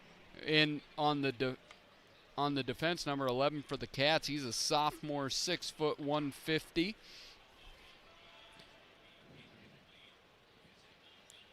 Terry Wyatt, the sophomore DB, is also in at corner on the near side of the formation. And that's a name that Coach Goodvin mentioned about somebody that could be a sophomore that garners more and more playing time as the year goes on. Still 3 down linemen for the Bobcat defensive line. Hyam brings in the snap, hands it off to the running back, a stretch play to the near side. We're going to see holding, as it looked like Holden Rice was getting held by big old number 76, Braden Card, on that offensive line at left tackle for the Waterloo East Trojans. So it's going to be a nice run to the near side, but it's all for naught, as this one will be coming back off the run by Pompolis to the near side. And Holden says, it's my name, not an invitation. So a 10-yard penalty will be marked off. And this will bring up 2nd down and 15 at the 29-yard line for the Waterloo East Trojans. Very, very sloppy second half. It's just the Cats have gone way deep in the bench, but it's just these small little things, just sloppy, and mistake. There's a half a dozen mistakes that could cost you ball games later in the year. Yeah, you can't make those kind of mistakes against Waterloo, Waukee, Waterloo West, Dowling. Not a chance. You will pay every time. Pass outs is finally scrambling as Hyam. He finds a wide receiver up to the 40 and pushed out of bounds at the 45-yard line, as it's going to be a 1st down, as Isaiah Thomas just kind of hanging out in the flat, and he finally got the late feed by Hyam for the 1st down. That was a broken play, but Hyam made the most out of it. He did a really nice job of directing Thomas, too, about where he wanted him to go. He's had a lot of pressure here in the second half, but he's made some good athletic plays, made some good decisions. 16-yard pickup makes it up to the 45-yard line. 1st and 10. Ball on the far side hash for Hyam and a false start. On that right side of the offensive line, it looked like getting going a little bit too early was Jaden Dunn, the right guard. And this will back up for 1st and 15 for the Trojans with 4:40 to go, 4th quarter. Defending Jaden Dunn's name, I actually think that was 78 Mackay Phillips. But my goodness, East has 6'4", 6'5" in a few different places. Like, they've got some big road graders up there, and I'm a little surprised they don't go between the tackles a little bit more consistently. Hand off to the running back near side is Marquise Anderson. He'll get around the edge and pick up that penalty yardage and a little bit more. An 8-yard gain will set up a more manageable 2nd down. And what I'll say, the tackle there, yes, it was an 8-yard gain, but the tackle by Hunter Fours there, that's why he, to me, is a potential one to get more and more play time the later on. He didn't just allow him. He's strong enough that, yes, he was getting stiff-armed along the way, but he didn't give up and didn't let go. Here you see it coming along the side.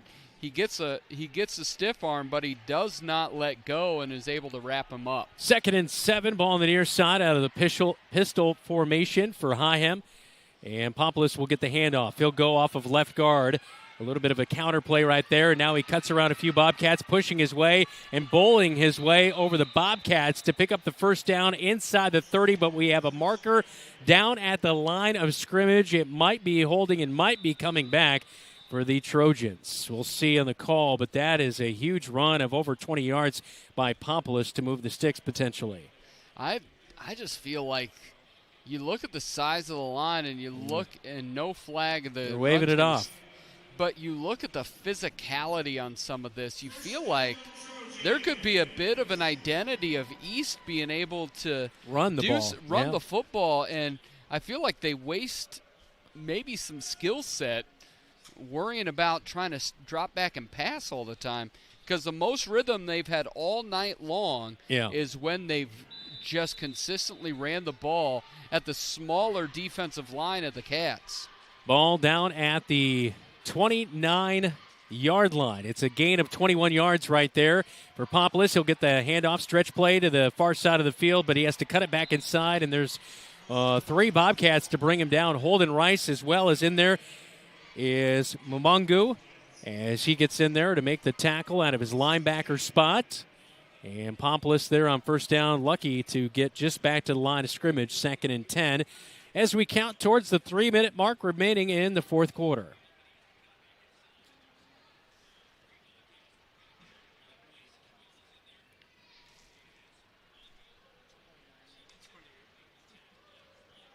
As much running as we've seen, this has not been a fast-moving game, though, Dylan. That is for sure. No, not at all. Hyham in the shotgun, 2 running backs to each side of him. And they're going to give it on the end-around play. A little sweep action for the running back coming to the near side. Mason Eisen, the sophomore running back at 5'9", 160, gets it near the first down marker down to the 20-yard line. They need one more to go. It will set up 3rd down and 1 for Waterloo East in Bobcat territory at the 20-yard line. Break the huddle with 2 wide receivers to the top side of the formation, 1 to the bottom side for Hyham, 2 running backs in the backfield. And now they're going to sweep it to the far side of the field, trying to get around the edge again. They'll cut it back inside. Here goes Anderson down inside the 5. The ball is out late. And I believe they're going to say the running back was down as he got inside the 10-yard line.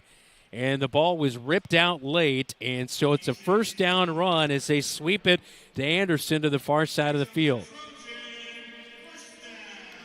Yeah, really just kind of sliding through the Bobcats defense like butter here. But again, these are all backups basically for the Cats. A lot of freshmen, sophomores, and a junior sprinkled in. Few replacements on the offense for the Waterloo East Trojans as Hyham out of the shotgun again. He'll drop back to pass as he rolls out near side, looks over the middle of the field. It's caught down at the 4-yard line, and dropping down to the turf after making the catch is Trent Keller, the sophomore tight end. And so that will bring up 2nd and goal from the 4-yard line for the Trojans. 1:18 and counting, fourth quarter, Bobcats up by 30.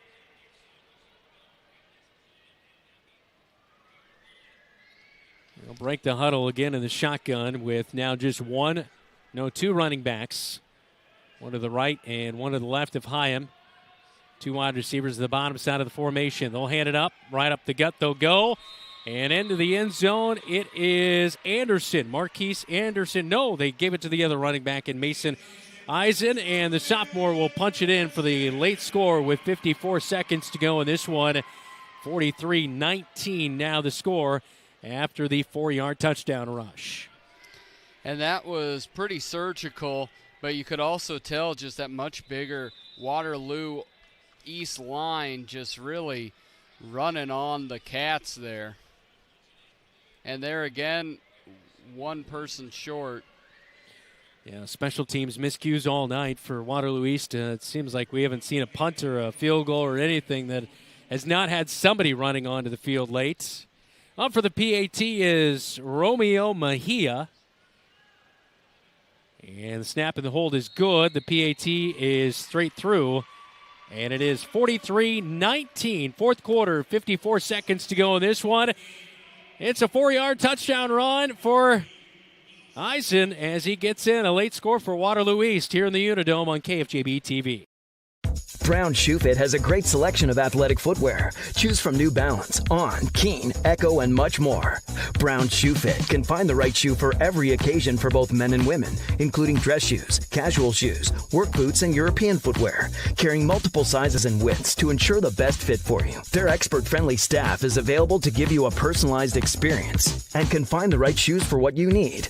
Brown Shoe Fit, downtown Marshalltown. With you every step of the way.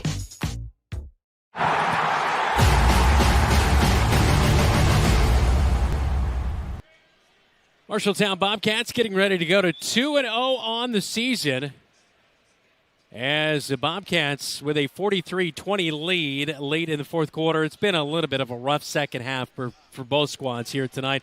Waterloo East does punch in a late touchdown there, which is 54 seconds to go in the game, but reserves in here late. It's been some good experience, some guys who made some plays, but injury concerns and things of that nature. It's probably a little bit safer with such a big lead. You were just leading by 30 a moment ago, and now with a 23-point lead with just the final seconds remaining in this one. But, some things to clean up, but still, in that first quarter, we saw a ton of scoring going on. The Bobcats were executing at a high pace with all those starters in there. A high level, and yet, nonetheless, it comes down to just a half dozen big mistakes. But not making any mistakes is Jacob Hayes tonight. At the 35-yard line, he'll knee down the ball as he gets the squib kick. He's passed for a touchdown. He's caught a touchdown. He had a good return earlier, and he makes the right call right there on the return to just knee the ball and get out of here with a win. Last week, I mocked him a little bit when he put the saber in the sheath. Saw his mom at church on Sunday. She goes, "That was a good job. You should have done that," because and we showed him, and he's like, "All right." But the fact you catch something like that, that's when you put the saber in the sheath. I would support that. He didn't do anything. I asked him earlier, what is he going to do with his first touchdown reception when he gets it? And, he said a cartwheel or something, a backflip. Right. We did not see the backflip after the touchdown, so I'm going to have to give him a little grief that, hey, you told me. That tells me that he didn't think he was getting a reception.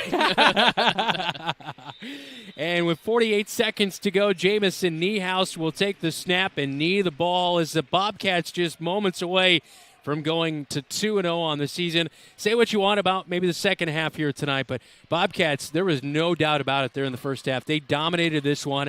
They dominated at least 2 quarters against Ames last Friday night, and they're now 2-0 heading into homecoming against Mason City next week as the Bobcats take the knee and the time will run off, and they'll celebrate this one here tonight. Yeah, absolutely. And stop jumping around in the dome, I know. man. I'm going to tell them to stop. You'd rather be 2-0 with plenty to work on than 0-2 feeling like you have a lot of moral victories. Yeah, that is for sure. Both teams will meet at midfield here in the UNI Dome. Health-wise, not the best place for the Bobcats, but it's been a fun night. Great execution in that first half with Jamison Niehaus running it in. He threw a couple touchdown passes tonight as well, one to Aiden Smitherman and one to the guy we were just talking about, Jacob Hayes, just a moment ago. But Jacob Hayes also threw a touchdown pass. It's been a fun start. And you can tell this flex bone has really been developing, and these guys really get this offense now. Yeah, you can tell it's going because now they're able to build off of it. How they're utilizing Tyler England throughout different ways. You can tell everybody's just much more comfortable, and what's going from kind of a sputtering offense to bordering on an explosive offense, it has been really fun to see. That is for sure. We head to the locker room report presented by Wells Fargo Advisors. We'll chat with the head man, Adam Goodvin, right there in the middle of everybody celebrating here tonight. Bobcats 2-0 on the season, 43-20. They defeat Waterloo East on KFJB-TV. YMCC, competitive athletics, affordable tuition, on-campus living, online courses plus 2 campus locations, unique programs, career training, small classes, short-term hands-on training. Choose MCC.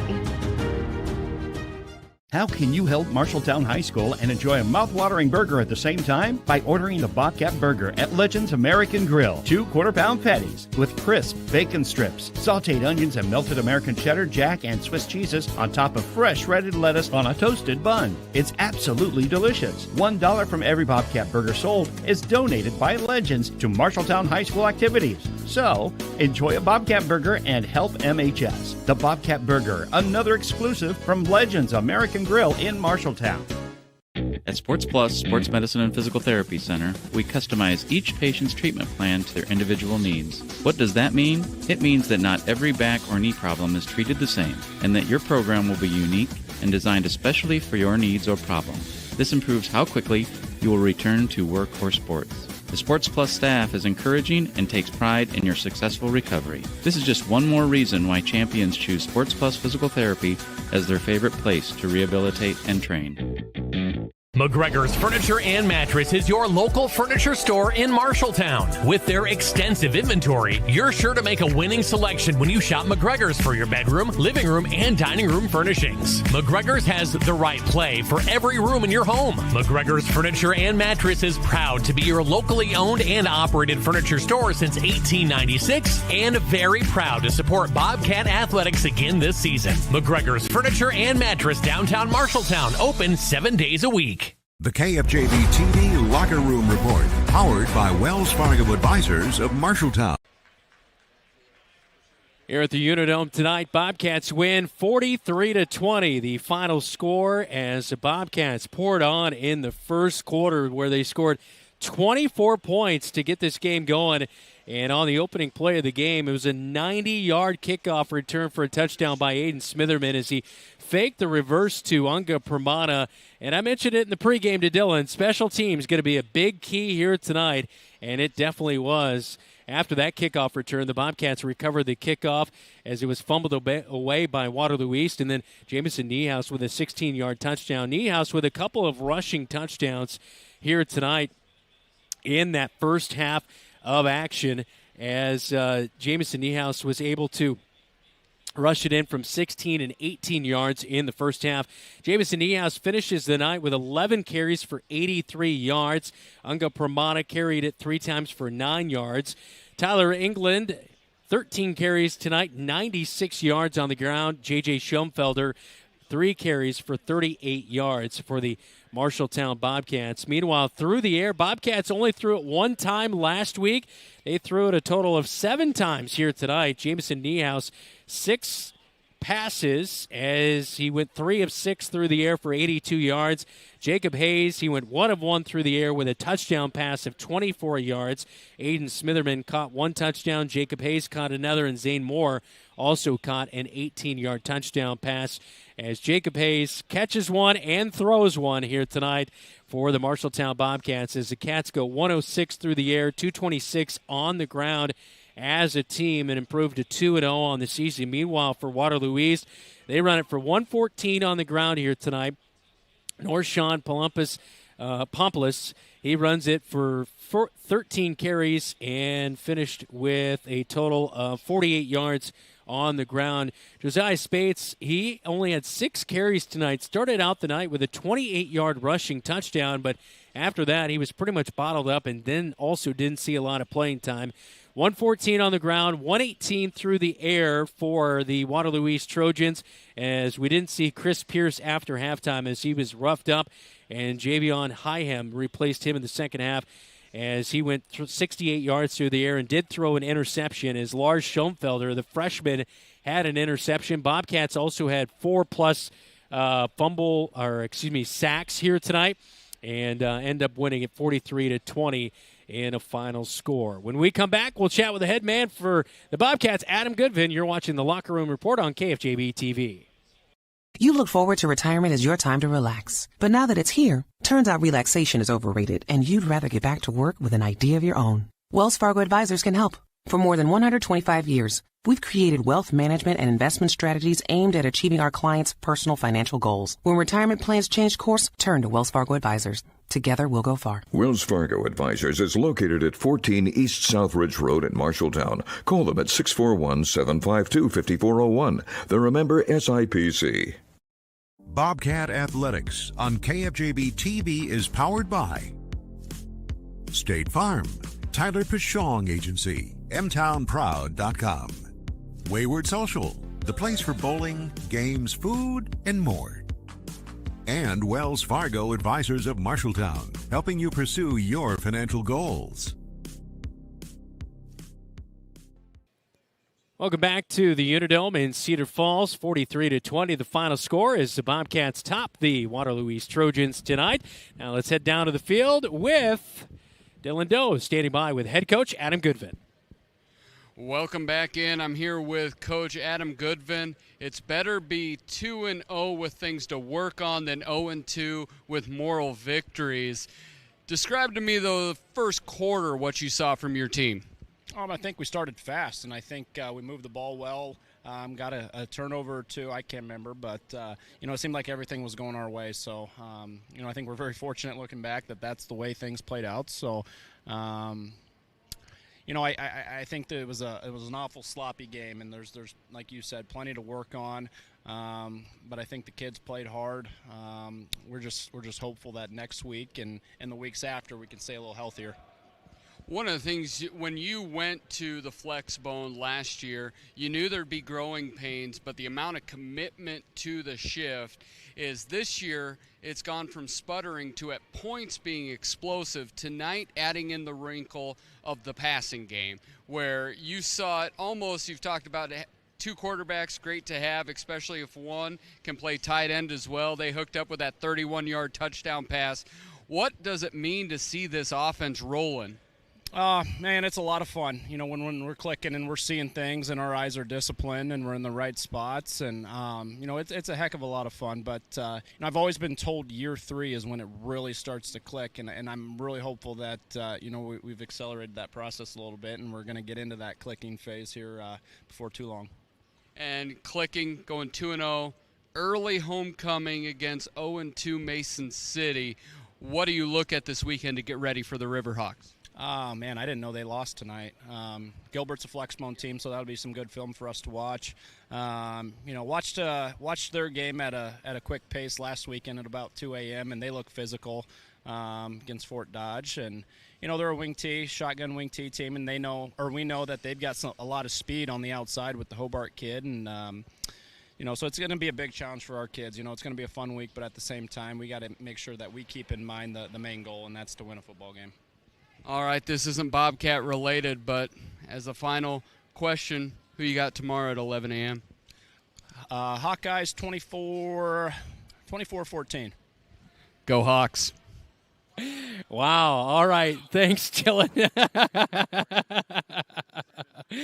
That'll wrap things up for our post-game chat with head coach Adam Goodvin. As our locker room report continues, we'll have our Lily Mae sweet play of the game, and also we will talk about our athletes of the week. We'll get a scoreboard update from around the state of Iowa. This is the locker room report. You're watching KFJB-TV.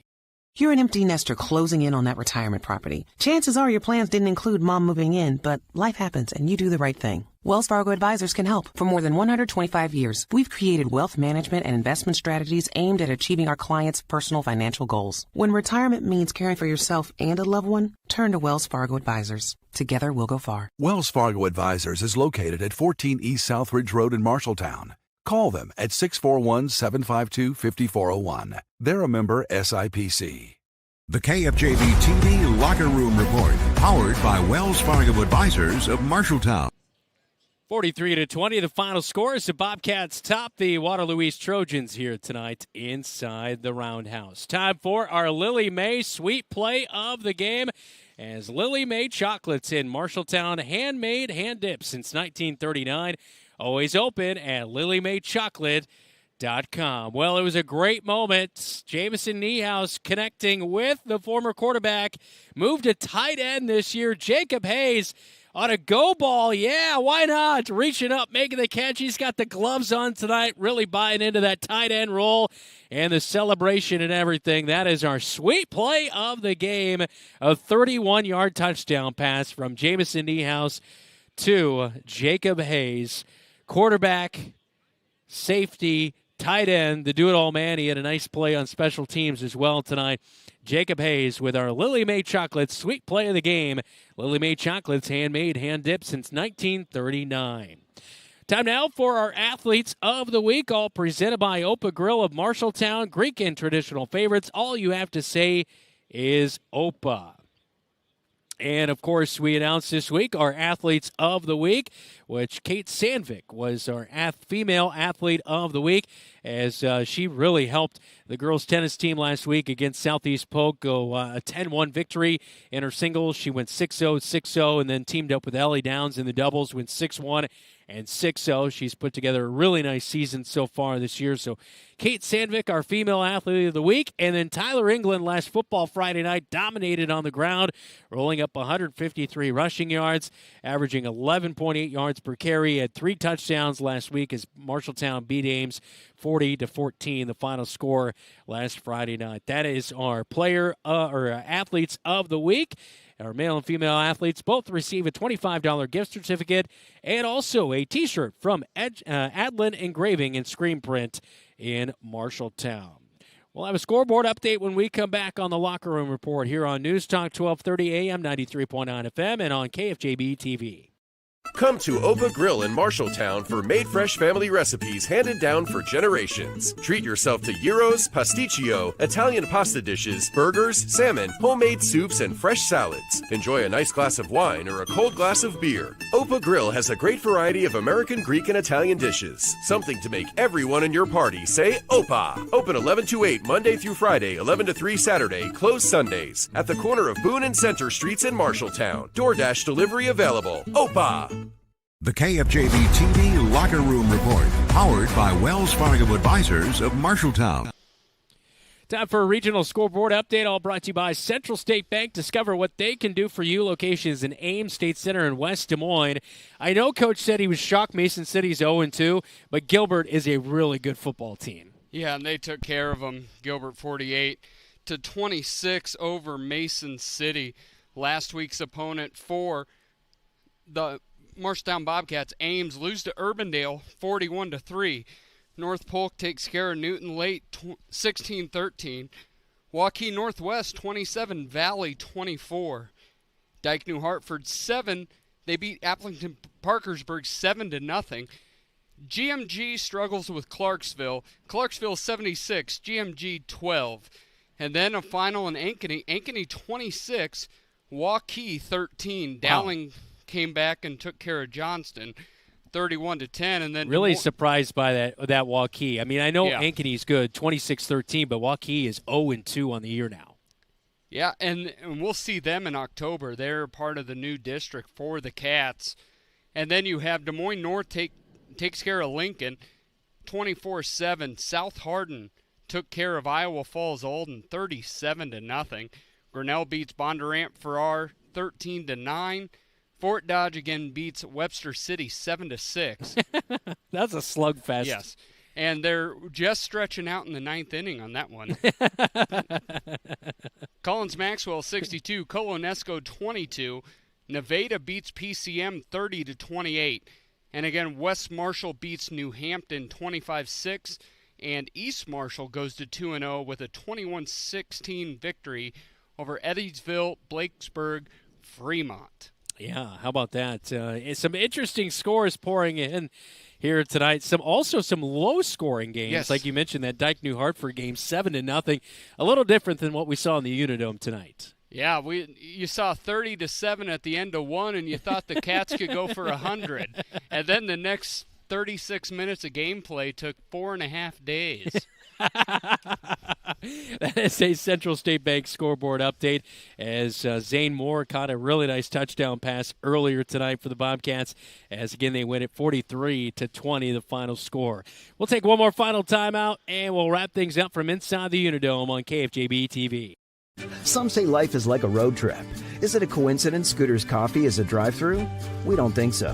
Whether you need a coffee while you enjoy the view, to just get you through the long stretch, or to refuel between stops, Scooter's Coffee is there, brewing up delicious coffee, espresso blenders, smoothies, iced drinks, and more, with the convenience of a drive-thru so you can stay on the road and enjoy the ride. So go ahead, scoot on around.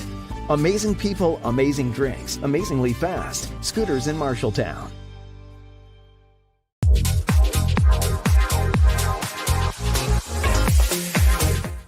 The KFJB-TV Locker Room Report, powered by Wells Fargo Advisors of Marshalltown. Transportation for today's game on KFJB-TV is provided by Carl Auto Group in Marshalltown. Carl is your dealer for life.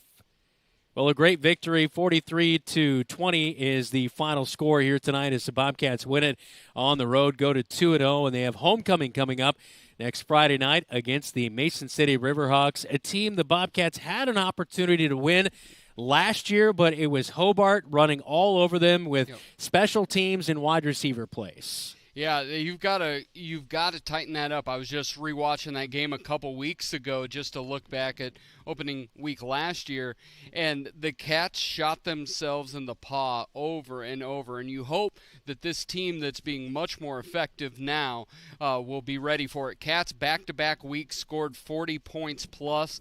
If they can put that number up again next week, I like homecoming. Yeah, that is for sure. Tuesday night, we'll have volleyball coverage for you. Marshalltown at Ames. That will be a tough assignment for the Bobcats. They lost at home against Ames last year. Looking forward to having that one for you at 7:15 on Tuesday night. Bobcat Live from Zeno's. We'll be outside Zeno's with the homecoming parade starting from 6 to 7. Zach will be alongside as well as David and Keith, but you will be hundreds of miles away. I will be in the sky going from Wisconsin to Washington. Good luck. It'll be safe travels. I'm not flying, so hopefully the pilot got it under control. I'm just going to be eating snacks in the back. Thanks so much to our KFJB-TV crew here tonight. Back at the radio studios, Jeff Brooks, our statistician tonight, Xavier Doze, on our camera crew, Keith Stewart and David Braga, our on-site producer, Zach Tomish. For Dylan Doze, I'm Brandon Lewis. Have a great rest of your Friday nights as the Bobcats are 2-0 on the road tonight, 43-20, the final score as they top the Waterloo East Trojans, who dropped to 0-2 on the season. You've been watching Marshalltown Bobcat football from the UNI Dome in Cedar Falls, right here on your home for the Cats, KFJB-TV.